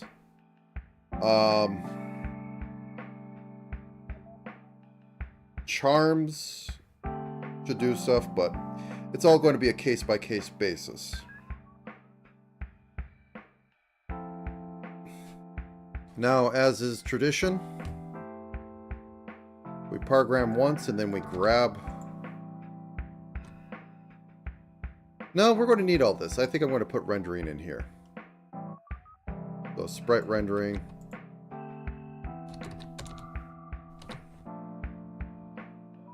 You cool with that? You cool with that? Okay, and in you, we're going to put at the bottom max items.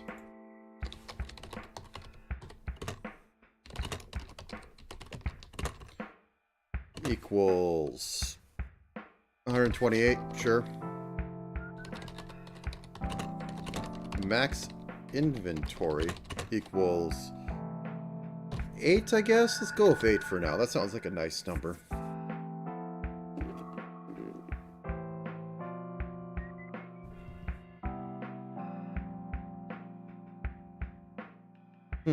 Ah.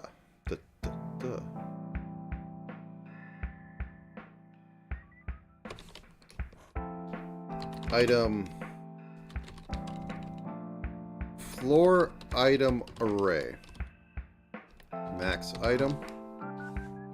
Clear that out.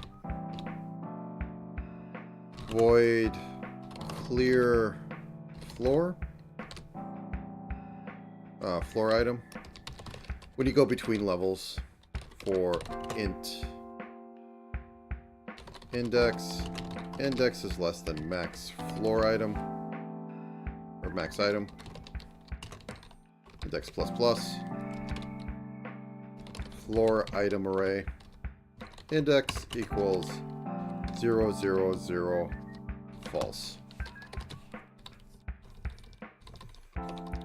Enum item ID. Item none. And that's a good place to start.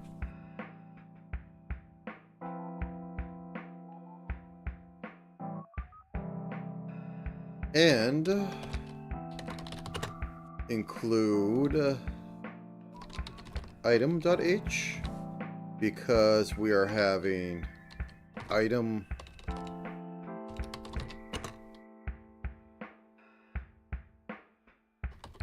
weapon and item armor.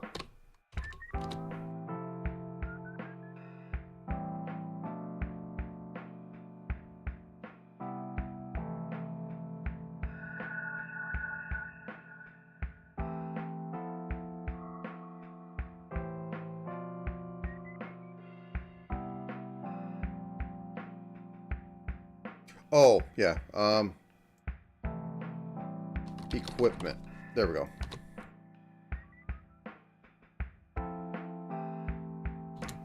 Void clear enemy array, which is to say for int index 1, index is less than max entity, index plus plus.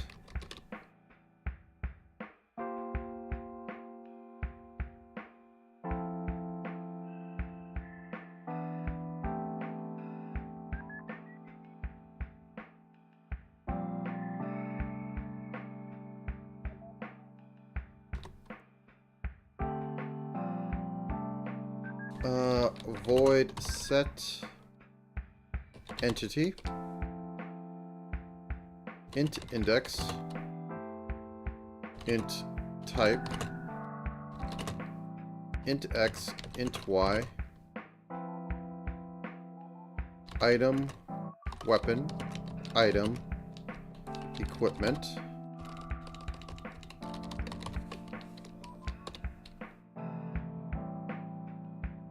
Oh, that's why.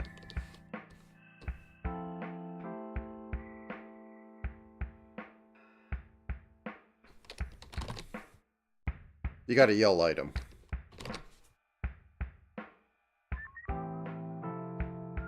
Okay, so enemy list index equals type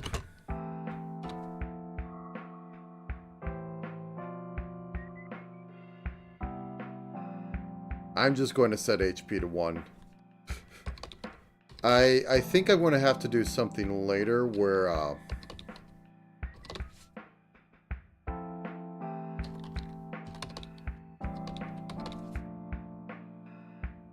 and this is 0 0 0 0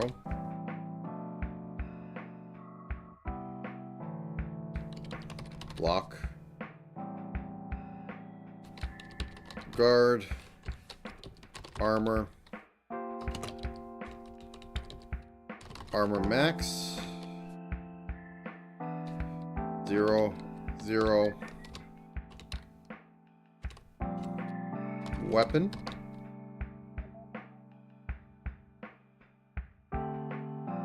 equipment,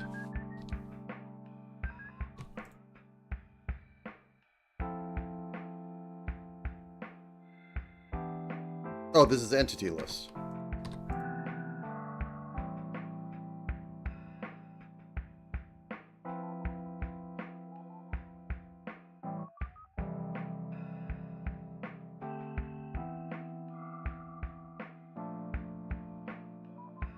So we have visibility. You know what? No, I'm not going to do that. So it's block, guard, armor max, block, guard, armor max, attack,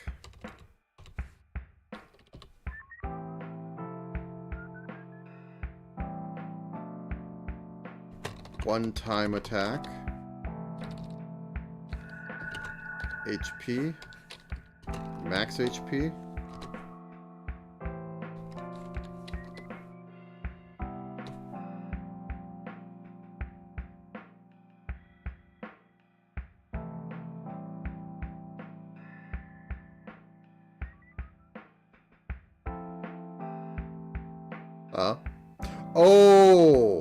oh, yeah.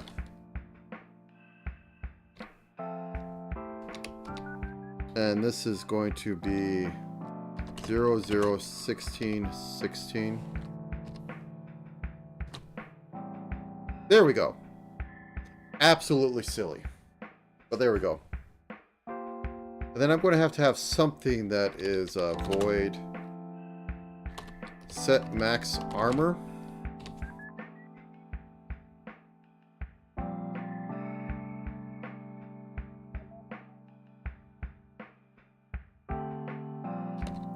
Index,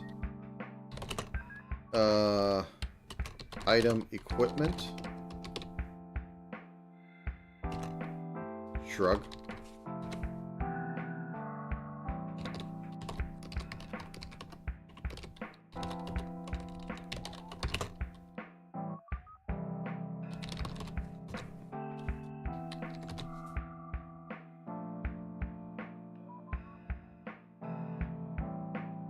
also probably should have set boolean by like what type it is, but anyways.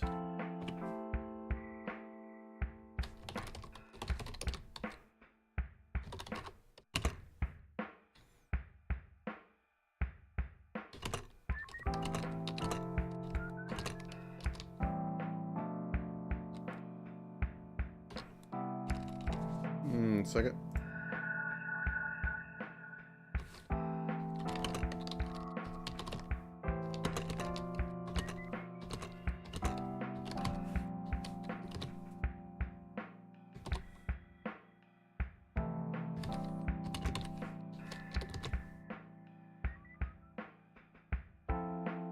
The null item, the most powerful item in existence.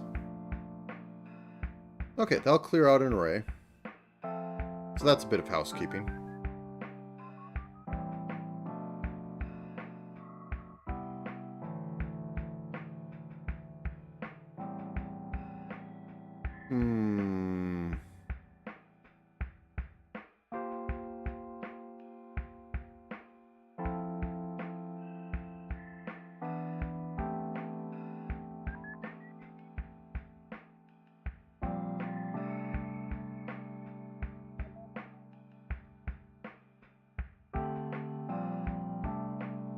Yeah, I am a bit braining, and I'm trying to think of what I can do next.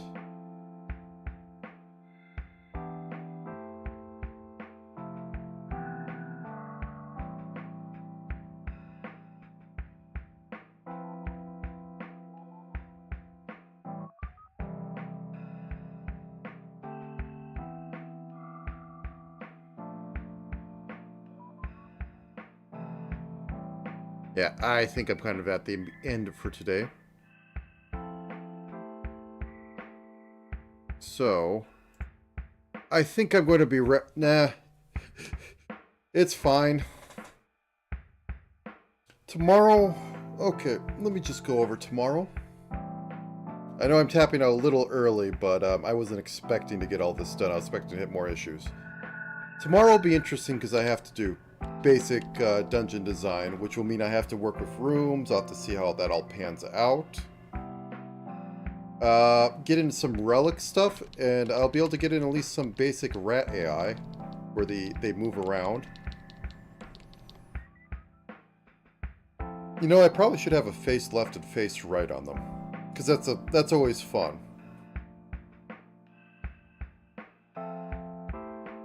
Maybe even a face up, face down for some of the enemies. But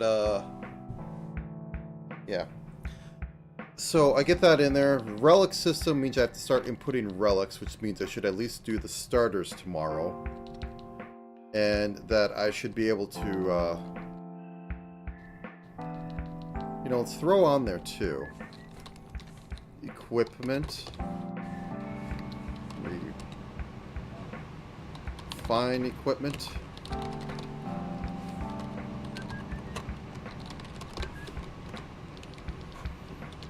Yeah, that sounds about good. That sounds right. Room.